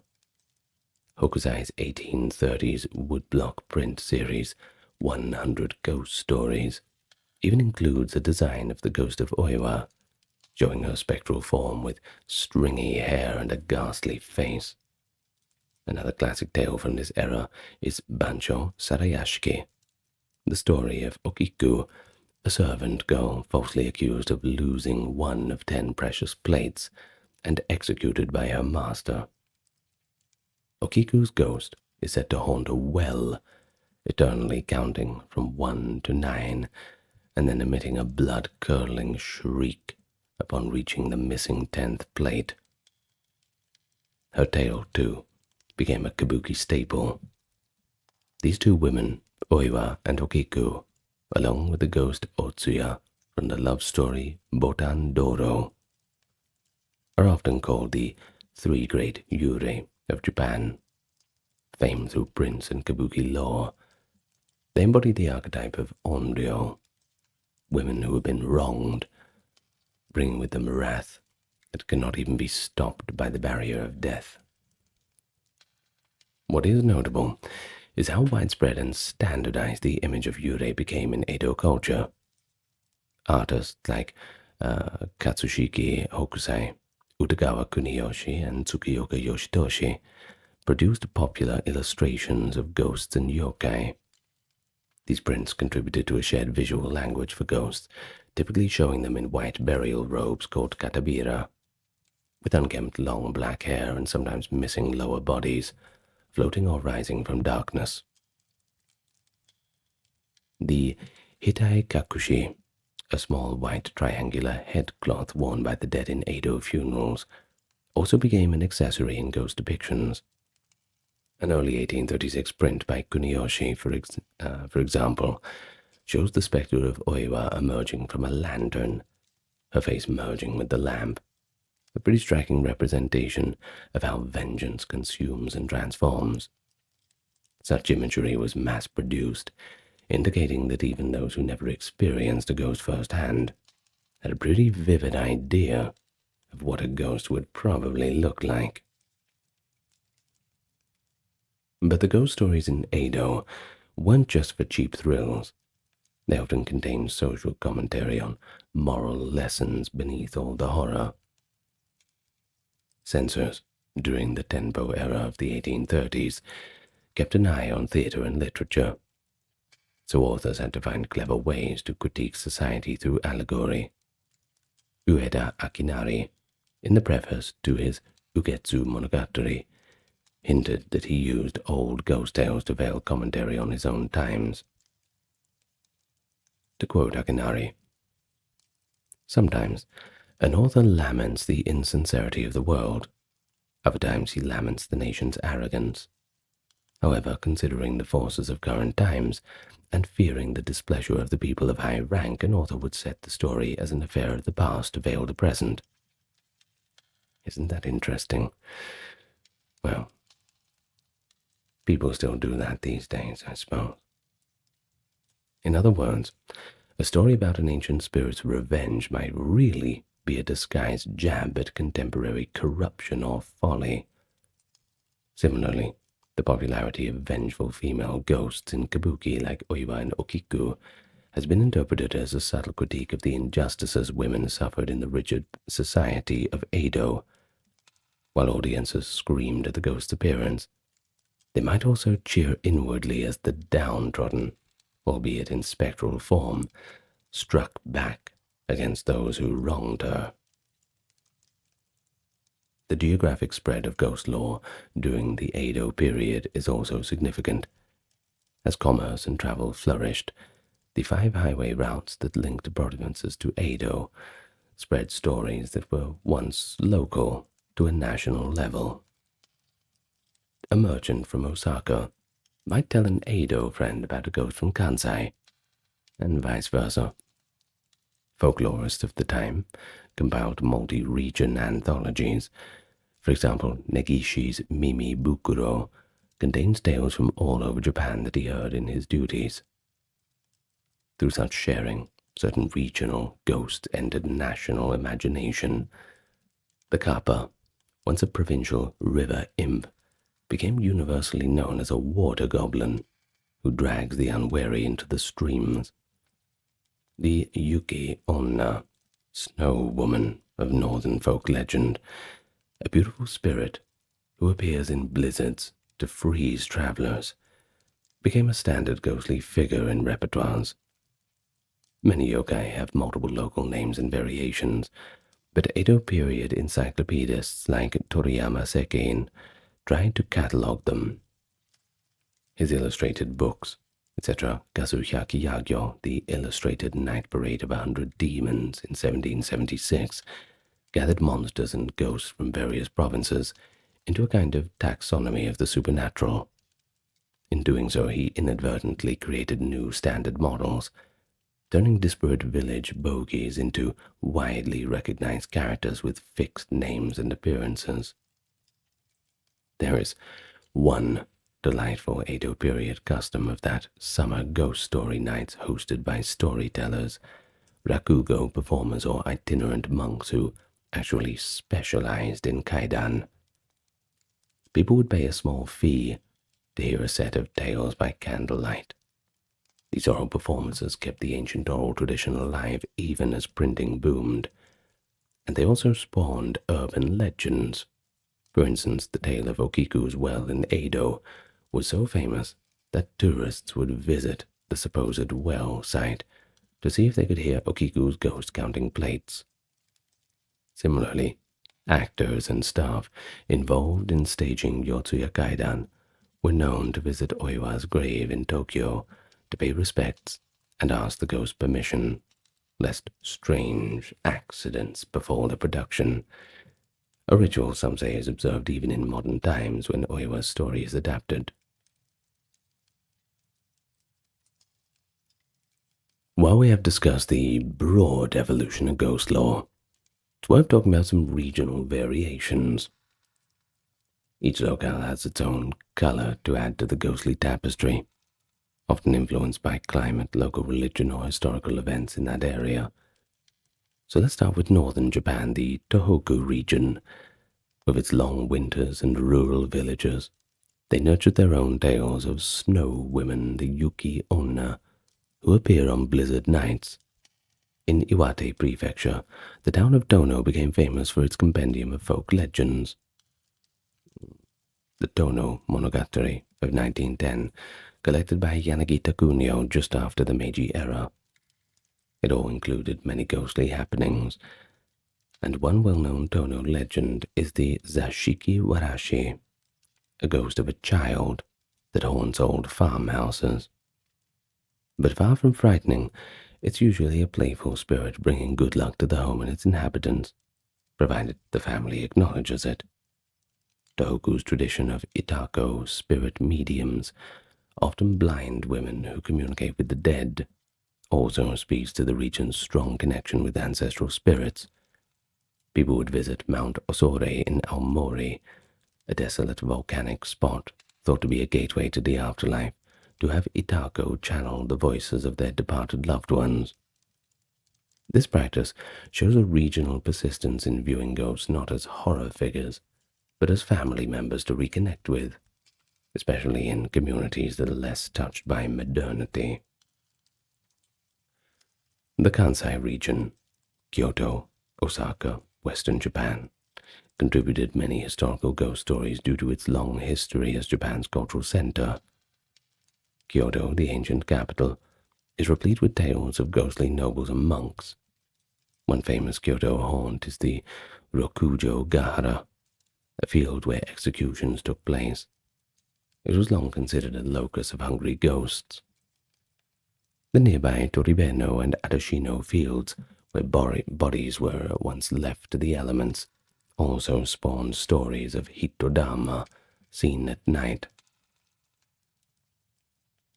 In the Chugoku region, the province of Izumo in Shimane Prefecture, known for its ancient Shinto shrine Izumo Taisha, had legends of yurei that were closely tied to Shinto mythology.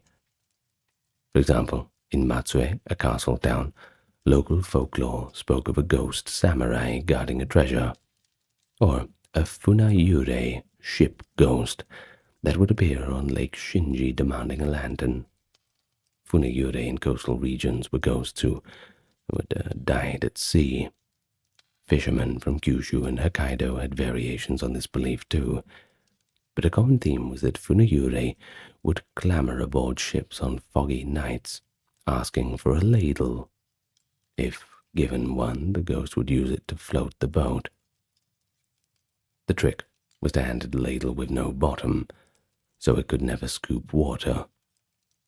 This tale passed among seafarers from Okinawa to northern Honshu, and it shows how practical regional needs such as sea safety birthed ghost folklore with a moral: stay vigilant and stay clever. Far to the south, the Ryukyu Kingdom, which became Okinawa Prefecture, had a spiritual culture distinct from mainland Japan. Here, ancestor worship was and remains extremely strong. Every household maintains a family tomb and conducts rituals for the departed. Okinawan ghost lore includes the concept of mabui, spirit essence. A sudden shock could cause one's mabui to flee, requiring a ritual to call it back. Now, that's not a ghost per se, but it shows how the spirit is thought to be somewhat separable, akin to the Ikkiryo idea. One unique Okinawan supernatural being is the Kijimuna, a mysterious and mischievous tree sprite, often depicted as a little red-headed boy. Kijimuna are said to live in banyan trees, and sometimes befriend or play pranks on fishermen. While not ghosts of the dead, they represent the Southern Isles tradition of yokai-like spirits rooted in nature. Also, Okinawan lore has many yurei tales with local flavor. For instance, the Akagachi ghost, a spirit of a drowned person, that lurks around water at night and cries out for help, luring people to a watery doom. It's reminiscent of the mainland Funuyure, but shaped by Okinawa's island geography. During the horrific Battle of Okinawa in 1945, beyond our main period, many civilians perished, and local people still speak today of wartime ghosts in former battle sites, showing how new ghost lore continually emerges from regional tragedies. Up north, Hokkaido's integration into Japanese folklore is relatively modern, mostly Meiji era onward, since it was populated by Ainu and only heavily settled by the Japanese in the 19th century. Ainu ghost concepts, as mentioned, revolve around things like takup. The Ainu also feared tumor spirits, and certain evil entities could possess people, but their cosmology often involved appeasing animal spirits, the bear and the owl, rather than human ghosts. As Hokkaido became part of Japan, Japanese settlers likely brought their own tales with them. Thus, one finds Hokkaido versions of common stories, like adaptations of Okiku's Well or local haunted inns that were imported from Honshu. Lastly, within the regions, there could be urban-rural splits. In Edo, Tokyo, and Osaka, the big cities of the time, ghost lore often took the form of kidan, that is, strange rumors, or later urban legends. For example, Edo folks whispered of the Noperabo, a faceless ghost, startling people near the imperial palace at night. A famous story recounts an Edo merchant seeing a sobbing woman by a moat. When he tries to help, she reveals her face has no eyes, nose, or mouth, causing him to flee in terror. Fair enough, so would I. This story, Mujinna, became a classic Edo legend of a shape-shifting yokai in the city. In contrast, rural ghost stories might focus on local figures. The old miller's ghost still walks in the riverbank, or cautionary tales tied to specific sites, a shrine or a certain forest path. For instance, villagers in the Japanese Alps had tales of the Yama-uba, a mountain witch who preys on travelers, clearly a product of remote wooded areas. Each village often had its own scary tale passed down, and that gives a rich local texture to the broader themes that we've discussed. And so we head into 1868, with the Meiji Restoration swept away the old feudal order and modernized Japan. This transition profoundly affected all aspects of culture, and of course that includes ghost lore. The new Meiji leadership, intent on civilization and enlightenment, promoted Western science, technology, and education. Supernatural beliefs came to be seen by many in power as backward or, frankly, embarrassing, relics of a superstitious feudal past. As Western rationalism gained prestige, Japan's intellectual elite grew skeptical of the old ways. During the Meiji era, there was a concerted effort to cast off what was termed as superstitions. Ghosts, yokai, and old folk tales were often dumped into this category. Many scholars and educators insisted that such stories were fine for the ignorant or for children, but had no place in a modern nation.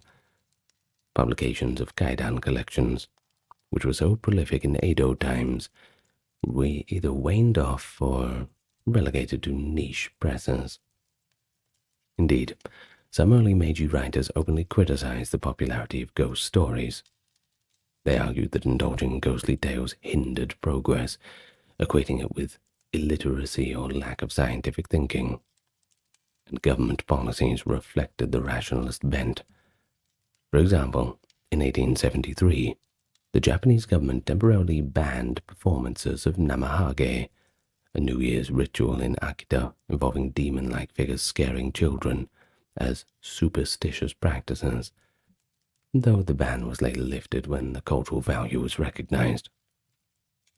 Similarly, local festivals that placated spirits or yokai were sometimes discouraged in favor of more rational observances.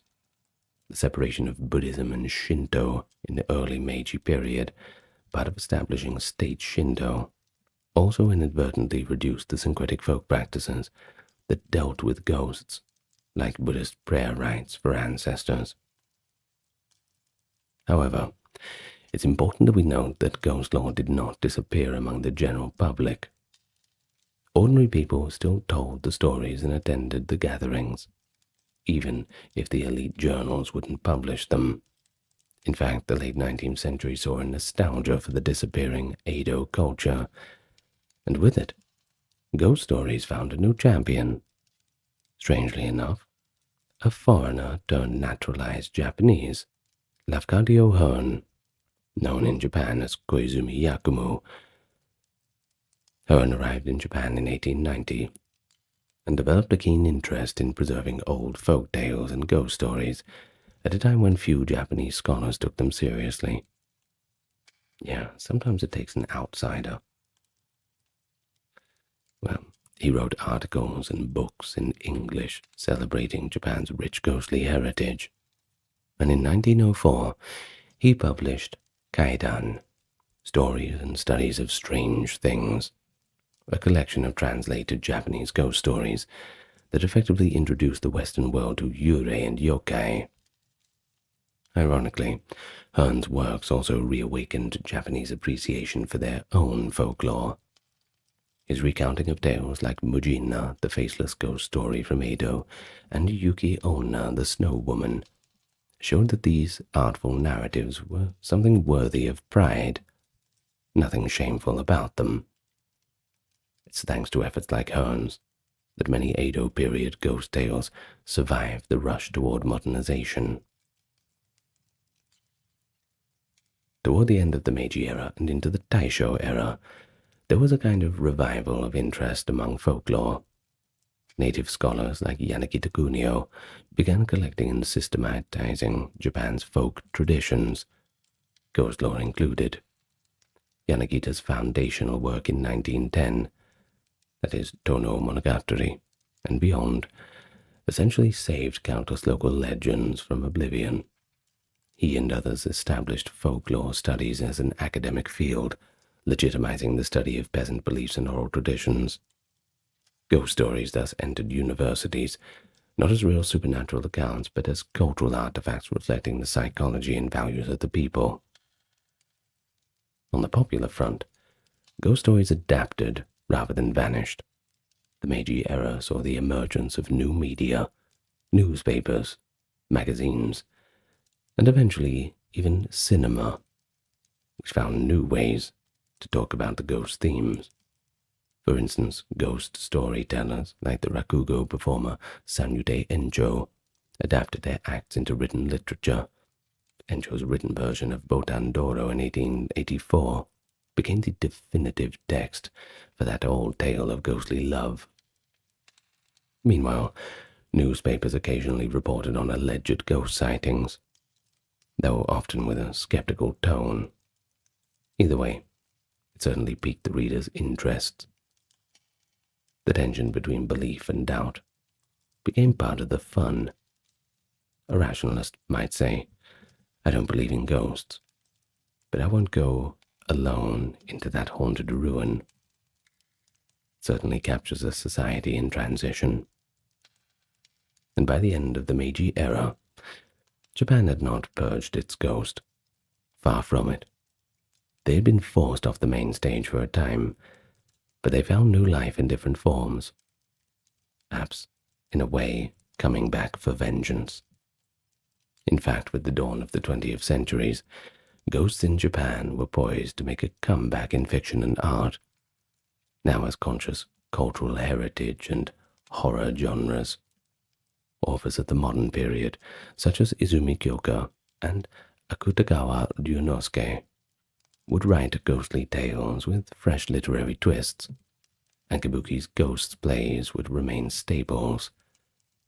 All that groundwork, laid by the Meiji folklorists, ensured that the old stories would never really die. William the Conqueror's campaign of 1069 to 1070, frequently referred to as the harrying of the North, involved ruthless measures to crush dissent and solidify the Norman dominion in the north of England. During these operations, the Norman forces razed entire settlements, annihilated food supplies, slaughtered livestock, all actions that inflicted widespread famine and forced many of the natives to flee their homes. The region's economy and society were irrevocably disrupted, with persistent hardship resonating for generations to come. The harrying of the North stands out as this illustration of the lengths that conquerors were willing to go to in order to secure their authority, as well as the heavy toll that these methods imposed on local populations. Hello everyone and welcome. It's me, back again, but this time we're going back to a little bit after the Battle of Hastings. It's not often talked about as much as the turning point of 1066 is in English history, but the aftermath, when England was really on the anvil, that's something that we should look into a bit further. So, as usual, hit the like and subscribe button if you want, and just get relaxed, because we're going to talk about the harrying of the North today. So here we are at the cusp of the Norman conquest, and northern England comprised a patchwork of regions, not a united place like we have now. It was very complicated. Of course, you had Vikings coming across from Denmark and all the rest at this time, so it made it not the most peaceful place to be. You see, on the western side lay Lancashire, joined by portions of Cumberland and Westmoreland, while the eastern side encompassed territories presently known as Yorkshire, Durham, and Northumberland.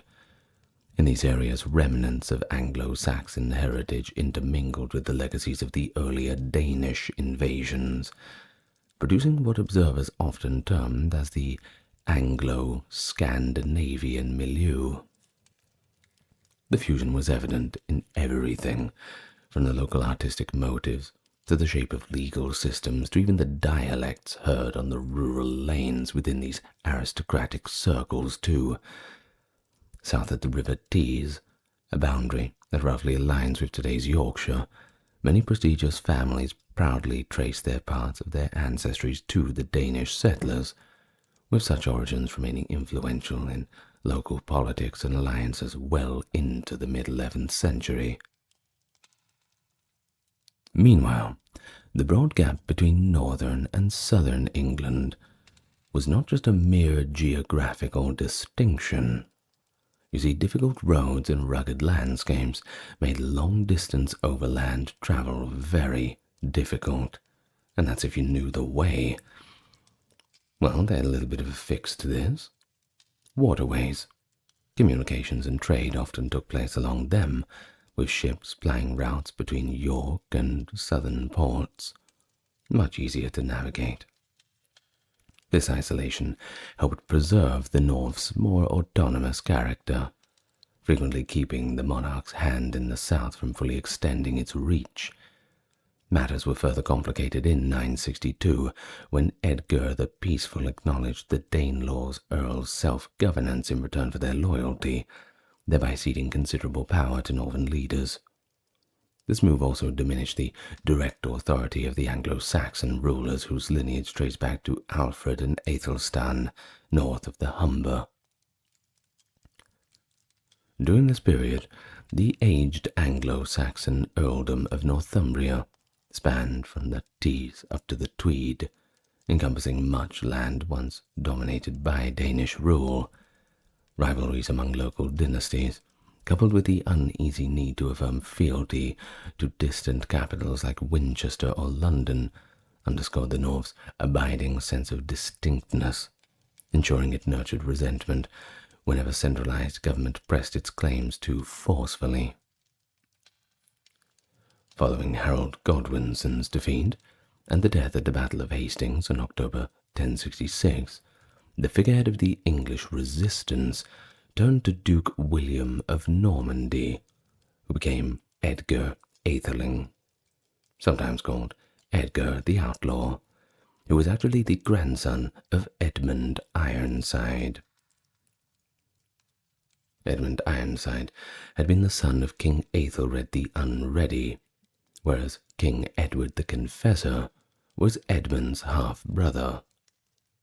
In theory, Edgar possessed a credible claim to the throne as one of the last surviving male heirs of the old English royal lineage, but even so, within 2 months of Hastings, his faction capitulated at Berkhamsted in December of 1066, effectively conceding that William would rule as king. From the ranks of those who submitted to William at Berkhamsted, only Ealdred, the Archbishop of York, stood by the newly crowned Norman king over the long term. Meanwhile, regions like Dover, Exeter, Hereford, Nottingham, Durham, York, and Peterborough erupted in a series of rebellions and border skirmishes that forced William to conduct arduous military campaigns and build fortifications, among them the early Mott and Bailey castles, of course, that would secure his control. It was within this broader context that local nobles such as Copsey, who hailed from established Northumbrian lines, manoeuvred for position. Copsey was originally a supporter of Tostig Godwinson, the exiled Earl of Northumbria, and of course brother of Harold Godwinson, whose own rule had collapsed in 1065 after a major revolt among Northumbrian thanes. Copsey fought for Tostig at the Battle of Stamford Bridge in 1066, on the side of Harald Hardrada, the Norwegian king, before escaping the battlefield when Godwinson defeated them. Seeking to benefit from the Norman accession, Copsey travelled to meet William at Barking in 1067, pledging loyalty and receiving in return the prestigious title of Earl of Northumbria. However, local rivalries ran very deep. Only 5 weeks in power, Copsey was murdered by Osulf, a son of Earl Eadwulf IV of Bernicia, another branch of the old Northumbrian leadership. Almost immediately, Osulf himself was also killed, and the earldom was sold by William to Cospatrick, a cousin in the extended Northumbrian lineage. Cospatrick did not maintain the earldom long, however. By 1068 he had sided with Edgar Atheling in fresh uprisings against William. These continual rebellions, especially in the north, show how William's authority would be fiercely contested outside the more readily subdued south, forcing the new Norman regime to address these deeply ingrained local power structures. And of course, these centuries-old divisions between the Danish-influenced and the Anglo-Saxon communities. William decided to take a more direct approach in the north after witnessing 2 earls lose their lives and another shift loyalties. In the summer of 1068, he undertook a campaign to Yorkshire, marching with a sizable force toward the city of York. Edgar Atheling, who had been at the center of the ongoing resistance, recognized that the English forces could not withstand another major defeat. Consequently, a number of rebels, Edgar included, chose to flee, seeking refuge at the court of King Malcolm III in Scotland. This exodus shows how seamlessly local Northumbrian leaders could look north for alliances whenever Norman power advanced too far south of the River Tweed.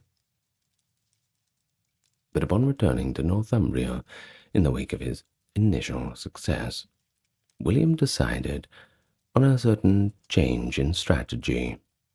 Instead of attempting to secure the loyalty of a local Anglo-Saxon earl, as was the usual practice, he installed a Norman nobleman, Robert de Comines, sometimes referred to as simply de Comines, to govern the region. His intention was to cement Norman control by placing a trusted follower in command.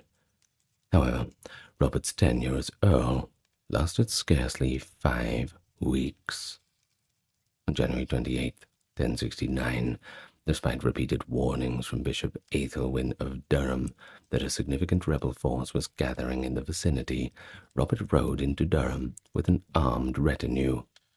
The local rebels, likely composed of dispossessed thanes, surviving members of the Northumbrian aristocracy, and common folk motivated by anger at the new regime, surrounded Robert and his men, and poor old Robert was quickly overpowered and slowly killed. Spurred on by this success, the rebels marched to York, eliminating the Norman castellan in charge of the newly built castle there, as well as many of his men. At this point, they were on a roll. But William was not going to let that continue. His response was immediate and unrelenting. He gathered his forces and advanced rapidly to York, surprising the rebels and crushing the besieging army, killing or scattering them before they could mount an organized defense. Meanwhile, disturbances flared in other parts of England, potentially emboldened by northern successes against the Normans, while William himself moved to tackle uprisings in the Midlands and Stafford. He dispatched other earls and officials to re-establish Norman authority in Dorset, Shrewsbury, and Devon. All this shows how volatile the conquered territories remained. It was not a one and a done. Sure, you can win the battle, but the insurgencies always begin after. Scattered bands of Englishmen testing the Normans' hold on power. They would do their part. Concurrently, Edgar Atheling appealed for external aid. He went straight to Denmark, to King Sweyn II, the nephew of the renowned King Canute, and he responded by equipping a formidable fleet under the command of his sons. The Danish flotilla raided England's coast on its way north, briefly reasserting a measure of English and Danish control in York. William, determined to check this new offensive, led his army north again during the winter of 1069, traveling from Nottingham toward York. By the time he arrived, the rebel force had dissolved. Edgar had retreated once more to Scotland, and the Danes, lacking reliable shelter for the winter, withdrew to their ships in the Humber estuary. Preferring to avert a prolonged or pitched naval conflict, William agreed to pay them a substantial sum, basically a bribe, to get them to leave England. The Danes accepted the terms, departing without further confrontation, which conveniently left William free to focus on subduing any more English rebels still active in the north, and there was plenty of them, believe me. Facing no immediate large-scale battle, William opted to apply a tactic aimed at breaking the rebels' capacity to mount renewed resistance. Since the northern insurgents were unwilling or unable to meet the Norman army on open ground, William targeted the resources, especially the food supply and local infrastructure. Anything that would sustain an armed resistance had to be broken. Over the harsh winter of 1069 to 70, he systematically laid waste to broad swaths of Northumbria, destroying crops, livestock, and even agricultural tools, all with the goal of precipitating a widespread famine, thereby forcing rebels into submission or scattering them far away from their home territory. Of course, the modern historians have termed this the harrying of the North, and have argued that it amounted to an act of genocide, given the indiscriminate nature of the destruction, and one must really agree with them. I mean, they're really not just targeting the military infrastructure. It's an all-out attack on every part of the country. Now, even some contemporary observers recognized its severity, but certain words don't get used as much as such is the way of war in those times, I suppose. William spent Christmas of 1069 in York, personally supervising these operations. Later Norman-era chroniclers condemned his extreme measures, describing them as the darkest blot on an otherwise formidable reign. Over half a century following the event, the Anglo-Norman monk Orderic Vitalis wrote an account, as paraphrased somewhat here, as follows. The king stopped at nothing to hunt his enemies. He cut down many people and destroyed homes and land. Nowhere else had he shown such cruelty. This made a real change. To his shame, William made no effort to control his fury, punishing the innocent with the guilty. He ordered that crops and herds, tools and food be burned to ashes. More than 100,000 people perished of starvation. I have often praised William in this book, but I can say nothing good about this brutal slaughter. God will punish him. William's path north from the River Aire led widespread devastation in its wake. As he advanced, his troops divided into smaller contingents, moving through the countryside in the early months of 1070 and laying waste to entire villages. Their strategy was comprehensive. Any settlements suspected of harboring or aiding rebels were burned, while food stores and livestock were deliberately destroyed or seized. This ensured those who survived the initial onslaught would be driven to starvation. Unable to access sufficient provisions during the bitterly cold winter, the severity of this campaign is shown by credible accounts of survivors resorting to cannibalism. In fact, Simeon of Durham, writing in the early 12th century, described the catastrophe as follows. So great a famine prevailed that men, compelled by hunger, devoured human flesh, that of horses, dogs, and cats, and whatever customer bores. Others sold themselves to perpetual slavery, so that they might, in a way, preserve their wretched existence. End of the passage from Simeon of Durham. Well, it certainly paints a grim picture, doesn't it? Horrible times. The aftermath of these campaigns is clearly attested in the Domesday Book. It is compiled in 1086. Within Yorkshire, significant swaths of territory were recorded as waste or vast, reflecting the total collapse of local agricultural and economic systems.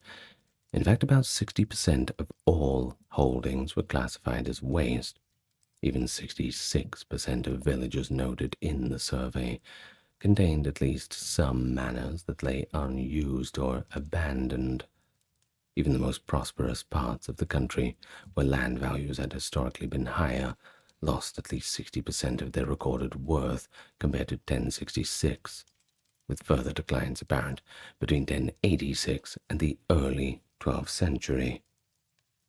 The decimation of the farming population which lost somewhere around 75% of its people and plough teams, compounded the difficulty of any swift recovery. Though later English monarchs would work to restore the region's productivity, the scale of the destruction made it a challenge that would take generations to fix. Now, these harsh findings in the Domesday Book are actually corroborated by archaeological evidence. We've noted in our modern time that coin hoards discovered in Yorkshire, apparently buried in haste, point to a sudden and violent upheaval around 1069 to 1071. It's also been proposed that the systematic layout of villages in areas of Durham and Yorkshire reflects an abrupt program of resettlement after the harrying, rather than a gradual and organic process of expansion as things usually take place.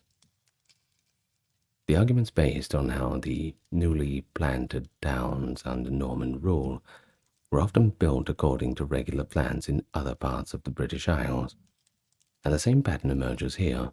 It suggests that Normans, seeking to restructure the shattered region, established new settlements on a layout consistent with their broader practice of controlling conquered land.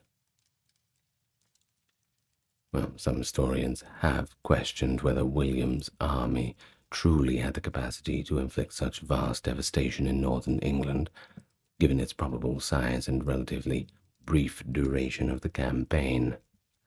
The Domesday Book, although it does list many manors in the north as a waste, does not offer conclusive proof that all destruction originated solely from William's forces.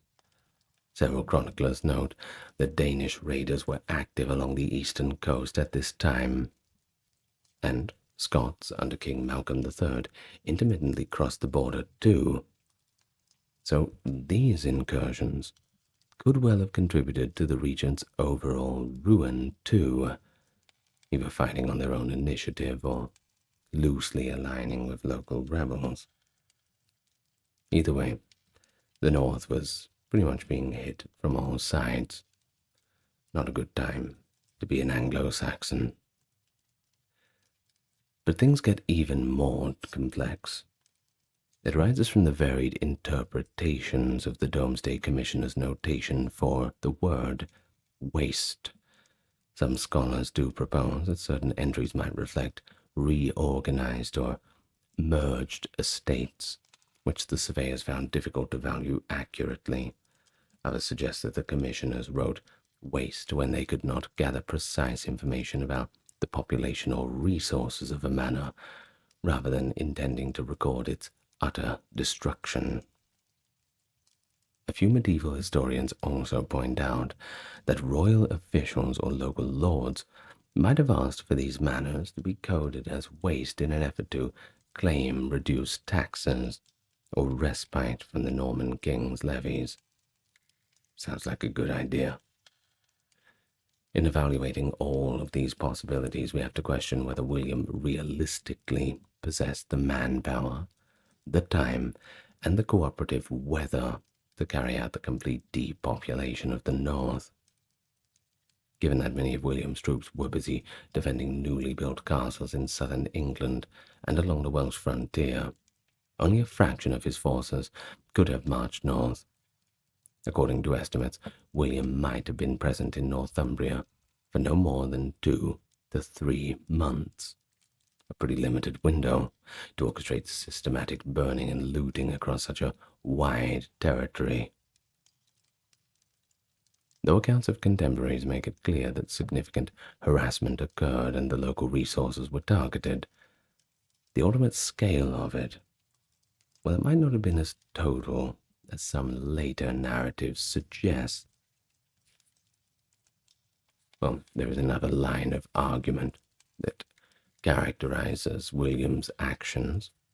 It's maintained by one Mark Hager, that while the so-called harrying of the north was extremely harsh, being described in parts of the Anglo-Saxon Chronicle as stern beyond measure, it should not necessarily be classified as genocide, when measured by modern standards at least. According to Hager, William acted within the accepted parameters of warfare as understood in his era, which were influenced by late classical and early medieval military theory. He points to the widely circulated Roman text, De Re Militari by Vegetius, from which 11th century nobles frequently drew their conceptions of siegecraft provisioning and the accepted practice of denying an enemy access to resources. Vegetius taught that a primary goal in war was to destroy the enemy by famine, if pitched battles could not be won swiftly, and William's method of harrying was thus in line with established norms of the period. So if we look at it from that perspective, it was no more destructive than comparable late 11th century campaigns in other parts of Europe. Though for those living in the region, of course, where the human suffering was undeniably severe. But think of it in terms of, what if we call it the siege of the North? And when we use that word siege, we must think how most medieval and even ancient sieges are conducted.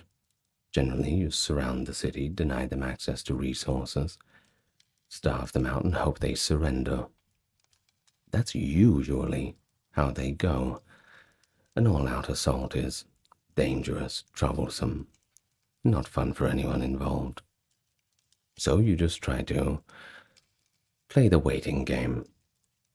Now, if we look at the harrying of the North, perhaps we can make an argument that this is simply a matter of scale.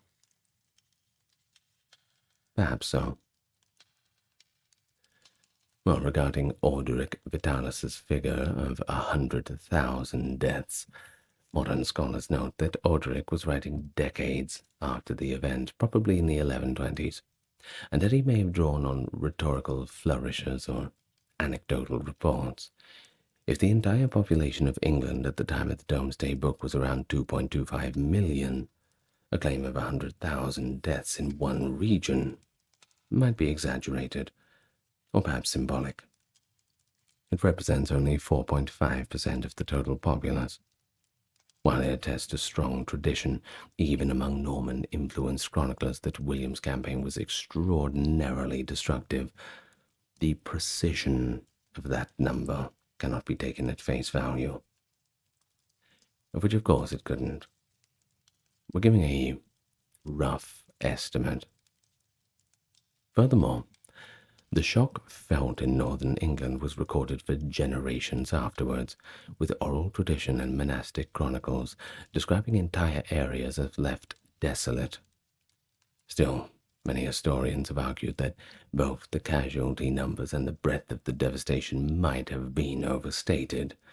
Indeed, it's possible that William's threat of devastation, combined with the symbolic acts of burning major settlements, coerced large areas into submission, without each locale suffering to the same horrific extent. Make an example of one and hope that the others will follow. In addition, the presence of small-scale recoveries or local pockets of relative continuity is hinted by isolated references to farmland soon returning to use. After all, they couldn't find all of them, couldn't they? But nevertheless, these debates about how waste was recorded, who did the destroying, and whether William truly razed every corner of the region, don't do much to invalidate the fact that his measures inflicted serious hardship. We're not trying to downplay anything. We're not trying to deny anything. We're just trying to define things. Archaeological evidence of coin hoards and reorganized village layouts strongly indicate a substantial disruption. While the death toll remains a matter of contention, it is undeniable that William's approach to quelling rebellion in northern England involved intimidation, scorched earth tactics, and forceful suppression of local resistance. This campaign remains one of the most hotly analyzed episodes of English history. It shows out the brutal lengths of which William was willing to go to, but it also comes with this mystery of really how bad it was. Well, perhaps we'll never know. Or perhaps we will. Who knows what we're going to discover. Either way, what we do know is by 1076, with the north still not fully pacified, William saw fit to make yet another appointment for the earldom of Northumbria, this time choosing Lotharingian Walcher, who had become the Bishop of Durham in 1071, and was the first non-English prelate to hold that office. Walcher's dual role as both earl and bishop signaled the Norman crown's determination to control temporal and ecclesiastical power in tandem. After suppressing the northern resistance through force and political maneuvering, William replaced nearly all the Anglo-Saxon lords with Norman nobles and their close allies. The shift radically altered the power structures in the north, as local earls and thanes were supplanted by newcomers loyal to the conqueror.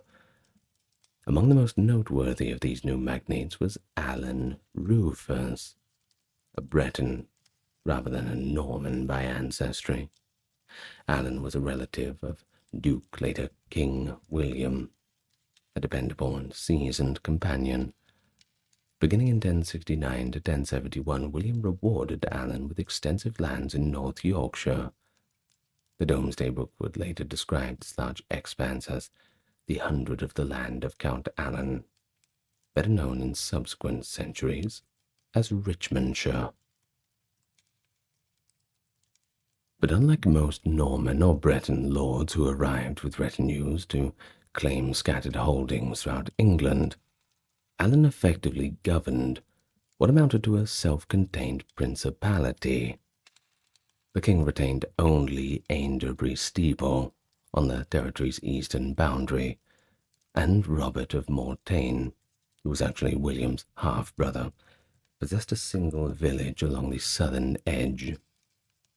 Otherwise, this broad swath remained under Alan's more or less exclusive control, and that prevented any other Norman lords from settling within.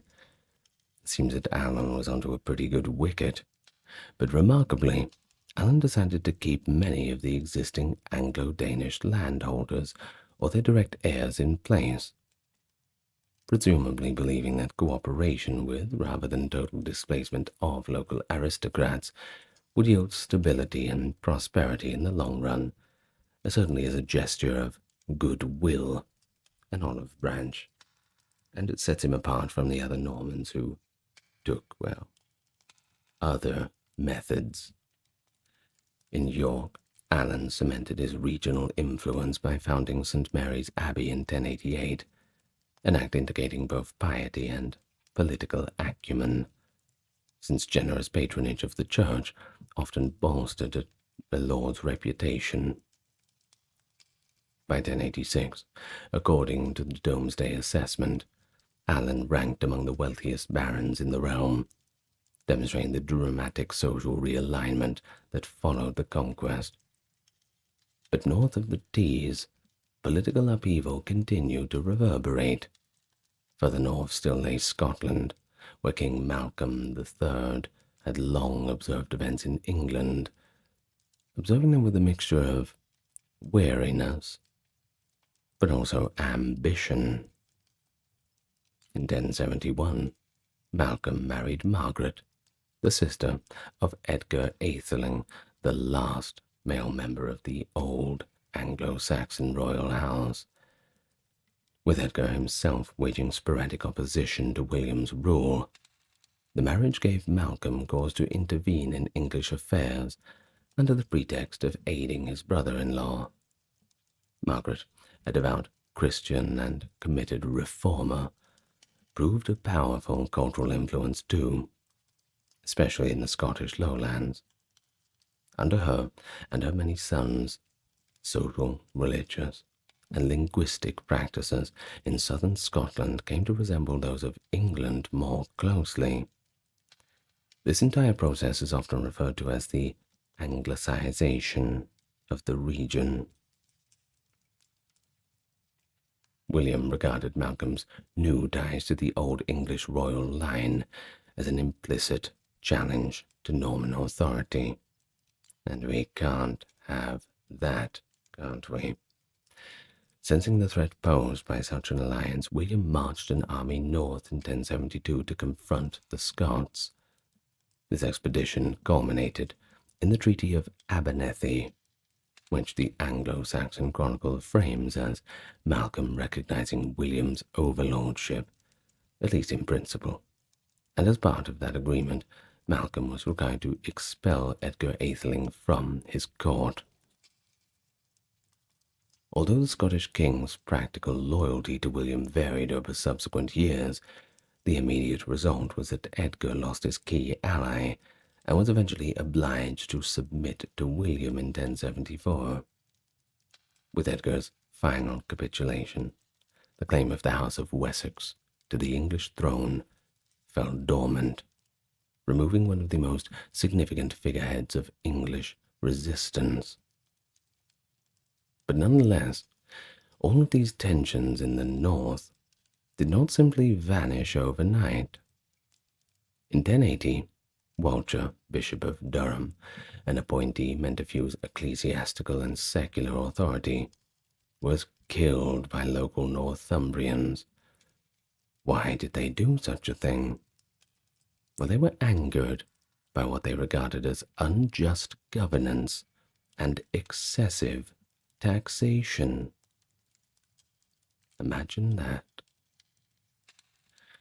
Well, this assault on a royal representative, enraged William, who assigned his half-brother Odo, the Earl of Kent, to lead a punitive expedition. Odo's forces rampaged from York to Durham, burning farms, confiscating valuables, including an ornate sapphire-studded crozier from Durham's monastery, by the way. They were not happy to lose that one. And forcing much of the Northumbrian elite to flee or face destitution. Such violent reprisals demonstrated the Normans' continued willingness to employ severe measures when confronted with defiance. Although William had largely subjugated northern England by this juncture, periodic rebellions and uneasy coexistence of new Norman barons with remaining Anglo-Danish families would continue to complicate his reign. Following the Norman conquest of 1066, the majority of England's affluent churches were taken over by clerics originating from Normandy and the broader northwestern region of France, who utilized ecclesiastical positions as a form of colonial administration. In northern England, particularly in Yorkshire and adjacent counties, the Norman hierarchy continued to adapt and expand its dominance after the destructive harrying of the north. Monastic foundations contributed significantly to Norman authority within these territories. Major abbeys such as Fountains Abbey arose in the decades after the conquest, eventually becoming some of the largest and wealthiest in Europe. You see, prior to 1066, there had been no monasteries north of Burton-upon-Trent, but once the Normans got involved, religious institutions sprang up as both centers of worship and symbols of Norman influence. Among the new fortifications built to curb further resistance was the castle at what is now called Richmond, initiated in 1071 above the River Swale. The very name Richmond is derived from Norman French, which is Richemont, or strong hill. This fortress was at the heart of the honor of Richmond held by Alan Rufus, also known as Alan the Red. His responsibility was to guard the principal approaches from Scotland into the Vale of York, a task that required vigilant management of routes frequently used by raiders and armies. In addition, multiple castles secured Yorkshire's interior.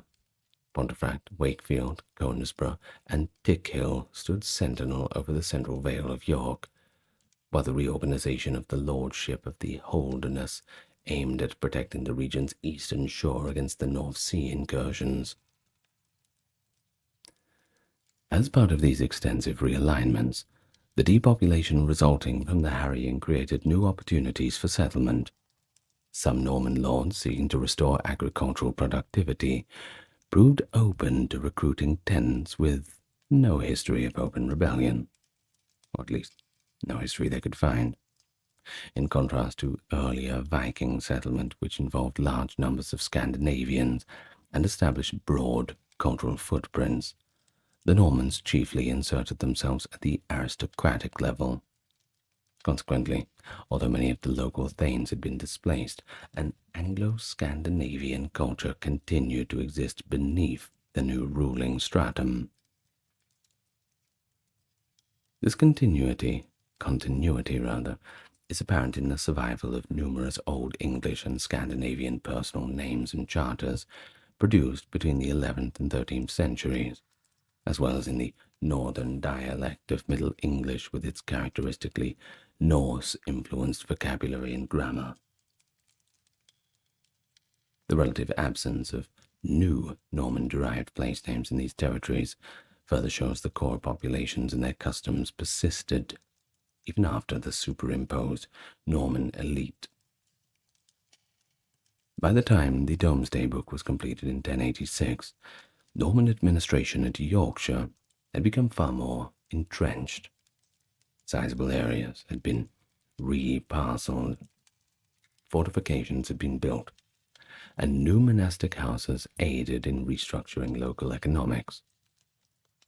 These records also indicate that William's policy of devastation extended to other counties, including Cheshire, Derbyshire, Shropshire, and Staffordshire, although not as extensively as in Yorkshire.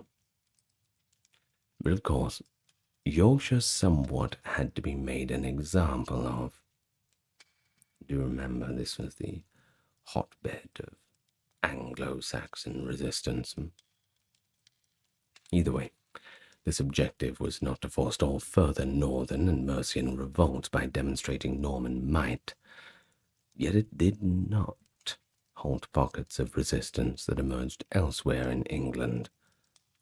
Other regions occasionally rose up for reasons that were perhaps unrelated to Northumbrian affairs. Ultimately, from the Norman perspective, the harrying of the north was a strategic success, though it inflicted profound demographic, economic, and cultural consequences on a broad swath of Norman England for many decades to come. But either way, the mission was effectively accomplished for William. For the Normans, the means justified the ends. Must feel sorry for the Anglo-Saxons. I always feel sorry for Harold Godwinson.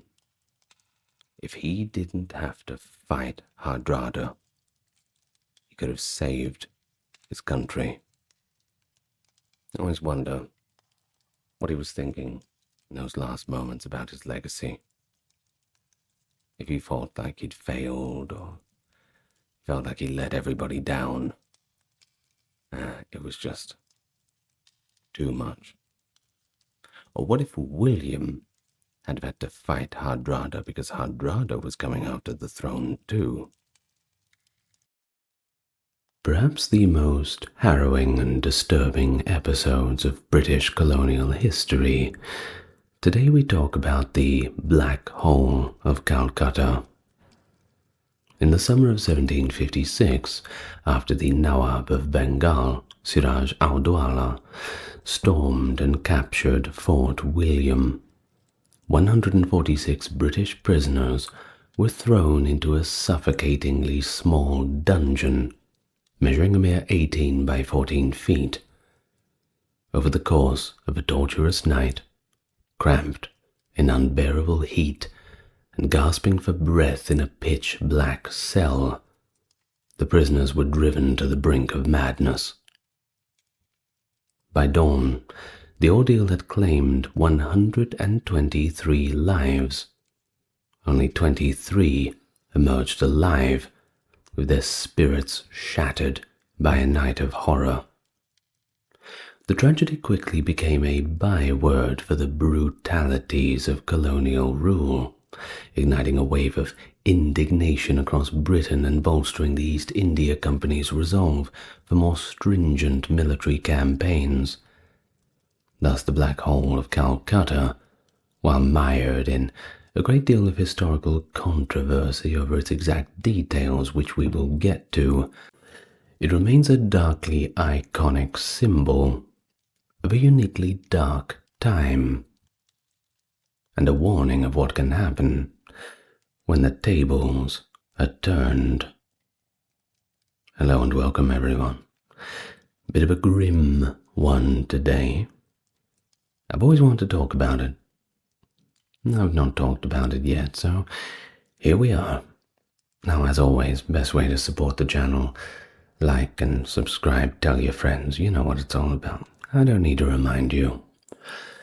So let's all get nice and comfortable, and we can go back to the mid-18th century, where we find ourselves in those golden days of colonialism, where the sun never set on the British Empire. So, at this time, the mid-18th century, India was complicated, to say the least, multifaceted and fragmented.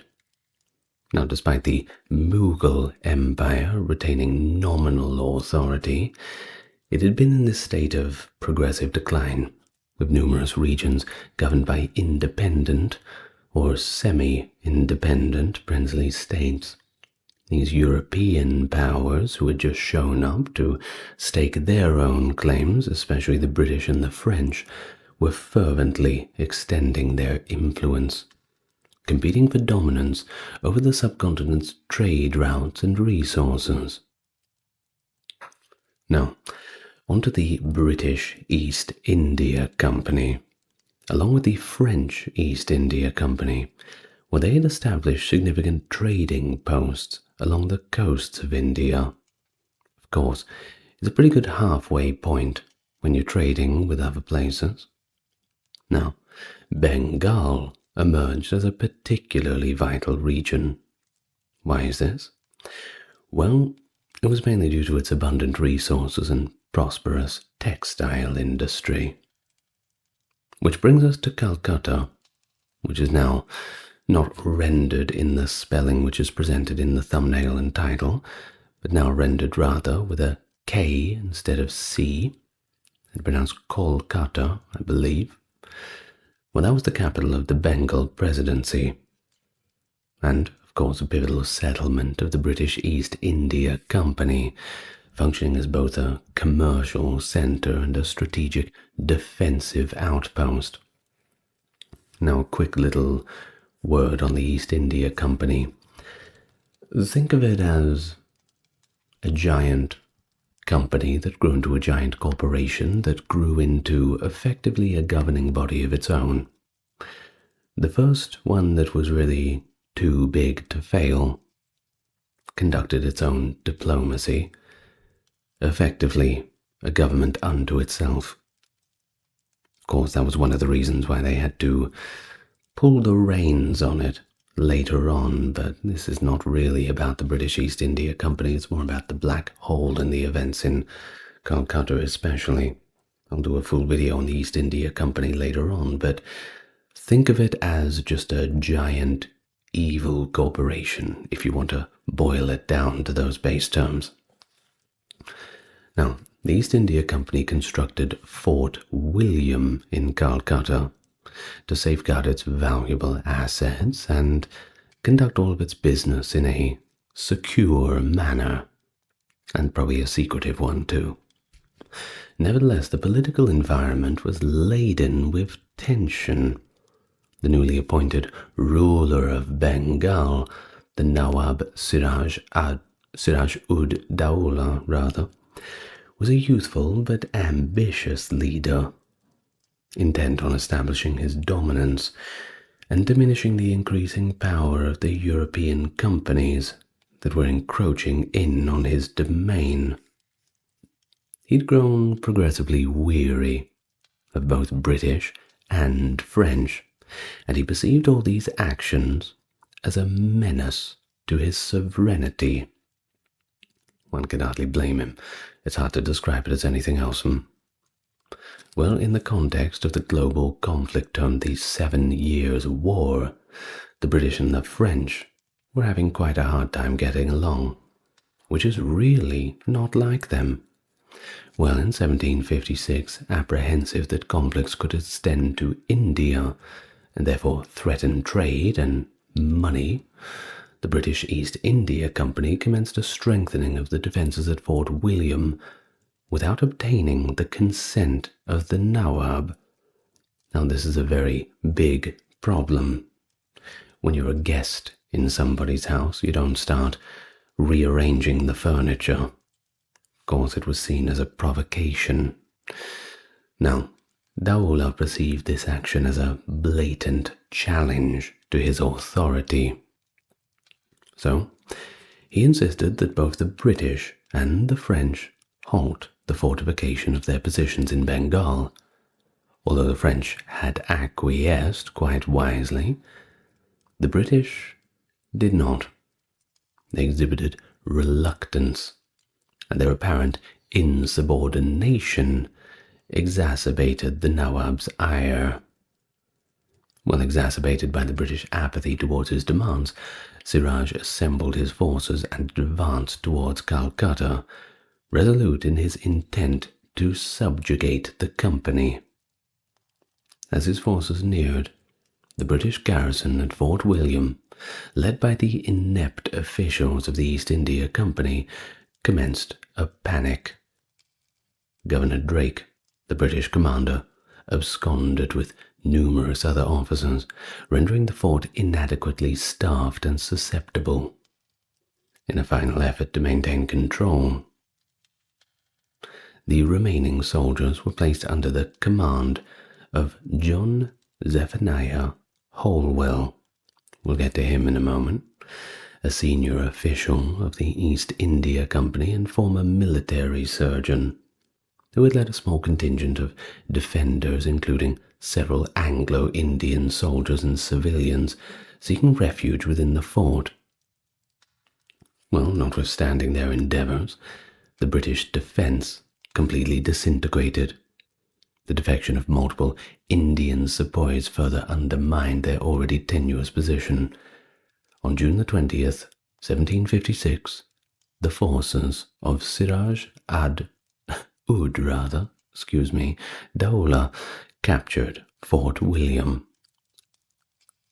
The detained British officers, soldiers, and civilians were subsequently confined into the poorly ventilated dungeon that would gain notoriety as the video's namesake. Well, Holwell actually left us with a great account of this, which we'll get to in a moment. Before we do, we'll just go on about the general feel before the fort's collapse and after. Now, of course, the British were not really used to losing battles in colonial territories. When you're on a winning streak, there's quite a bit of confidence that goes into it. And of course, the more you win, the more confident you are with the trend. Well, following the fort's capture, Holwell sought an audience with the Nawab, who initially reassured him of the prisoner's safety, stating that on the word of a soldier, no harm will befall them. Well, that's not a bad deal, isn't it? However, harm befell them. Despite all the reassurances, as night fell on June the 20th, 1756, the situation deteriorated. The Bengali jailers, unable to find a suitable location to detain the prisoners, decided to confine them in that small little dungeon, already known as the Black Hole. The space measuring by 14 by 18 feet is about 4 meters by 5.5 meters. Holwell and the other prisoners were disrobed and shoved into the cramped little cell, along with dozens of soldiers and even civilians.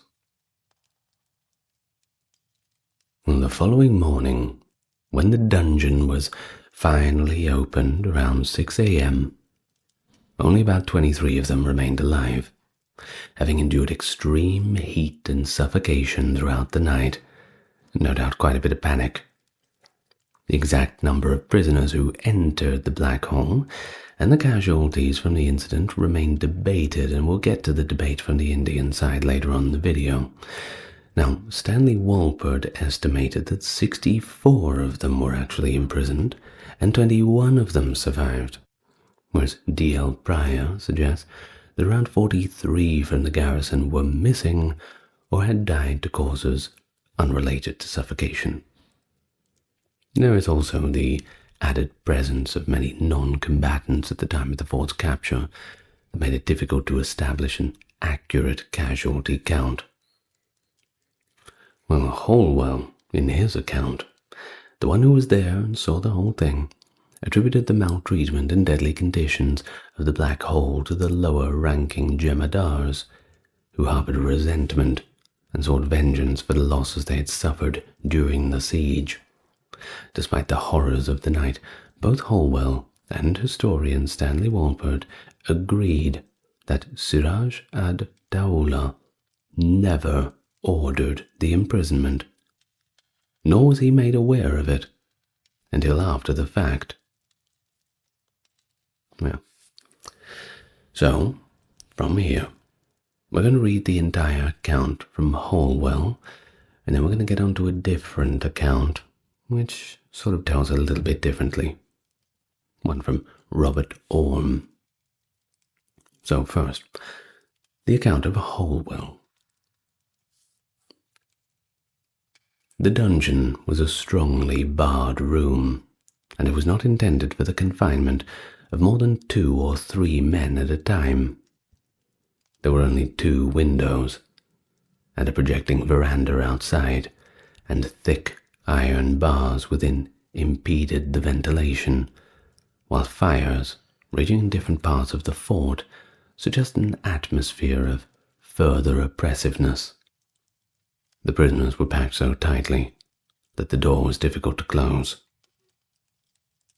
One of the soldiers stationed in the veranda was offered 1,000 rupees to have them removed to a larger room. He went away, but returned, saying that it was impossible. The bribe was then doubled, and he made a second attempt with a like result. The Nawab was asleep, and nobody dared wake him. By 9 o'clock, several had died, and many more were delirious.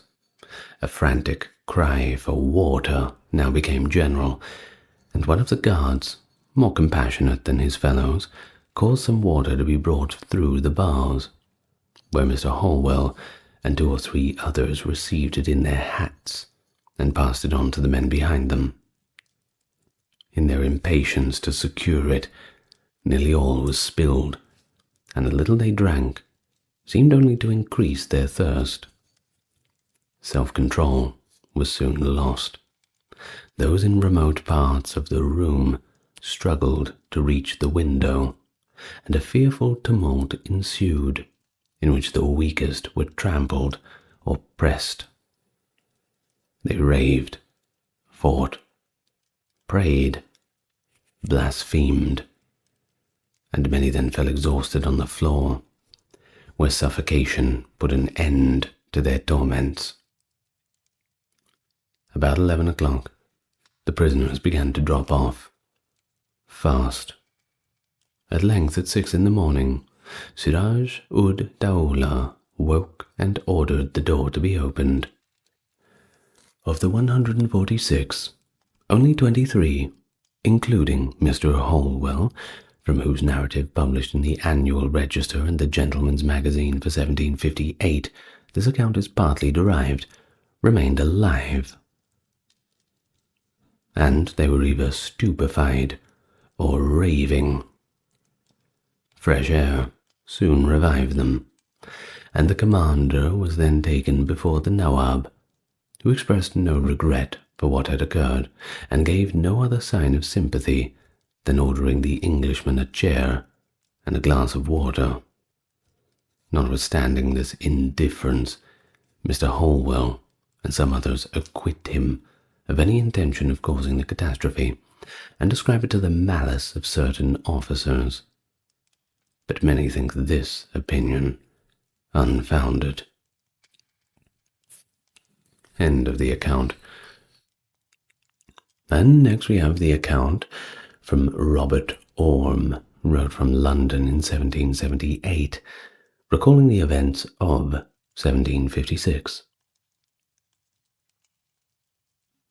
The principal officer commanded the prisoners to go into the room, of which stood behind them along the veranda. This was the common dungeon of the garrison, who used to call it the Black Hole. Many of the prisoners, knowing their place, began to expostulate, upon which the officer ordered his men to cut down those who hesitated, on which the prisoners obeyed. But before all were within, the room was so thronged that the last entered with difficulty. The guard immediately closed and locked the door, confining 146 persons in a room not 20 feet square, with only small windows, and these obstructed by the veranda. It was the hottest season of the year, and the night uncommonly sultry, even at this season. The excessive pressure of their bodies against one another, and the intolerable heat which prevailed as soon as the door was shut, convinced the prisoners that it was impossible to live through the night in this hostile environment. Violent attempts were immediately made to open the door, but without effect, for it opened inward, on which many began to give vent to rage. Mr. Holwell, who had placed himself at one of the two windows, exhorted them to remain composed both in body and mind, as the only means of surviving the night. His remonstrances produced a short interval of quiet, during which he applied to an old Jematudar, who bore some marks of humanity in his countenance, promising to give him 1,000 rupees in the morning, if he would separate the prisoners into 2 chambers. The old man went to try, but returning in a few minutes, said that it was impossible.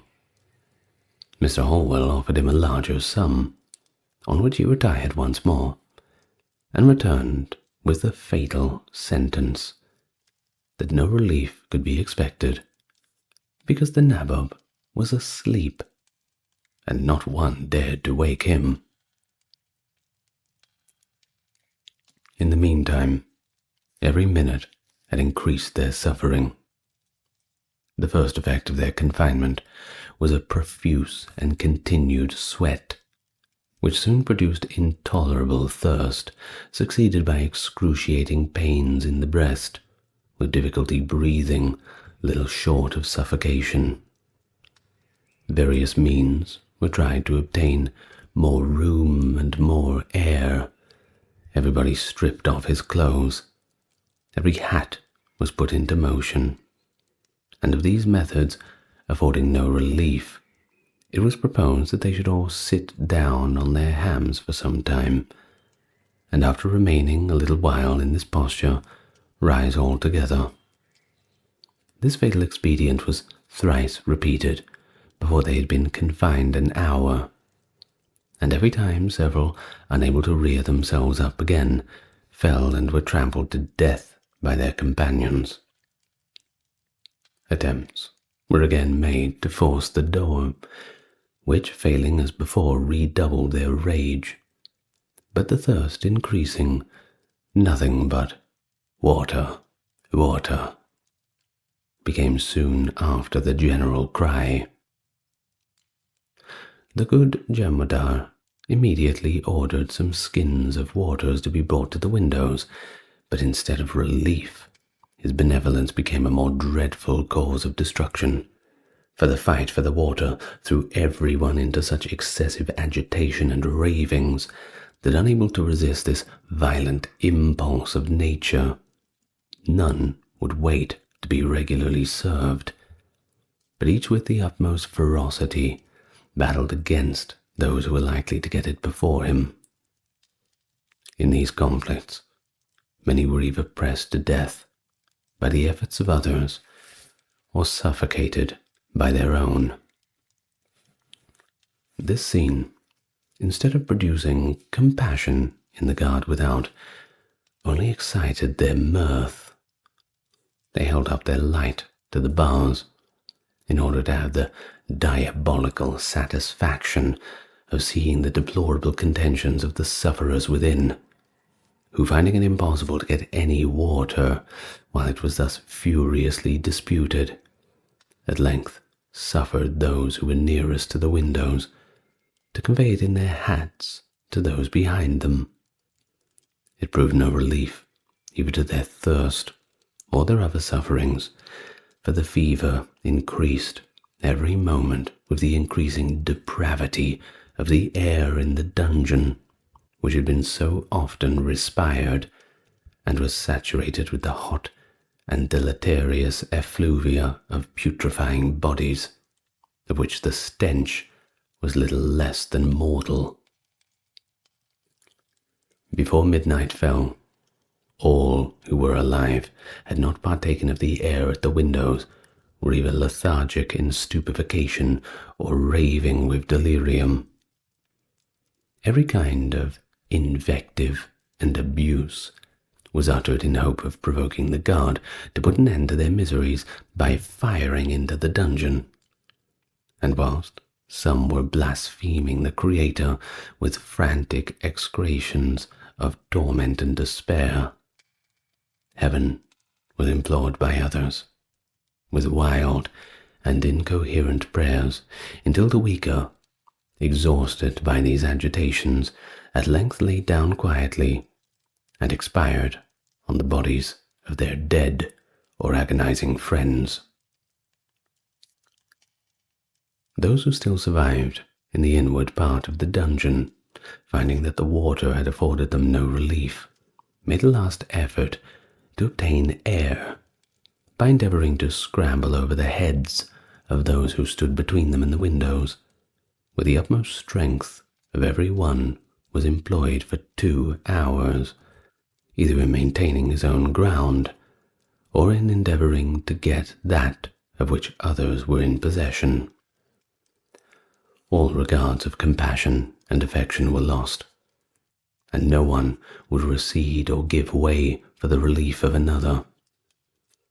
Faintness sometimes gave short pauses of quiet, but the first motion of anyone renewed the struggle through all, under whichever, and anon someone sunk to rise no more.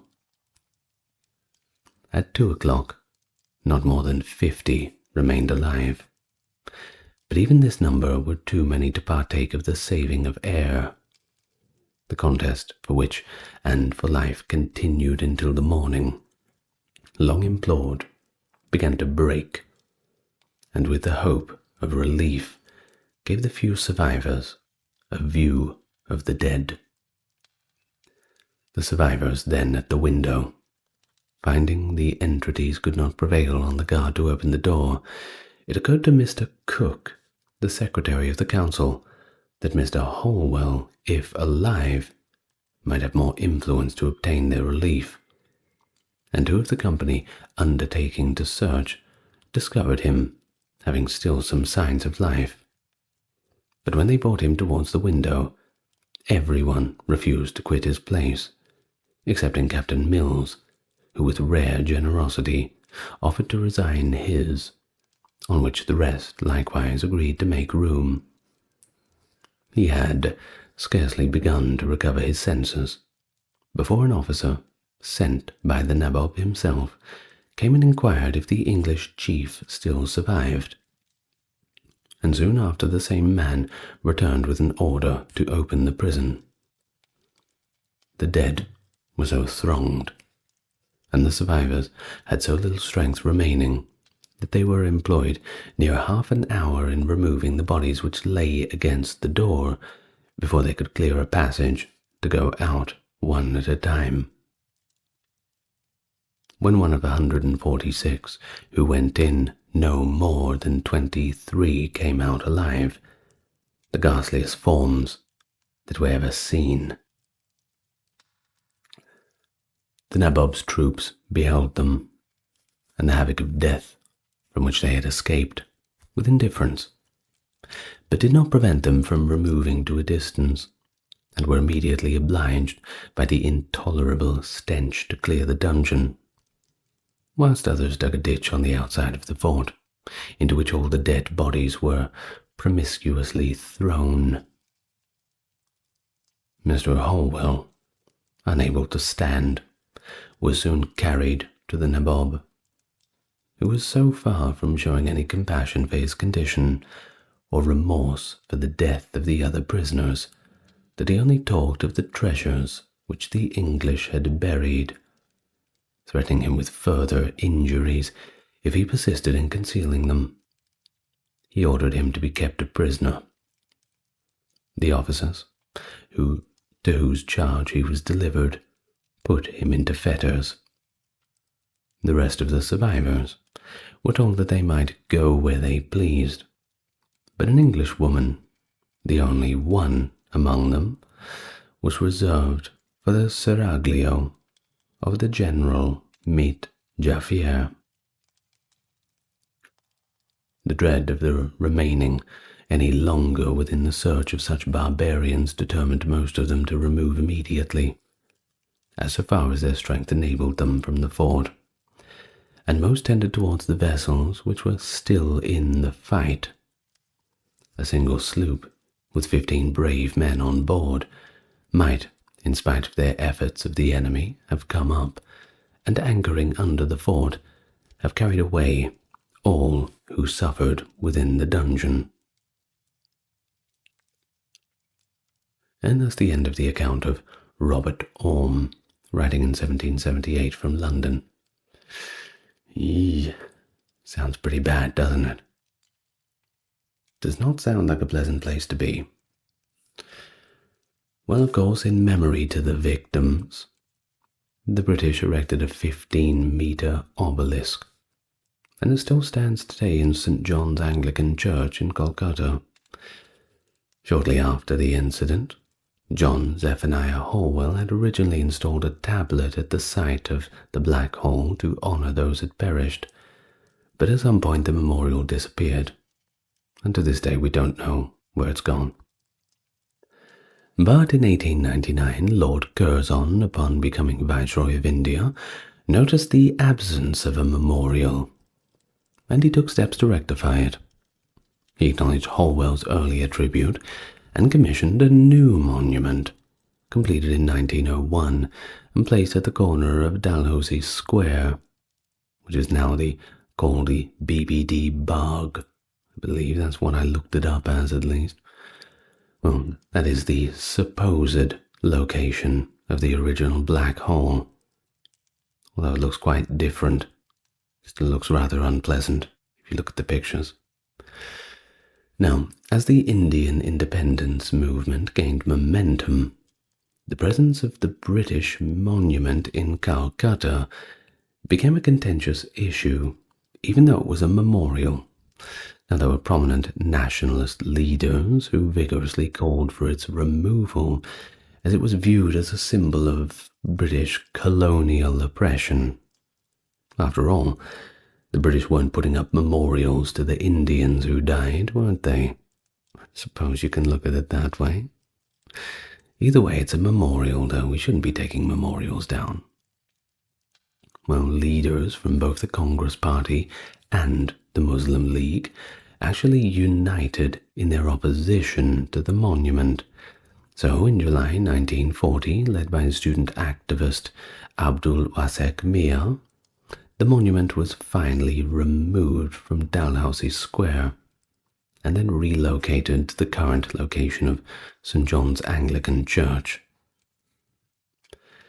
Now, as for the original black hole itself, which was once the guard room of the old Fort William, but that vanished when the fort was dismantled to make way for the construction of the new Fort William, located in the Maidan to the south of BBD Varg. The former site of the guardroom is now actually an alley between the General Post Office and a nearby building in the northwest corner of Varg. There is a commemorative tablet that once marked the location of the black hole, but that's been moved since to the Postal Museum, so I'm afraid there's not much to see. But of course, there are two sides to every story, and there's equally an argument that exists to the extent of the tragedy, particularly in form of criticism towards Holwell's account. Now, Holwell depicted that harrowing scene in which the asphyxiated prisoners frantically sought for air through the dungeon's two minuscule windows, which by the morning only 23 of them were alive. Now, this has been questioned a little bit. Of course, this account certainly incited intense outrage in Britain, which we'll get to in a moment, and also exacerbated anti-Indian sentiments. And when sentiments are that exacerbated, well, you can sort of use it to get away with anything, can't you? Nonetheless, the authenticity of Holwell's account has been increasingly scrutinized over time. Numerous historians have contested the specifics, proposing that the account was amplified to strengthen British determination and rationalize the very harsh measures on India. In 1915, historian J.H. Little expressed reservations regarding Holwell's credibility as a witness, highlighting discrepancies in his account and implying that Holwell might have exaggerated his involvement to depict himself as a hero. Well, the Indian historian Brijan Gupta in the 1950s presented another alternative account of the events. Now, he contended that the prisoner count was probably nowhere near the original count of 146. He thought it was rather about 64, with 21 of them enduring the night. Now, Gupta presented evidence including that the Nawab of Bengal neither authorized the imprisonment nor was even cognizant of the fatalities until subsequent to their occurrence. The ambiguity regarding the specific details of the black hole does not significantly reduce its symbolic significance, however.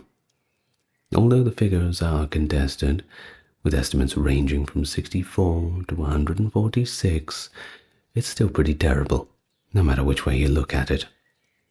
And narrowing it down to 64 does not make the situation any less horrifying. Well, we already know how terrible it all is, but what happened next? Well, it's not like everybody just went home and forgot about it, right? Regardless of the exact number, this was not just some lost battle. This was an injury of British pride. This was barbaric. When news of the tragedy reached Britain in early 1757, it ignited this firestorm of shock, anger, and of course demands for retribution. The primary catalyst for this reaction was John Zephaniah Holwell's account, which he published promptly upon his return to England. Well, the British public, who were already harboring anxieties about their nation's global standing and the security of its overseas interests, were deeply moved by Holwell's story, which also gave this account of the Nawab of Bengal as this cruel and tyrannical figure, a kind of nightmare-like creature coming to punish the Brits. We can't have that scary monster. Well, newspapers, pamphlets, and broadsheets disseminating his account widely often embellished the details to heighten the sense of outrage. This incident was framed not just as a tragic loss of life, but a moral atrocity, a crime against God himself, the worst thing ever. You gotta sell the newspapers, don't you? Especially when it's committed against innocent Britons by a barbaric foreign ruler. Well, it tapped into and reinforced these existing stereotypes of Eastern despotism and cruelty, and public support was more or less galvanized for decisive action. Parliamentarians and influential figures within the British East India Company seized upon public sentiment to advocate for stronger military and political presence in India. The company's trading operations had already been suffering at this time due to competition with the French and the unstable political climate in Bengal.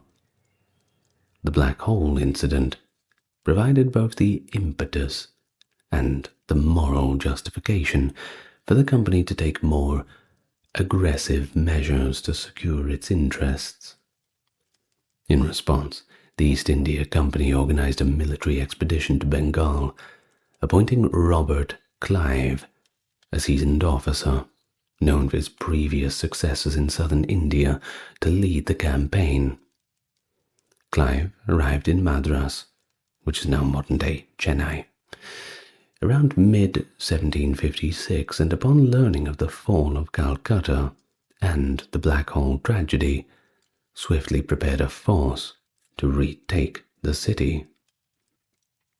By December of the same year, 1756, Clive had assembled a contingent of around 2,500 soldiers, including both British regulars and Indian sepoys who were employed by the company.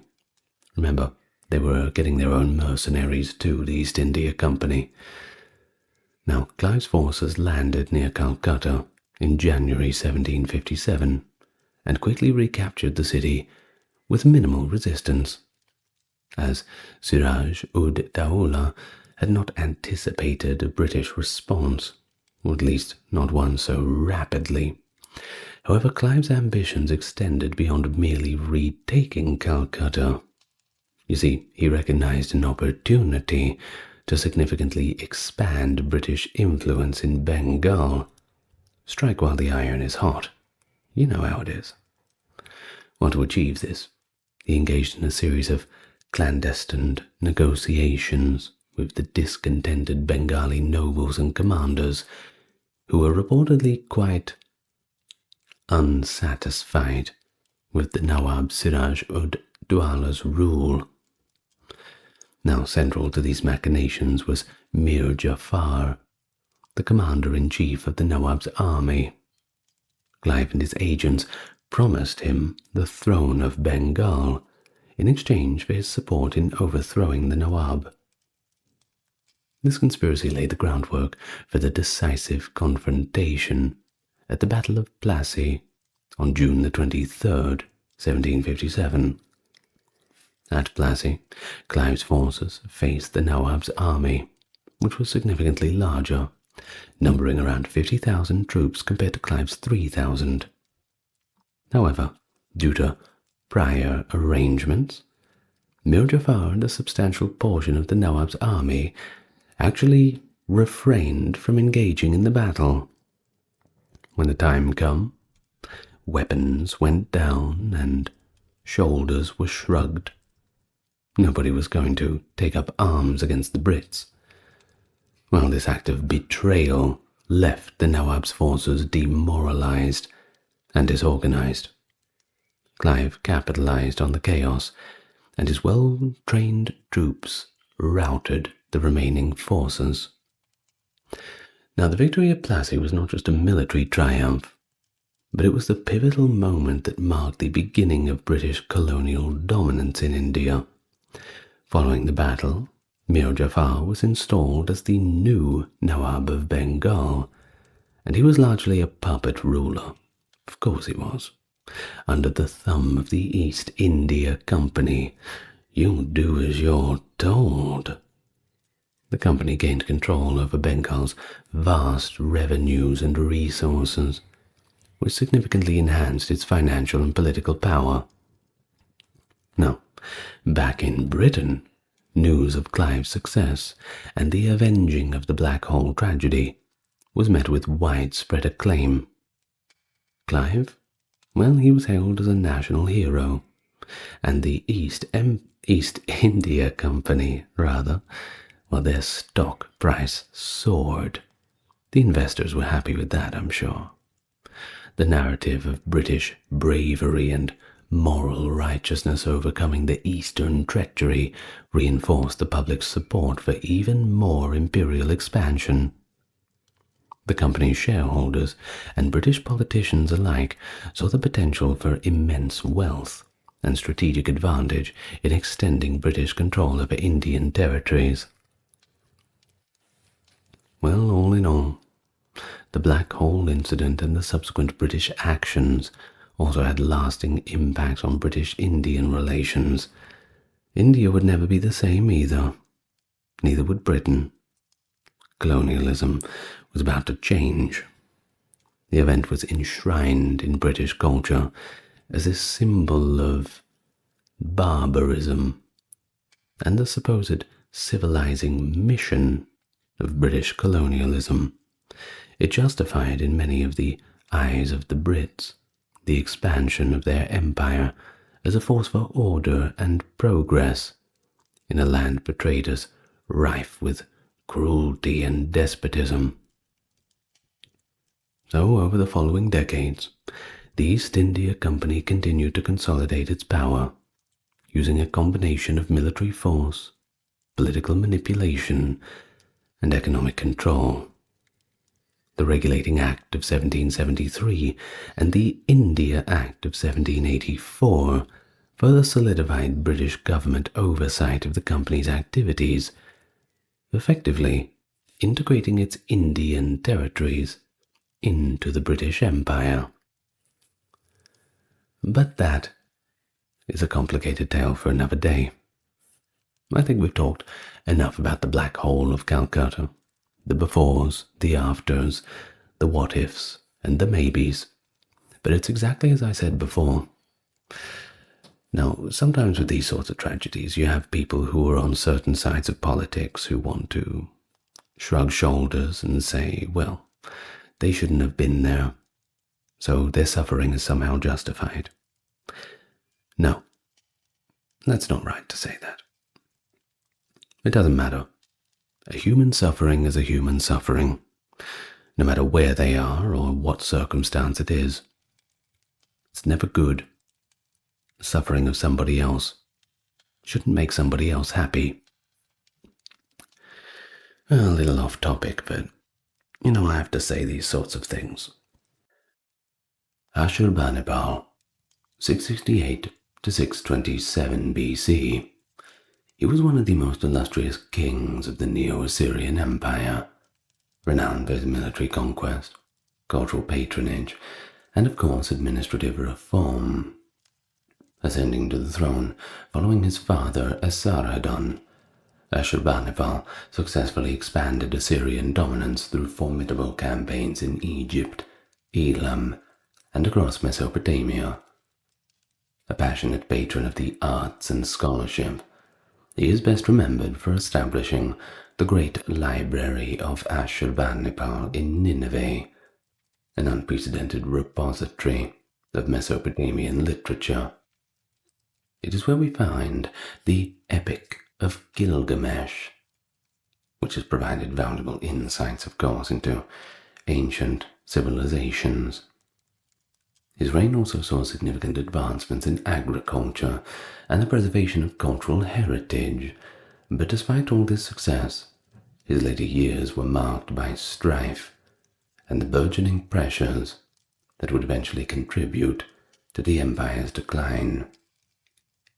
Nonetheless, we have a legacy of Ashurbanipal that endures as a testament to the heights of Assyrian power and the enduring value of this cultural preservation, and that positions him as a pivotal figure in the history of the ancient Near East. And welcome back, here we are, once again, going back to the old days of Persia, Not quite the Bronze Age. Back in those good old days. Well, it's good to see you again if you're returning, and for the newcomers, good to meet you. Now, if you are new, how about you click the subscribe button, and if you're coming back and haven't done so yet, well, it's only a small movement of the finger. Now, with that being said, let's get started. Nice and relaxed, as always. Now, the aforementioned dates of 668 to 627, that is his reign date, which is typically where we really start to chart the course of his story. But if we're going to go back even earlier than that, of course, we start from 685, where he was born. We mentioned that his father was Esarhaddon, who I've also done a video about, and he reigned from 681 to 669. Even though Ashurbanipal's inscriptions imply that he was destined to rule by a divine magnate, this old tradition of being ordained by the deities above themselves, it seems that his accession was anything but simple, and the complexities that followed planted the seeds for a subsequent civil war. But we'll get to that a little bit later. Being younger than Shin-Nadin-Apli, Esarhaddon's first crown prince, and the two other sons, Shamash-Shum-Ukin and Shamash-Metu-Ubalit, Ashurbanipal was most likely the fourth oldest son. In addition, he had multiple younger brothers, and an older sister named Serua Eterat. 674 BC, we have the sudden death of Sin-Nadin-Apli, which caused chaos in the Assyrian court. The civil war that followed was won by Esarhaddon after his own father, Sennacherib, had eschewed his older brother, Ardamulisu, for the throne and was assassinated by the rejected heir. That's right, killed by his own blood. Esarhaddon swiftly established new succession plans following the death of his own heir, designating his eldest surviving son, Shamash-Shum-Ukin, as king of Babylon, that being the area of southern Mesopotamia, and his younger son, Ashurbanipal, as the primary emperor of Assyria. The two were to rule as equals. At least, that was the idea. But perhaps due to poor health, he completely avoided his third oldest son, Shamash-Metu-Ubalit, who was actually older than Ashurbanipal, and typically that would make him more qualified to take the throne. Seems that this didn't happen. Well, the reasons behind Esarhaddon's divided succession, which deviated from the Assyrian custom of unitary rule, have been more than conjectured by scholars. It's possible the arrangements were made to prevent future rivalry by easing the elder Shamash-Shum-Ukin's jealousy of his younger brother Ashurbanipal. According to one theory, Shamash-Shum-Ukin may not have been as likely to succeed Ashurbanipal on the Assyrian throne. The reason for this being that his mother was actually Babylonian, whereas Ashurbanipal's mother was actually Assyrian. But it's also possible that the two heirs had a mother in common, being Esarhaddon's main consort, Ashurbanipal. Well, hopefully we'll figure out a little bit more about that if we dig some old tablet out of the ground in the next few decades, or perhaps finally translate the many thousands of them we have just sitting in storage. Most of them are actually just receipts from trade transactions, but every now and then they come across one that is somewhat groundbreaking. Let's cross our fingers. Well, together the two princes reached Nineveh, the capital of Assyria, and celebrated in May 672 with foreign dignitaries, Assyrian aristocrats and military leaders. As his previous name is unknown, Ashurbanipal, or Ashurbanipal, which means Ashur is the creator of the air, Ashur being the chief deity of Assyria, of course, was probably given to him at this time as a kind of regnal title. Perhaps around the same period, Ashurbanipal wed his first wife, Libali Sharat, who would later become his queen. He then entered the crown prince's palace, known as the House of Succession, and started studying, hunting, riding, scholarship, and wisdom, also archery and chariotry and other military arts in preparation for his responsibilities as a ruler. After Esarhaddon's death, Ashurbanipal, who had only been crown prince for 3 years, succeeded him as the king of Assyria late 669. But his sovereignty might not have been safe, but he rode to what might have been the most powerful throne on earth nonetheless. The Segudu Treaty, drafted by his grandmother Naki-A, obligated the aristocracy, the royal family, and all of Assyria to pledge their unwavering allegiance to Ashurbanipal. However, it doesn't seem like there was much opposition to his ascent to power at all, unlike previous times where things were markedly more chaotic. Ashurbanipal's gift of the revered statue of Marduk, which Sennacherib had taken from Babylon 20 years prior, marked his coronation.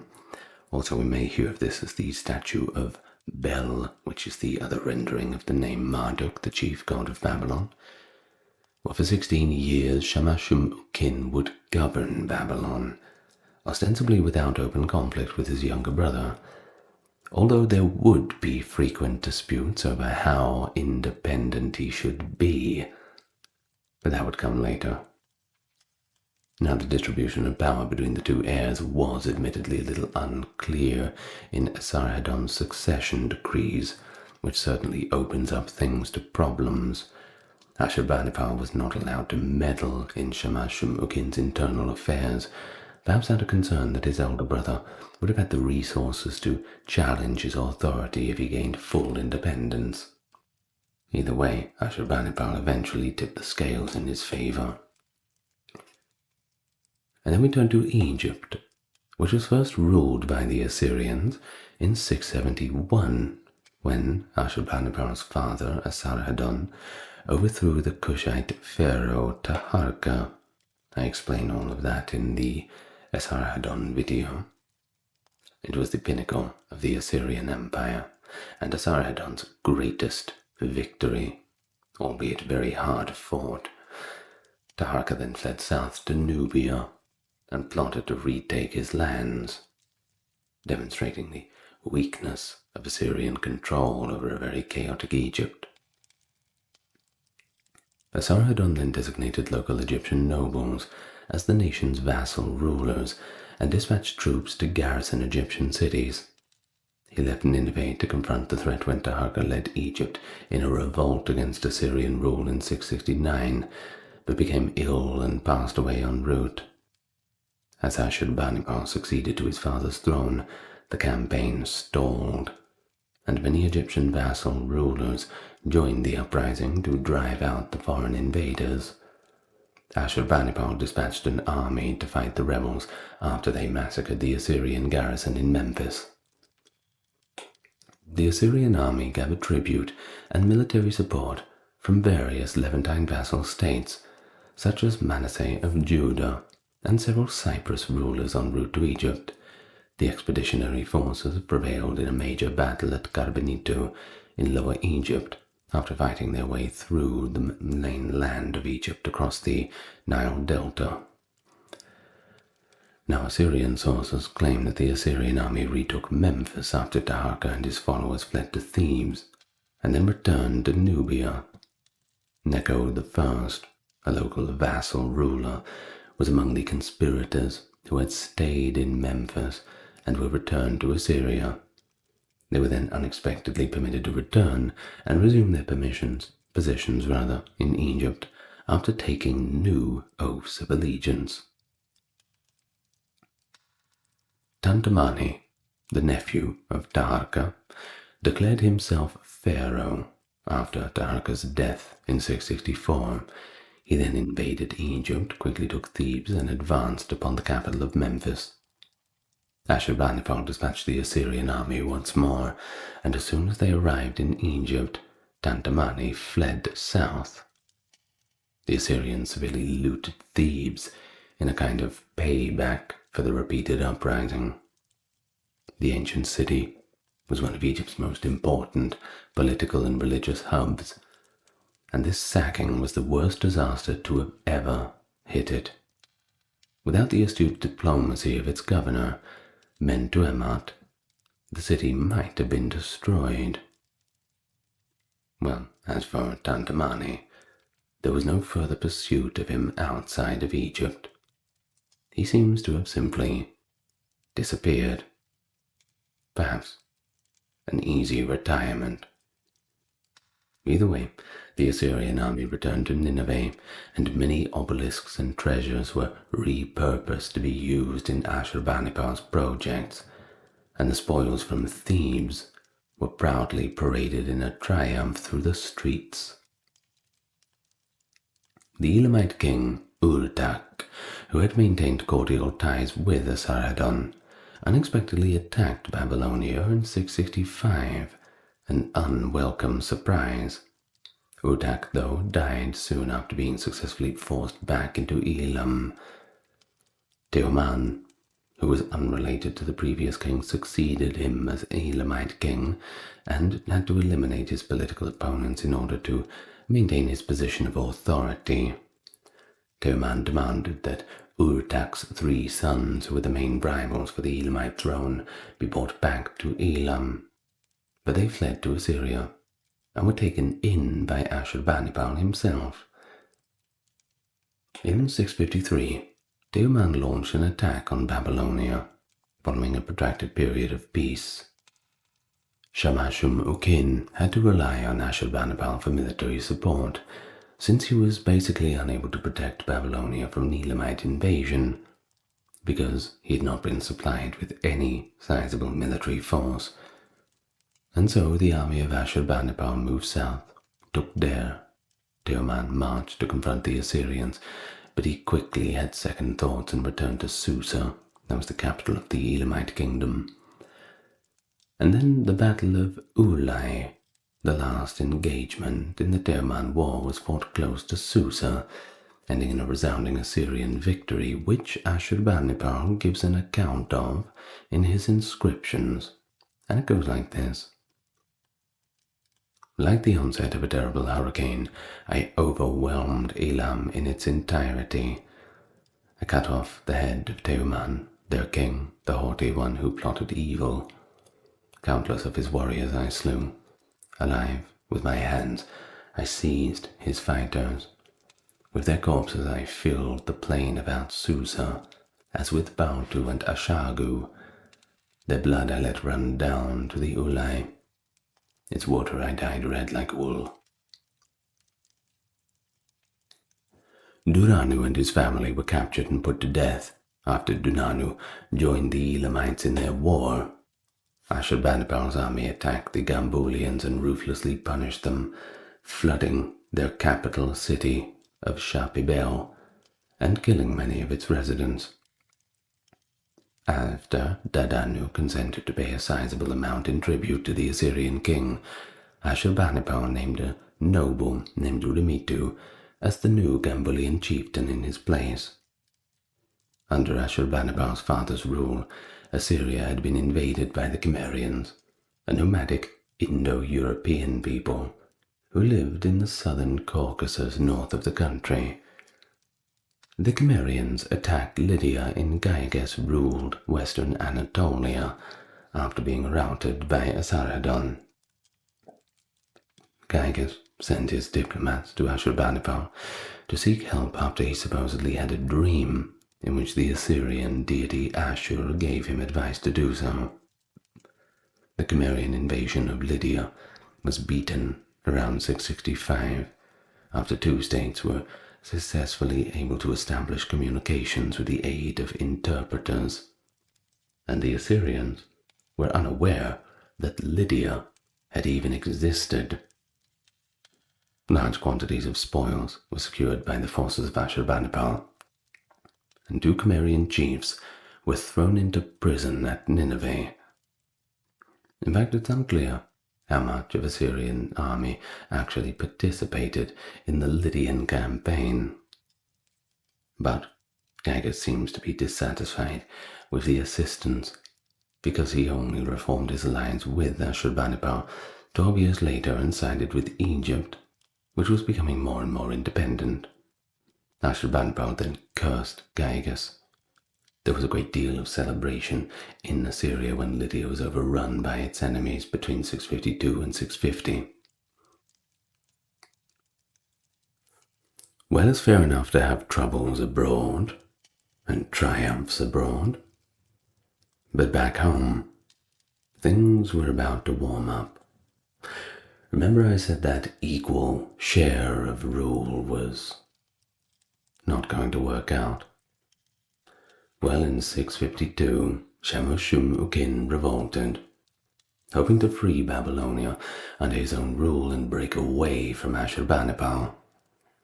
Later Aramaic language legends state that Serua Eterat, the sister of Ashurbanipal and Shamash-shum-ukin, tried to step in and actually talk her two brothers out of fighting. Legend has it that she vanished into self-imposed exile after the war had started.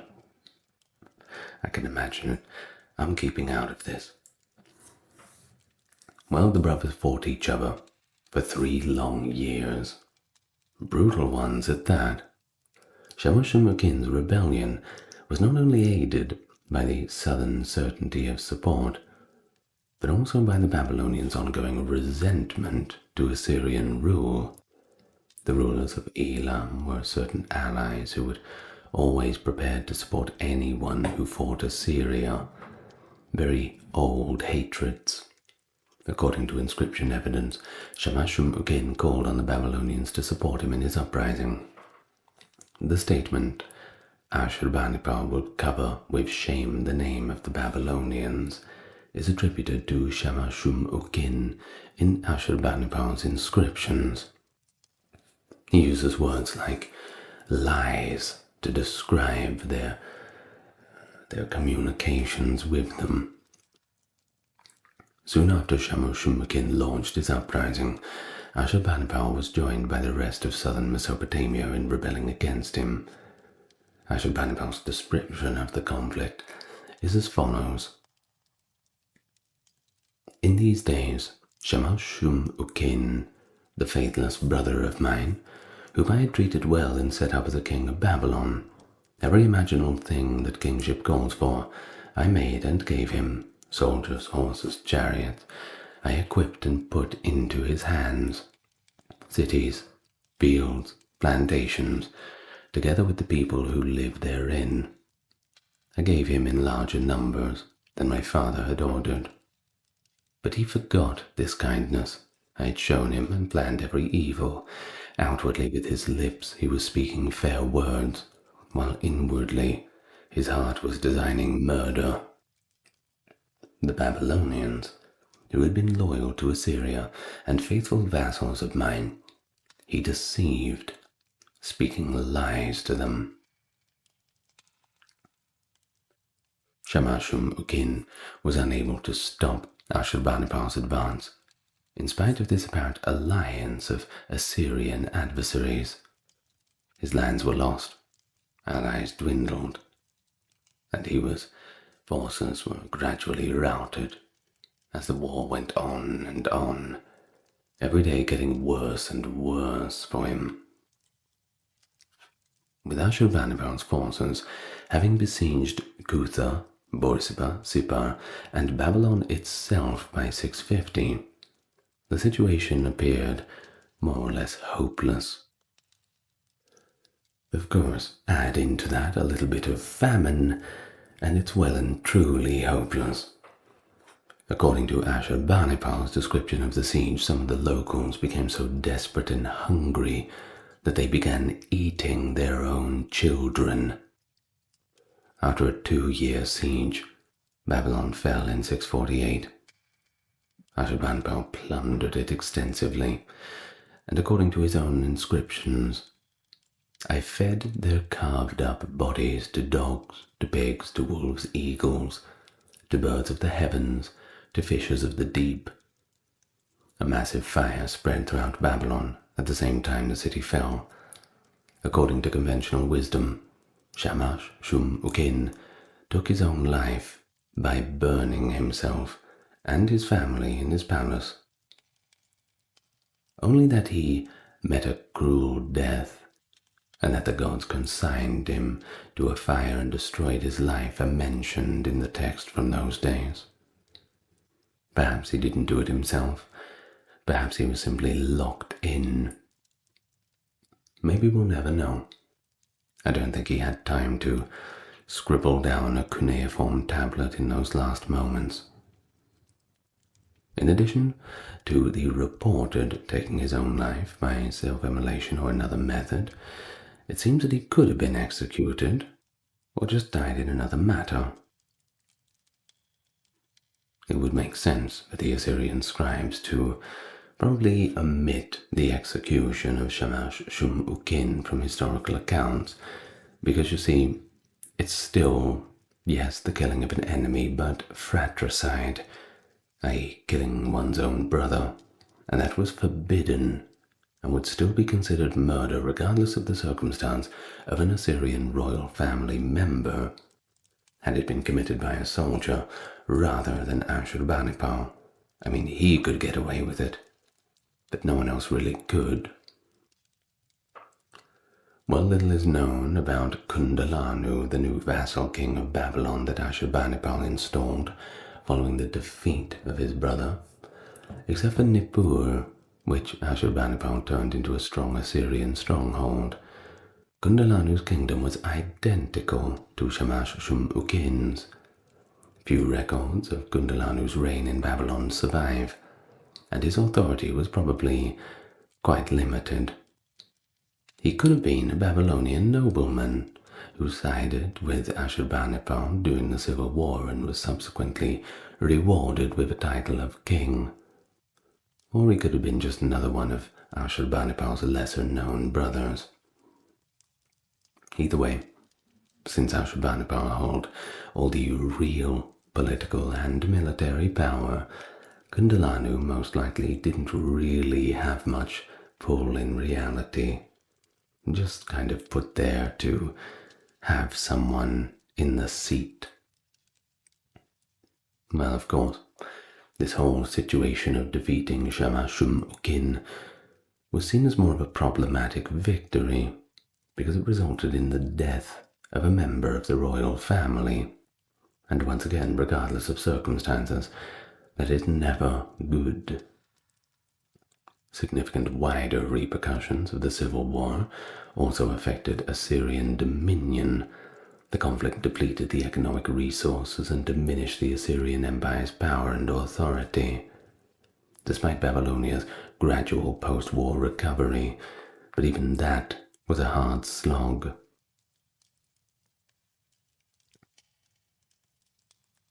Well, even though there had been indications of deterioration prior to civil war, historians do believe that the conflict's conclusion signified the end of Assyrian power. There was just too many resources wasted. In addition to inciting anti-Assyrian sentiment in southern Babylon, Ashurbanipal's sack of that city, the second large-scale sack of it in the space of 30 years, may have played a key role in the Babylonian uprising of Nabopolassar a few years after Ashurbanipal's passing, which resulted in the establishment of the Neo-Babylonian Empire and the true fall of Assyria.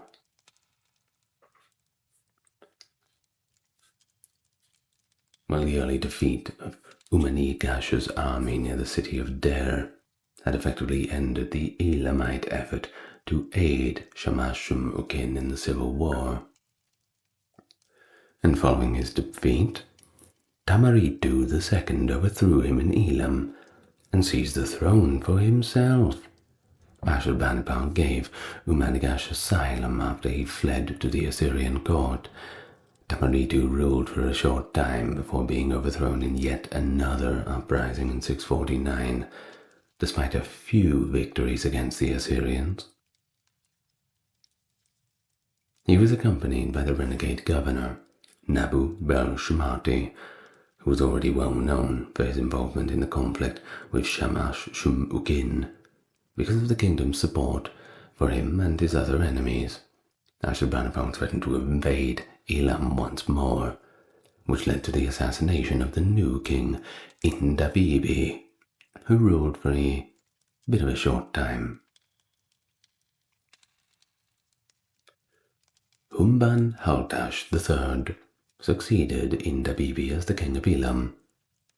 Humban Haltash was in favor of surrendering the Chaldean rebel, but Nabu Bel-Shumatu had too many supporters in Elam for this to work.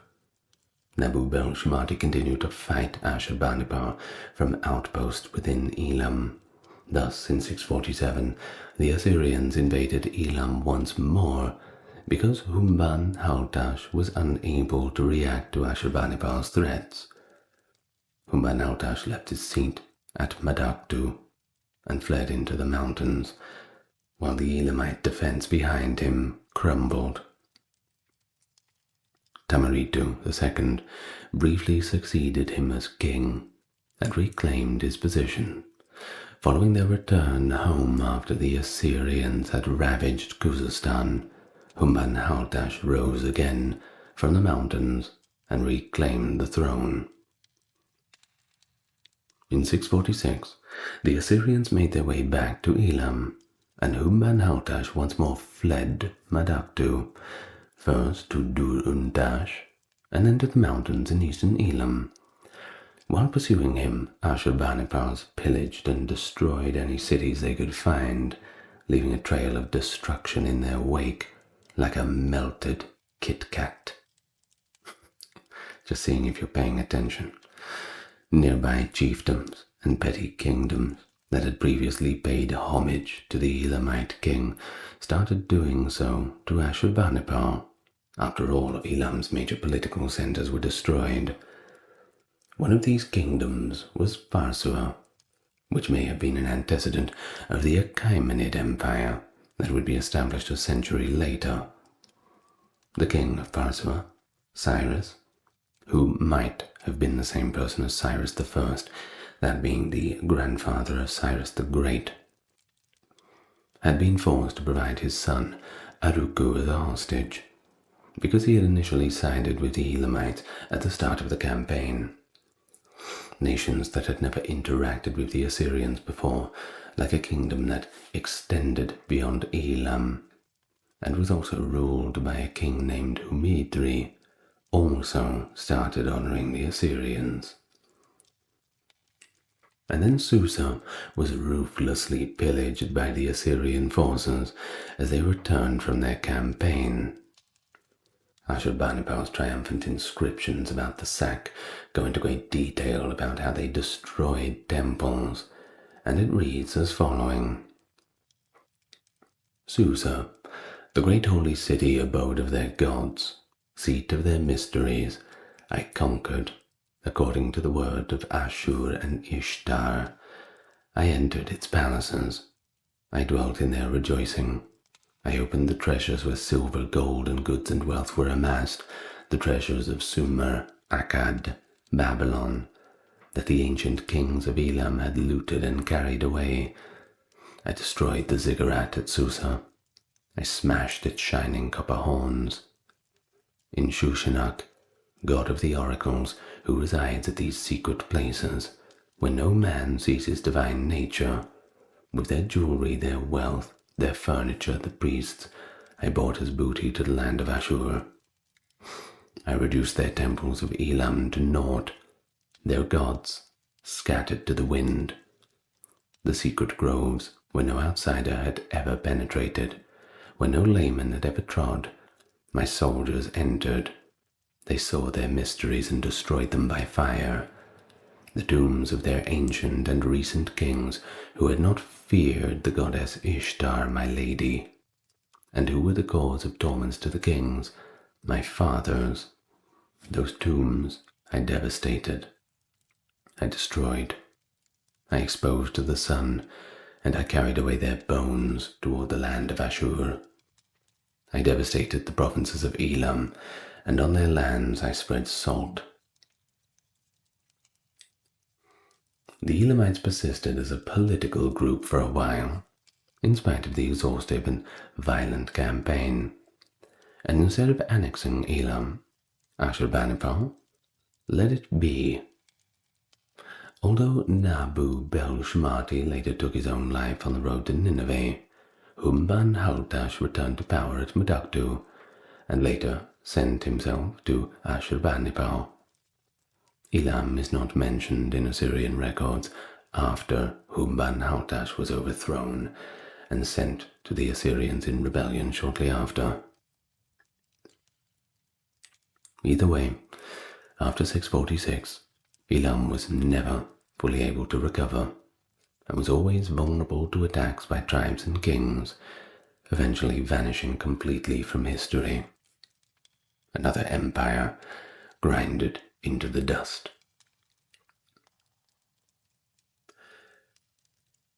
Well, in the Assyrian Civil War, a few Arab tribal leaders actually sided with Shamash-shum-ukin. Among them was his brother, Aya-Amu, who dispatched soldiers to Babylonia, and Abiate, who was the crowned king by Ashurbanipal's army. You see, at first, Ashurbanipal's attention to Elam allowed them to avoid punishment and reprisals. As the Elamite wars continued, a number of Arab kings stopped honoring Ashurbanipal and started attacking Assyrian communities in the area, which of course had pretty devastating effects on trade as well. The generals of Ashurbanipal organized a significant campaign to restore order after this development proved sufficient. The main focus of Ashurbanipal's account of this conflict is his army's travels across Syria in pursuit of Uyatte, who is sometimes confused with Yauta, but may actually be someone else, and his Arabian soldiers.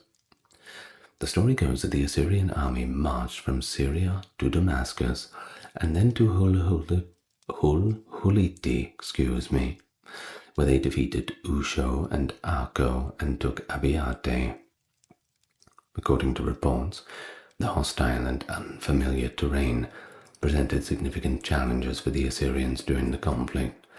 It is stated that Nabayate, who had supported Ashurbanipal in the first campaign, lost the second war against the Arabs, but it is not explained why their relationship with Ashurbanipal changed between the two campaigns.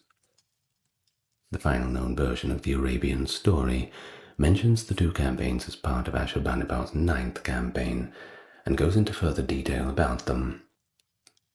According to this version, Shamash-shum-ukin was joined by Abiate and Amuladin.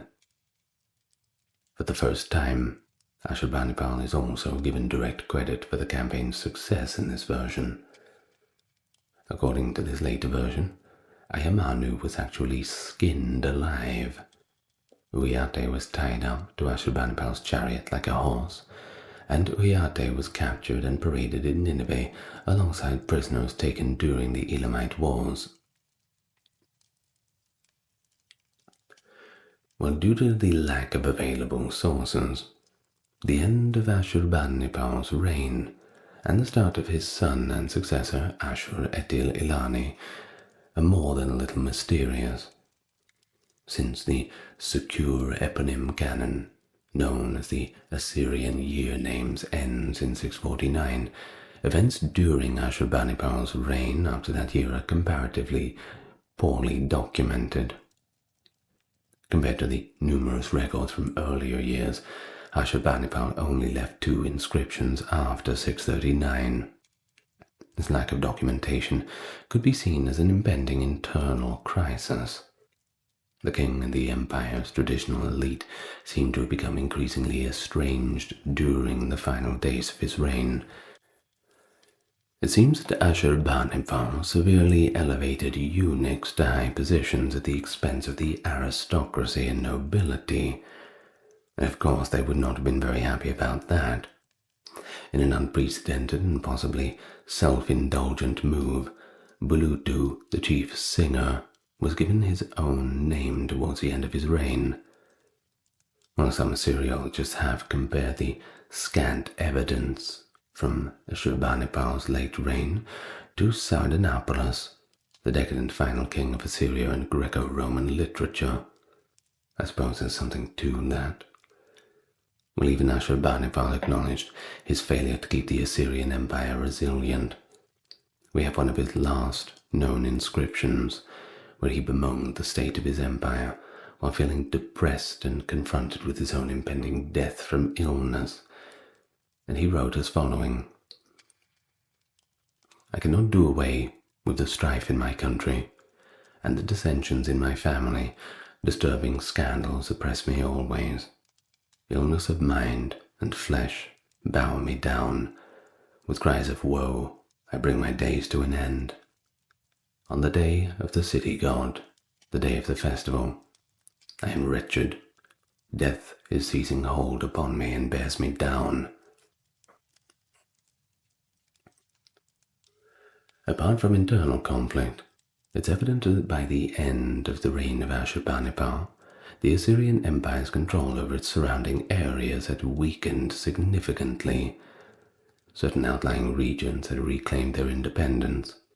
For example, the Assyrians were no longer present in the southern Levant, prime real estate, that's for sure, where the Egyptians had taken over as the dominant force. It's possible that religious movements in Babylonia, which were the forerunner of Nabopolassar's, started during Ashurbanipal's final reign.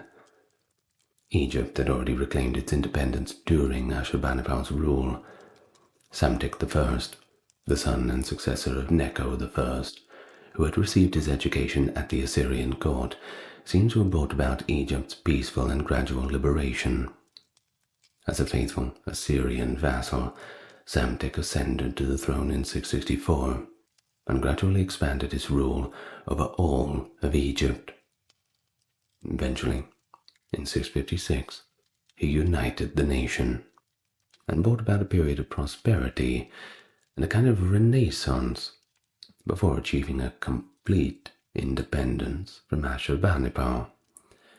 Both Psamtik and his son Necho II hurried to Assyria's aid during the later Medo-Babylonian conquest of the Assyrian Empire under the rule of Sin-Sharishkun, or Ashur-etil-Ilani's successor, another son of Ashurbanipal, and the Egyptian armies fought alongside the Assyrians. Ashur-etil-Ilani's inscriptions imply that his father passed away naturally, but they don't specify how or when exactly this occurred. Although his last year is frequently incorrectly recorded as 627 or even 26, this is based upon estimates from an inscription that Adad-Gupi, the mother of the Neo-Babylonian king Nabonidus, wrote at Haran almost a century later. But a 631 contract from Nippur provides a last modern proof that Ashurbanipal was alive and ruling as a king. Given that the city was taken by Nabopolassar in 626 and never again fell into Assyrian hands, the inscriptions of Ashurbanipal's successors, Ashur-etil-Ilani and Sin-Sharishkun, in Babylon spanning several years, would not have been possible if his reign had have ended in 627. It is also generally accepted that Ashurbanipal either died, abdicated, or was overthrown in 631 or 630, in order to match the attested durations of his successors' reigns. So usually, 631 is chosen as the year that he really passed away. Ashur-etil-ilani succeeded Ashurbanipal as king, and he appears to have been motivated by his father's succession plans, despite the negative outcomes.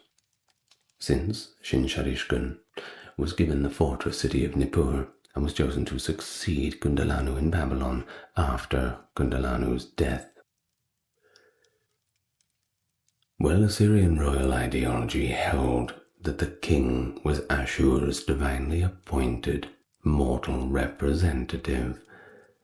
The king had a moral, humane, and a necessary duty to expand Assyria, because lands outside of Assyria were considered uncivilized and a threat to the cosmic and divine order. Instead of exploitative imperialism, expansionism was portrayed as a moral obligation to civilize the chaos. The Assyrian king represented Ashur, so opposing his rule was considered a rebellion against divine will and punishable by law. Therefore, rebels violated the divine world order, according to Assyrian royal ideology. So, when we look back on Ashurbanipal's reign, I suppose we could almost call him a religious extremist, some kind of fundamentalist, especially with all the massacres and the temple burnings. Those poor Elamites, all those Babylonians. Well, under Ashurbanipal, of course, the Assyrian army fought its largest campaign outside the heartland, and he was the most brutal Assyrian king, even though he rarely participated in military campaigns. But boy, oh boy, when he did. Given that Ashurbanipal rebuilt, restored, and expanded most of his empire's major shrines, and was interested in omen reports, his excessive brutality seems to have been motivated by this religious zeal. He was just doing it because Ashur had told him to. He also appointed his younger brother, Ashur-etil-shame-eresti-mubalisu, and another brother, Ashur-mukin-palea, as priests in Haran and Assur. Of course, his reign has the most Neo-Assyrian reliefs depicting violence. The reliefs contain 35% of Neo-Assyrian violent depictions. And that's, well, over the course of all of that time for one ruler to occupy that much. It seems that he is the cruelest monarch in a variety of scenes. Now, only 4 Neo-Assyrian kings, Esarhaddon, Tiglath-Pileser III, and Ashur-narsapal II, claimed in their inscriptions to have killed civilians and committed heinous acts against them. We're talking dismemberment, skinning them alive, impalement, all the horrible things of the masochist's imagination. In fact, Ashurbanipal's reliefs are one of the few Assyrian works to actually depict women as victims. One of them depicts both direct assaults on women and their corpses. In fact, one relief depicts the most heinous act, the tearing open of a pregnant woman. Perhaps the most heinous act against a woman ever recorded in history up to that point. Not good. Not good at all. Well, after the Assyrian Empire fell, Ashurbanipal's stories lived on in the Near East for centuries. He is known as Nebuchadnezzar in the Book of Judith. Northern Mesopotamian literature and folklore featured Ashur-narsapal and other Assyrian rulers too. The most famous Ashurbanipal legend was the long-lived Greco-Roman Sardanapalus legend. It's been described as more effeminate than a woman, a lascivious and idle man, a governor who loathed all expressions of militarism and war.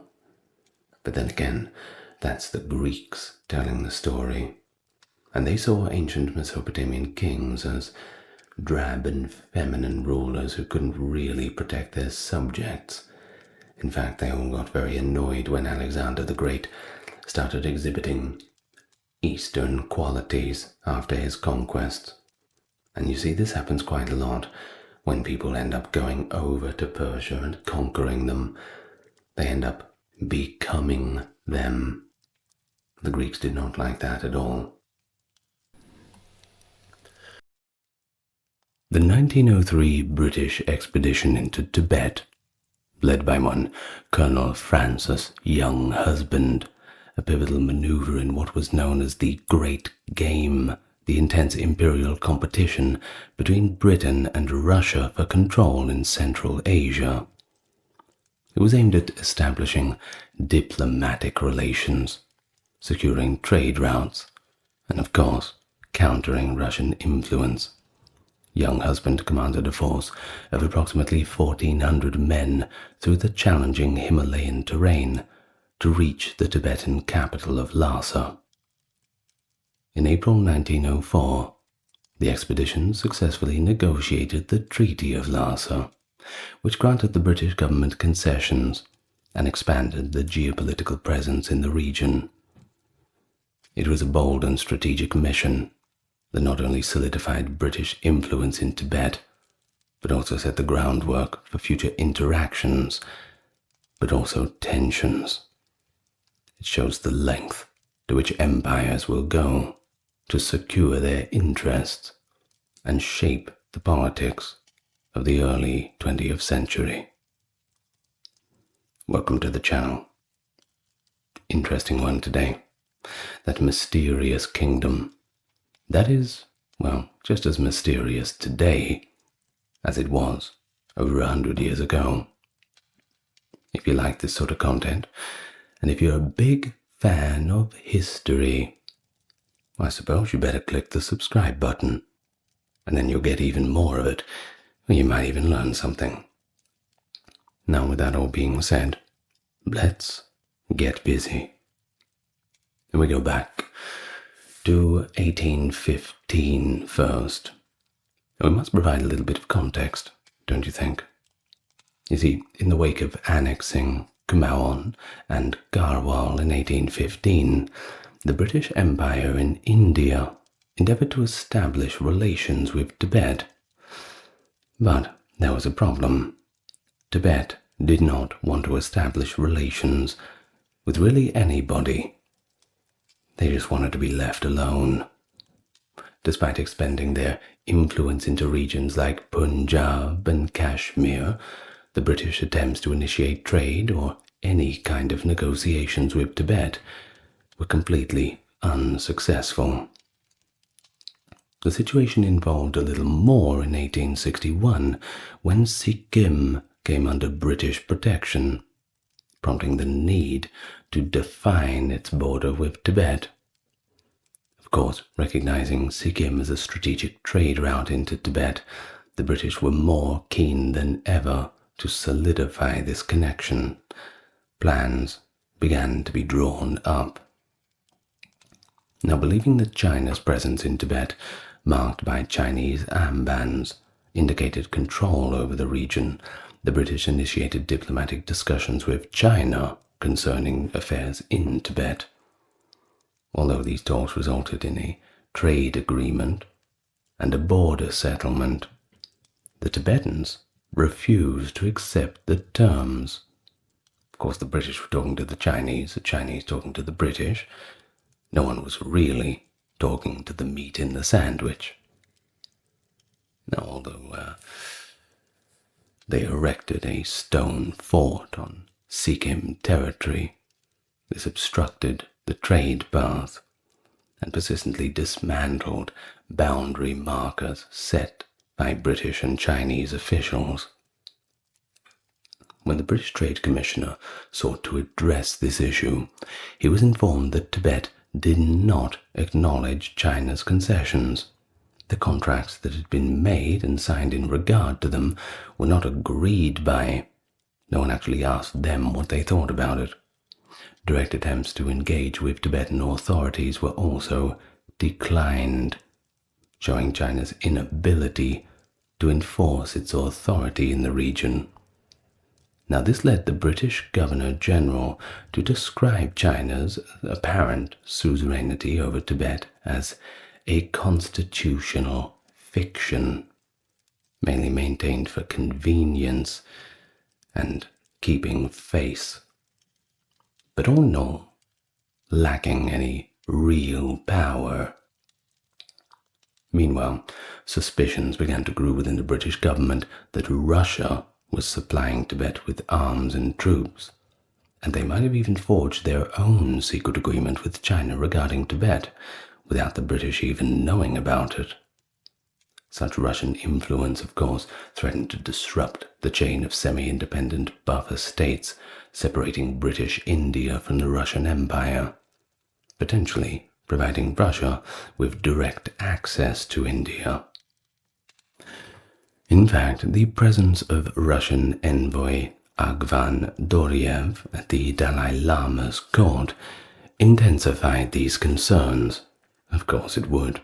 Why is it that the Russians are allowed to have someone in there, but the British are not? Certainly raises a few eyebrows.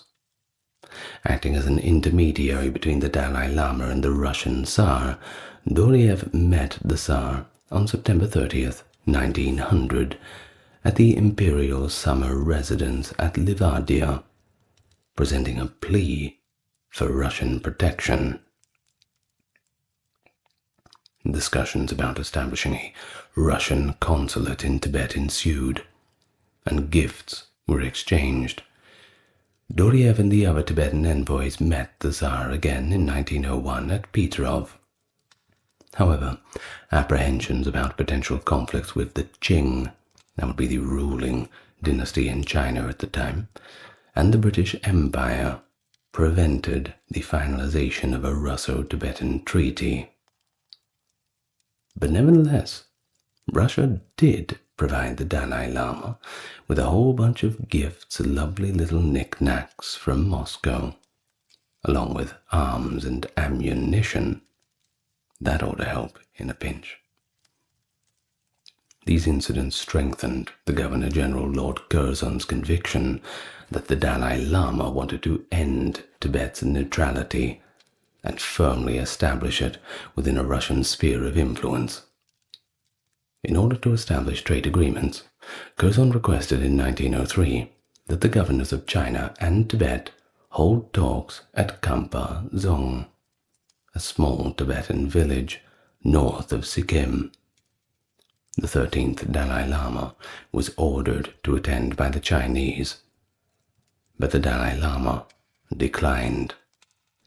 And he also declined to arrange transport so that Yotai, the Amban, could go. The meeting was ruined. Party's over, kid.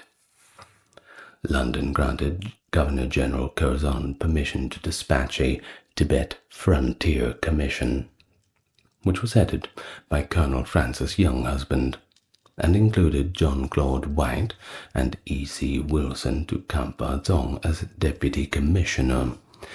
It is unknown, though, if the Balfour government fully understood the operation's difficulty, or even how the Tibetans thought about the concept. In order to get ready for his mission, Younghusband travelled to Gangtok, the capital of the Indian state of Sikkim, where John Claude White served as political officer. On July 19, 1903, White had done everything he could to have his appointment to the expeditionary force cancelled because he was not happy about it. He just would rather be somewhere else. Of course, Younghusband was not happy with this. You'll do as you're damn well told. He was unsuccessful, and Younghusband got even for White's disobedience by abandoning him in the leech-infested Sikkim jungles to organize transportation of supplies to the expedition using mules and coolies. That ought to teach him. So, on January 26, 1903, Younghusband received a letter from the Undersecretary to the Indian government that read as following. In the event of your meeting the Dalai Lama, the government of India authorizes you to give him assurance which you suggest in your letter. Beginning in August 1903, young husband attempted to incite conflict with the Tibetans at Kampadzong with Lieutenant Colonel Herbert Brander, his escort commander. Following an act of what they called Tibetan hostility, that the British resident in Nepal later determined was the herding of some trespassing Nepalese yaks and their drovers back across the border, the British took a few months to prepare for the expedition that pressed into Tibetan territories in the early December 1903. In an event to bolster the British cabinet's backing for the invasion, young husband telegrammed the Viceroy to inform him that Russian weapons had infiltrated Tibet.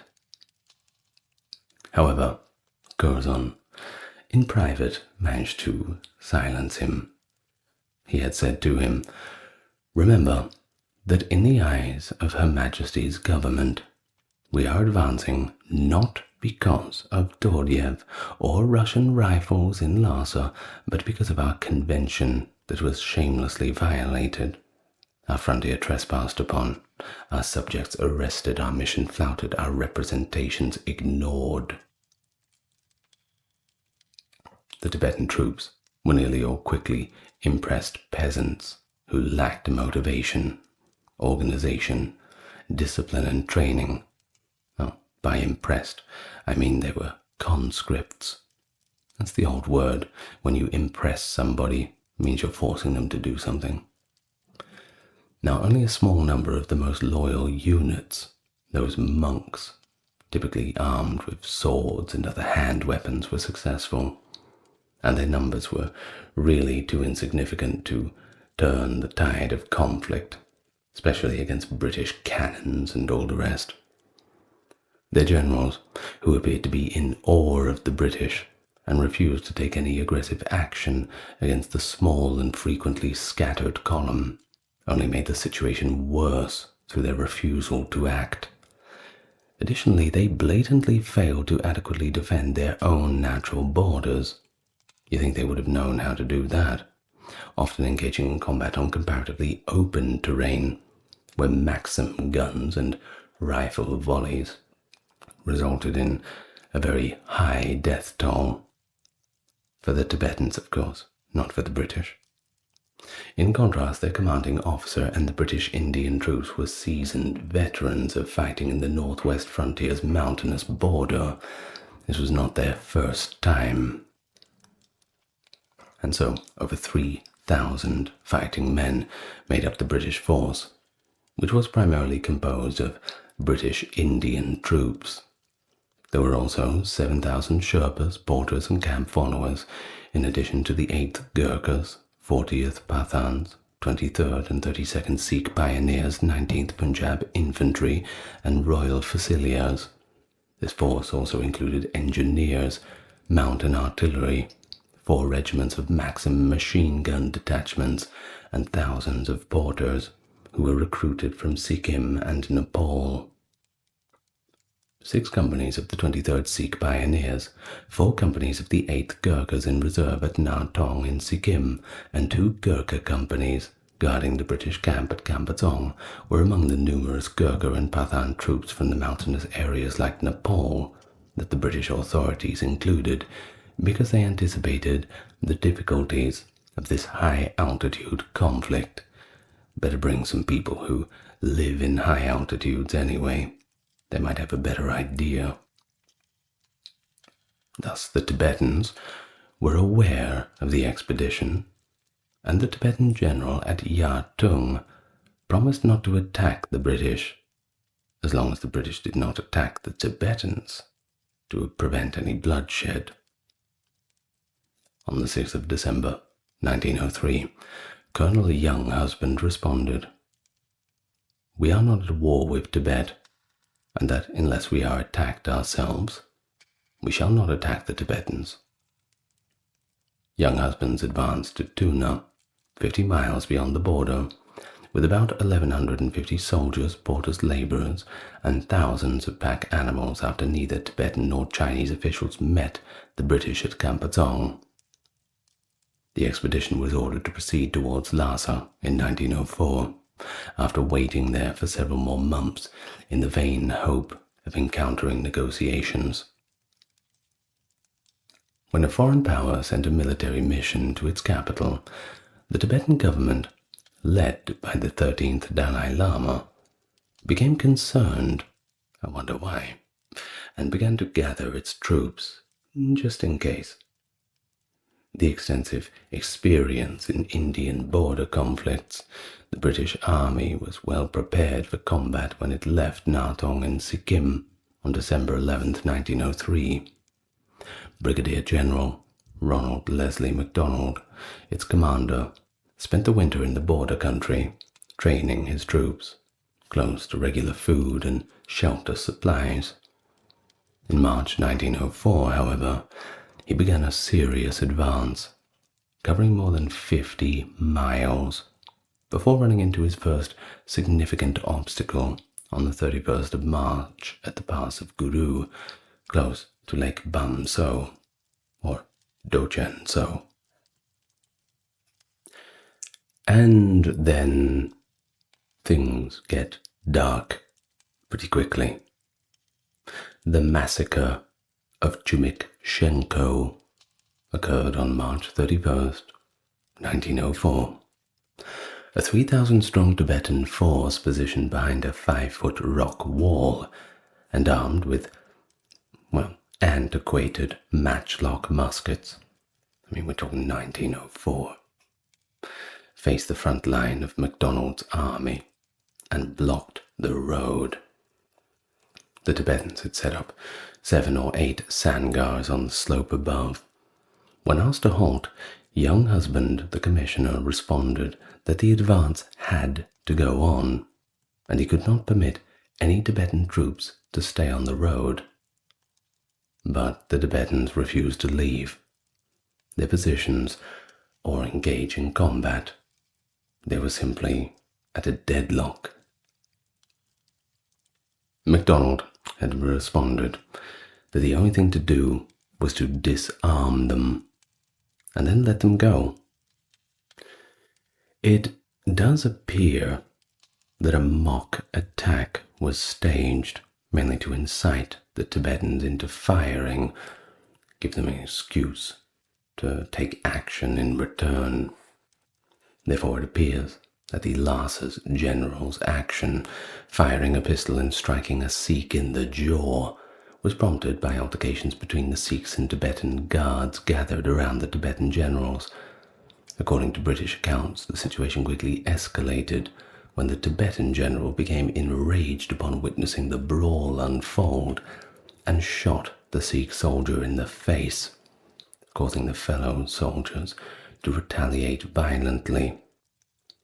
According to a Reuters report by Henry Newman, who identified himself as an eyewitness, after this shot, the Tibetan crowd rushed forward and attacked Edmund Candler, a Daily Mail correspondent.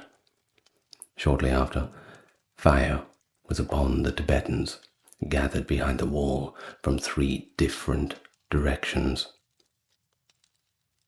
According to the doctor, Austin Waddell, they poured a withering fire into the enemy, which with the quick-firing Maxims mowed down the Tibetans in a few minutes with a terrific slaughter. Tibetan second-hand accounts have claimed that the British fired without warning and that they actually tricked the Tibetans into putting out the fuses for their matchlocks. Nevertheless, there is really no proof that such a deception did occur. It's more likely that the cumbersome weapons were likely of little use under the given conditions. In addition to that, a high wall protected almost all of the Gurkha, Sikh, and British soldiers nearest the Tibetans, and none of them were killed. As the Tibetans retreated, the Maxim guns mowed them down. Lieutenant Arthur Haddo, commander of the Maxim Guns Detachment, wrote, "I stopped firing because I was so tired of the carnage, even though the general had told me to make as big a bag of it as possible. I hope I shall never again have to shoot down men walking away."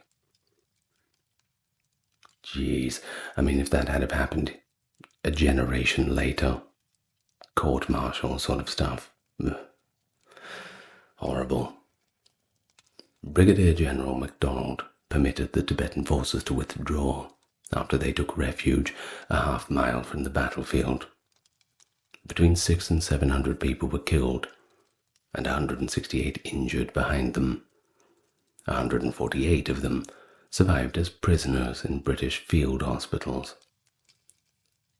12 Brits were injured. The Tibetans wore amulets that the lamas had given them, and were assured that they would be magically shielded from harm during the battle and others that followed. They realized the hard way that the amulets don't actually do that.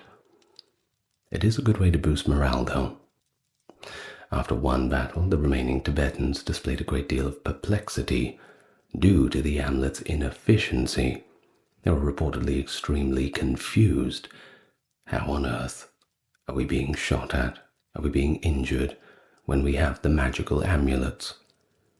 In the same way that the Boxer Rebellion soldiers were quite confused that their supernatural powers were not holding up to cannon and gunfire. Finding out the hard way. Well, a day later, young husband wrote in a telegram to his superior in India as follows: "I trust the tremendous punishment they have received will prevent further fighting and induce them at least to negotiate." A week later, MacDonald's force broke through the first barrier and, gaining momentum, crossed the deserted defences at Kangma. On the 9th of April, they made an attempt to cross the Red Idol Gorge, which had been fortified to block passage. MacDonald gave his Gurkha soldiers orders to climb the gorge's steep hillsides and expel the Tibetan forces that were positioned atop the cliffs. They started doing this, but were soon engulfed in a raging blizzard that cut off all communication with the Gurkha force. Exploratory probes down the pass were shot at with a few hours later, and the fruitless battle lasted until the storm passed at noon, demonstrating that the Gurkhas had somehow managed to get a position above the Tibetans. Faced with gunfire from both sides as Sikh troops advanced up the hillside, the Tibetans decided to retreat, once more coming under the heavy fire of the superior British artillery, and they did so in a timely manner, leaving only 200 dead in their wake. Once more, the British losses were hardly worth a mention. The British military pushed on to Gyantsur after this battle at the Red Idol Gorge, as the British had later dubbed it, and they arrived there on April the 11th. The garrison had already left, and the gates of the town were opened before MacDonald's forces arrived. Francis' young husband wrote to his father, "As I have always said, the Tibetans are nothing but sheep." It's not very nice, isn't it? While the Westerners looked at the Palkor Chodeh monastic complex, the townspeople went about their daily lives. The focal point was the 9-story stupa, known as the Temple of 100,000 Deities, which was modelled after the Mahabodhi Temple in Bodh Gaya, where Gautama Buddha had reportedly first attained his enlightenment. Officers passed around the scrolls and statuettes. Changlo Manor became the mission headquarters, where a young husband could host his durbars and meet with the Dalai Lama representatives. Young husband's mission staff and escort were housed in the farmyard and country mansion of a Tibetan noble family named Changlo. They now entered a house salon period, as Charles Allen puts it. and even establishing a vegetable garden at the manor, while the officers went shooting and fishing and exploring the town unaccompanied. A holiday, if you want to put it that way. The charitable Captain Herbert Walton, the Commission's medical officer, provided for the local population's needs, including an operation theatre to treat cleft palates, a condition that is especially prevalent in Tibet. In order to safeguard the supply line, MacDonald ordered the main force to start the march back to New Chumbi 5 days after arriving in Gyantse, and judging the defences of Changlo Manor to be secure. In an attempt to get London's opinion on moving the mission to Lhasa, young husband telegraphed the city, but he received no response. The events surrounding Chumikshenko had caused shock and growing disquiet in Britain. A spectacle that featured half-armed men being destroyed with the irresistible weapons of science had drawn criticism from publications like The Spectator and Punch. The cabinet kept its collective head down in Whitehall. Young husband was informed that the Tibetan troops had assembled now at Karalo, which was 45 miles east of Gyantse. Without first consulting Brigadier General MacDonald, who was 2 days away on horseback, Lieutenant Colonel Herbert Brander, commander of the mission escort at Changlo Manor, made the decision to attack the Tibetan force gathering at Karalo. Instead, Brander spoke with young husband, who stated that he supported the move. When Brander's telegram outlining his plans reached MacDonald at New Chumbi on May the 3rd, he attempted to cancel the action. Unfortunately, it was all too late.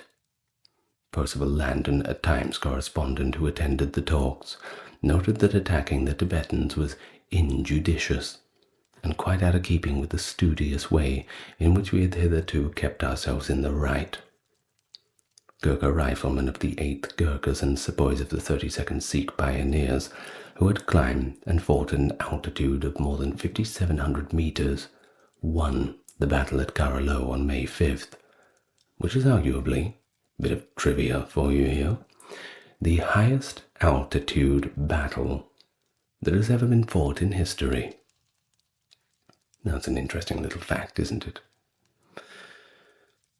Well, at the same time, the Changlo garrison was attacked by an estimated 800 Tibetans.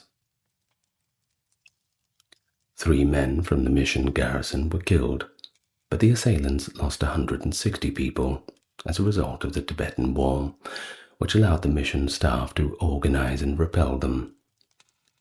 Lieutenant Leonard Bethel, who was far away at New Chumbi, wrote an exaggerated account of the attack that praised the bravery of young husband.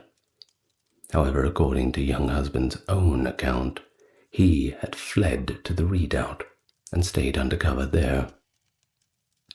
Brander's Karola party had commandeered the Gurkhas' light mountain guns and Maxims, which would have been very helpful in defending the fort, which was now in Tibetan hands. Brander received a message from young husband instructing him to finish attacking Karo before going back to relieve the garrison. Even though it was shocking, young husband's goal was achieved by the unprovoked attack on the mission and the Tibetans' reoccupation of the Gyantse Dong. He wrote in a private correspondence to Lord Curzon, "The Tibetans have, as usual, played into our hands." He also wrote to Lord Ampthill in Simla, "His Majesty's government must see that the necessity for going to Lhasa has now been proved beyond all doubt." The Dzong continued to fire on the mission and its garrison after the attack on May 5th. Even though the Tibetan weapons were antiquated and ineffective, they maintained a steady pressure, and the deaths were an erratic but a persistent reality. 11 more people died in the 7 weeks following the surprise attack on Changlo Manor after the first one on May 6th. In response, the garrison launched its own assaults. One Maxim was positioned on the roof, and brief bursts of machine gun fire struck targets as they emerged on the Zong's walls. Some of the mounted infantry, who had returned from Karalo with new standard-issue Lee Enfield rifles, pursued the Tibetan horsemen. Yeah, look, when the Lee Enfield came out, that was pretty much the best you could get at the time. Now, the assault on Changlo Manor appeared to actually motivate the Indian and British governments to step up their efforts. And, as planned, reinforcements were sent out.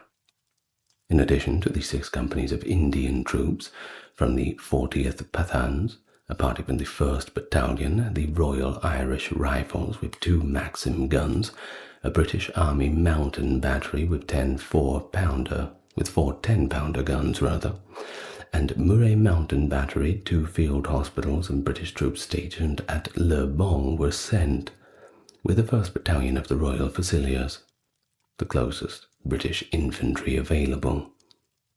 The Royal Fusiliers departed on May 24, 1904, and joined MacDonald in the first days of June at the Tibet Mission's base depot in New Chumbi. During this time there were notable alarms and actions, such as the successful fighting on May the 18th to 19th that aimed to take a building away from the Tibetans between the mission post and the Zong. The structure was renamed the Gurkha House after about 50 Tibetans were shot dead. On May 21st, Brander's troops departed for the village of Naini, where the Tibetans had taken control of the monastery and a small fort. They engaged in intense combat, but had to disband in return to protect the mission from the Zong's coordinated attack, which Otley's mounted infantry had put down. The Tibetan commander of the garrison at the Gyanse Dong, one Dapon Tai Ling, made one final serious attempt to seize Changlo Manor. British morale was raised when a company of the 32nd Sikh pioneers arrived on May 24th, and Captain Seymour Shepherd, dubbed a legend in the Indian Army, arrived at Gyanse leading a group of sappers. He participated in an assault on the Pala Manor, which is located 1,000 yards east of Changlo Manor, on May 28th. There were, at this time, 400 Tibetans killed or injured, until MacDonald returned with additional troops, and Brander focused on fortifying 3 positions: the manor, the Gurkha House, and the Pala Manor. No further attacks were considered.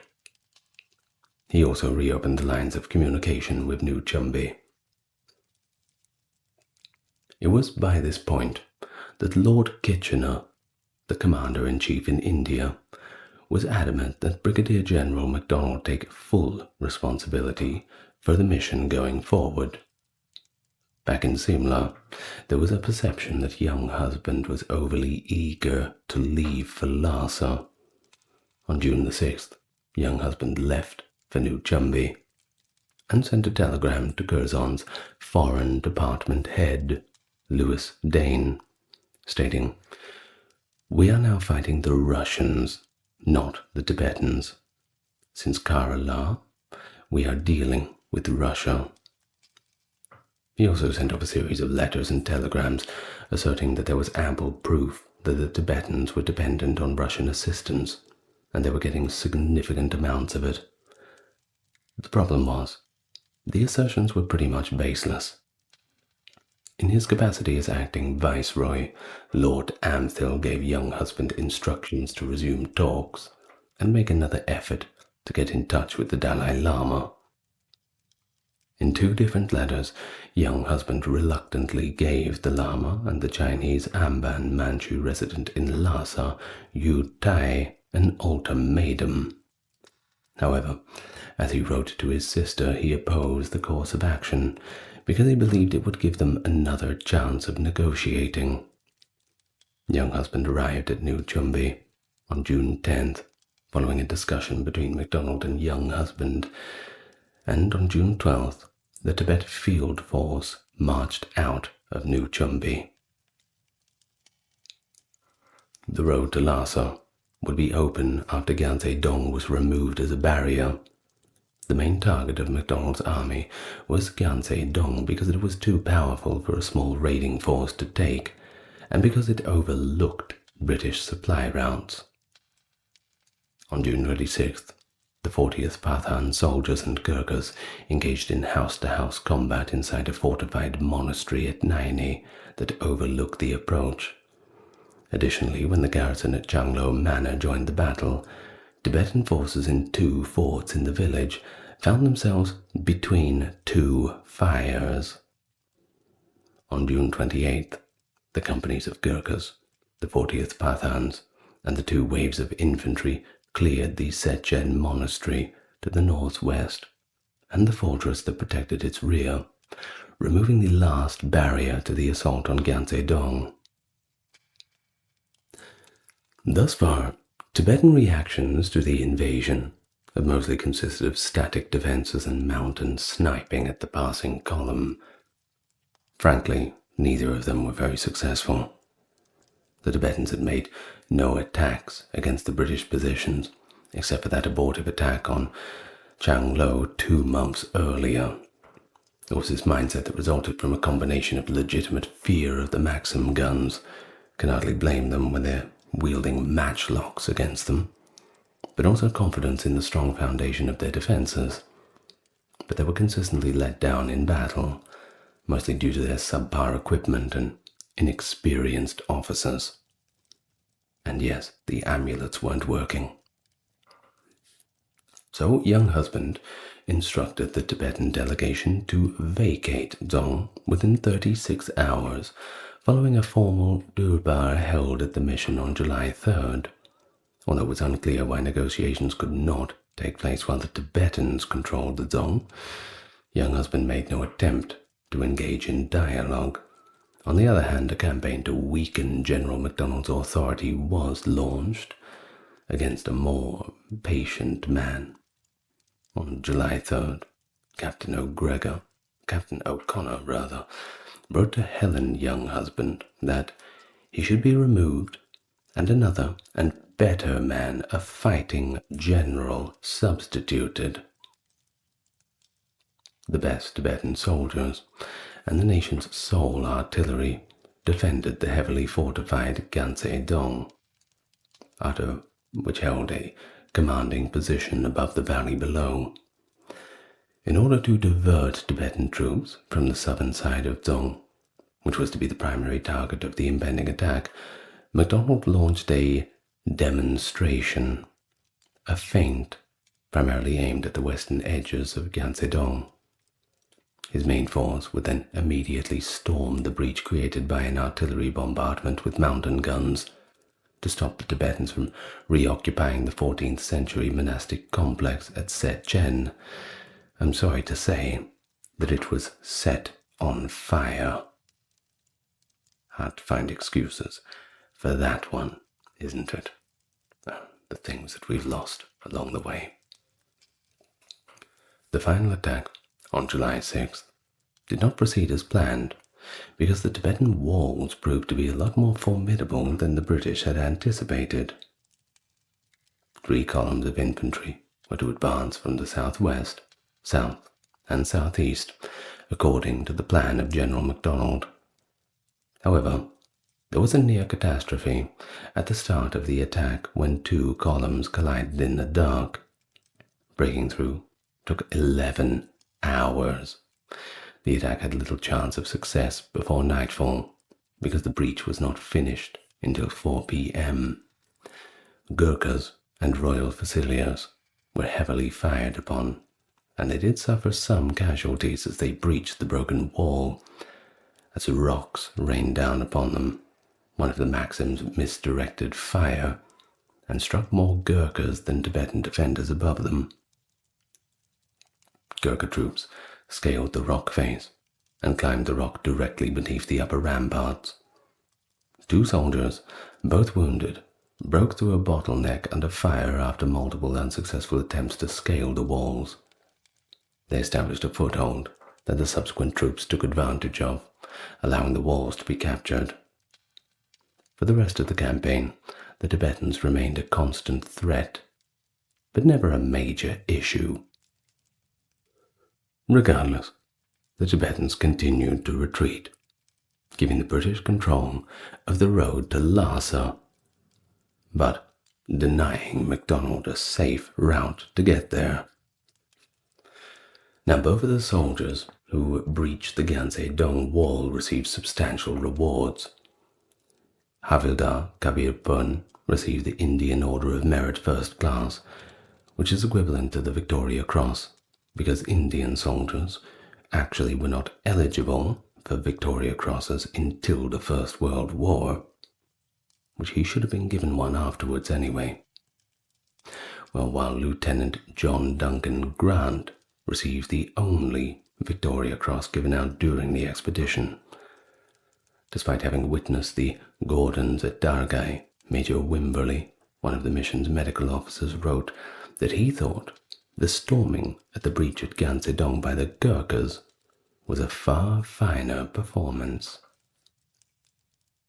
Following the fall of Ganse Dong, soldiers pillaged the monasteries, including Parkour Chodeh and Dongsa.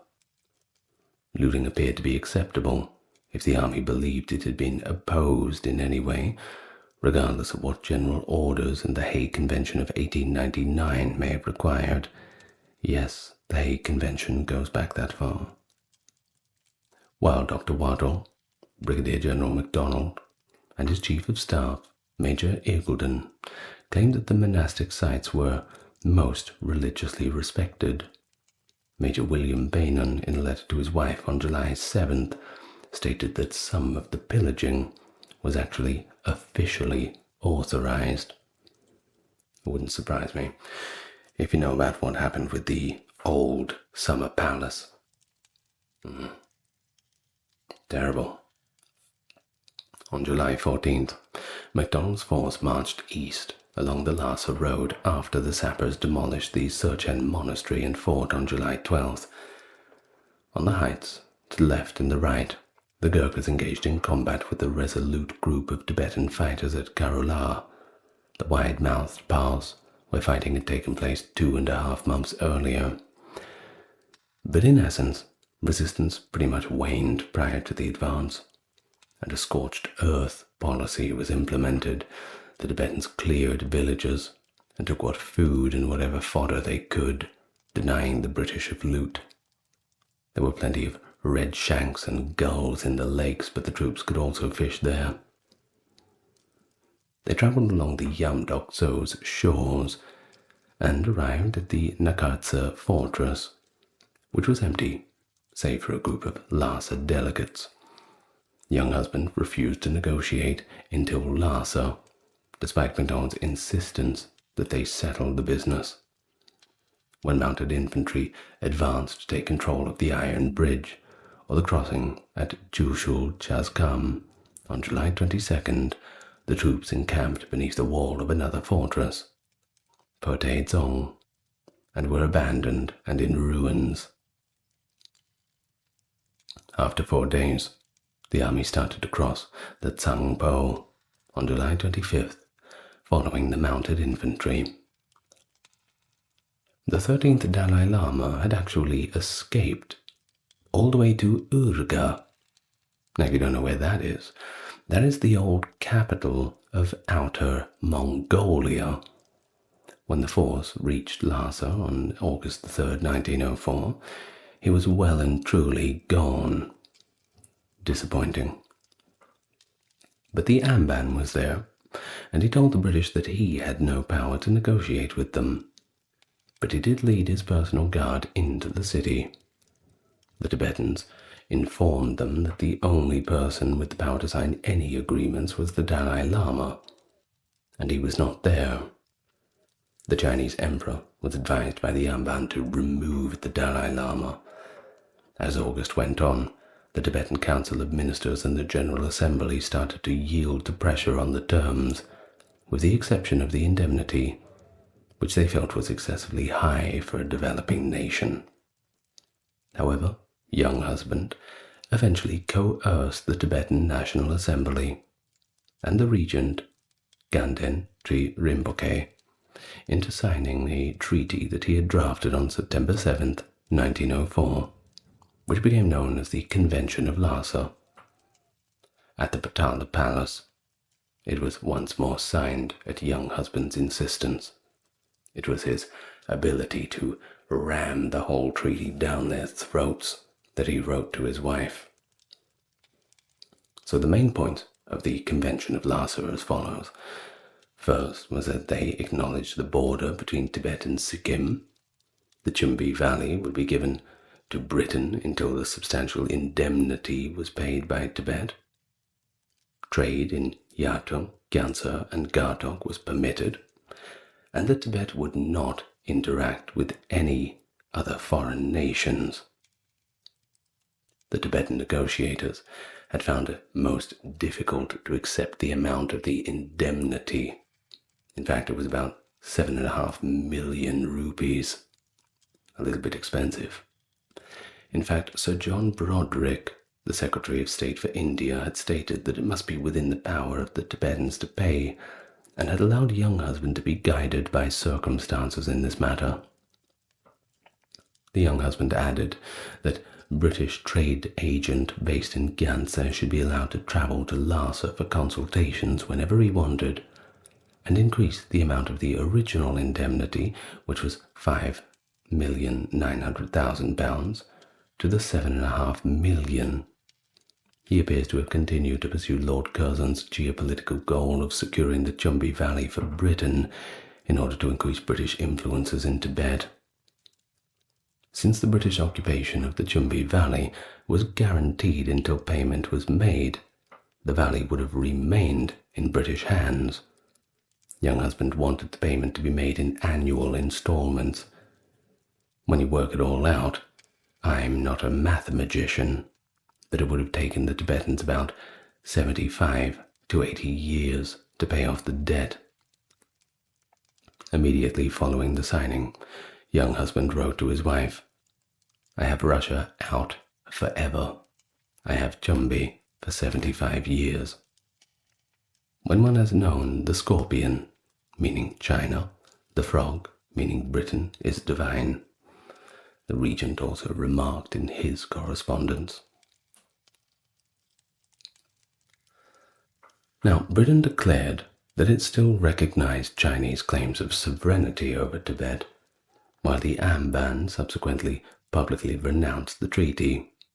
Acting Lord Viceroy Amtil significantly loosened the terms in other areas to cut the indemnity by 2/3. The 1906 Anglo-Chinese Convention updated the terms of this 1904 treaty. China committed not to permit any other foreign state to interfere with the territory or internal administration of Tibet, while the British agreed not to annex Tibetan territory or to interfere in the administration of Tibet in exchange for a little bit of payment from the Qing court. Always down to the money. Well, following the formal gift presentation, the British mission left in late September of 1904. Although Britain had won, if we can put it that way, and secured the agreements it wanted, nothing had really changed. Despite losing the war, the Tibetans believed that China had been humbled by its inability to protect its client state from foreign invasions, and had placated the British by signing a treaty that was essentially meaningless and unenforceable. When the war ended, Tibetan troops who had been captured were released unconditionally, many of them after undergoing medical care. But in actuality, the strongest opposition to the war was expressed back in London. You see, colonial wars had been pretty unpopular by the Edwardian period, Both public and political opinion had disapproved of starting wars for such trivial reasons as Curzon's were, and the initial battle, which was characterized in Britain as a wilful slaughter of defenseless men, was seen as equally unpopular. King Edward VII's backing was the only reason why young husband MacDonald Grant and others received any recognition for the war. Only 202 British soldiers were killed in the action. 411 got taken out by diseases.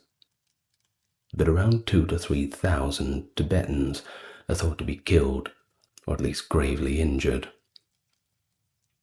Even though young husband became the residency of Kashmir after the campaign thanks to a little grease of the wheels from Curzon, political decisions regarding Kashmir and the princely states were made without consulting him, because his judgment was simply no longer trusted.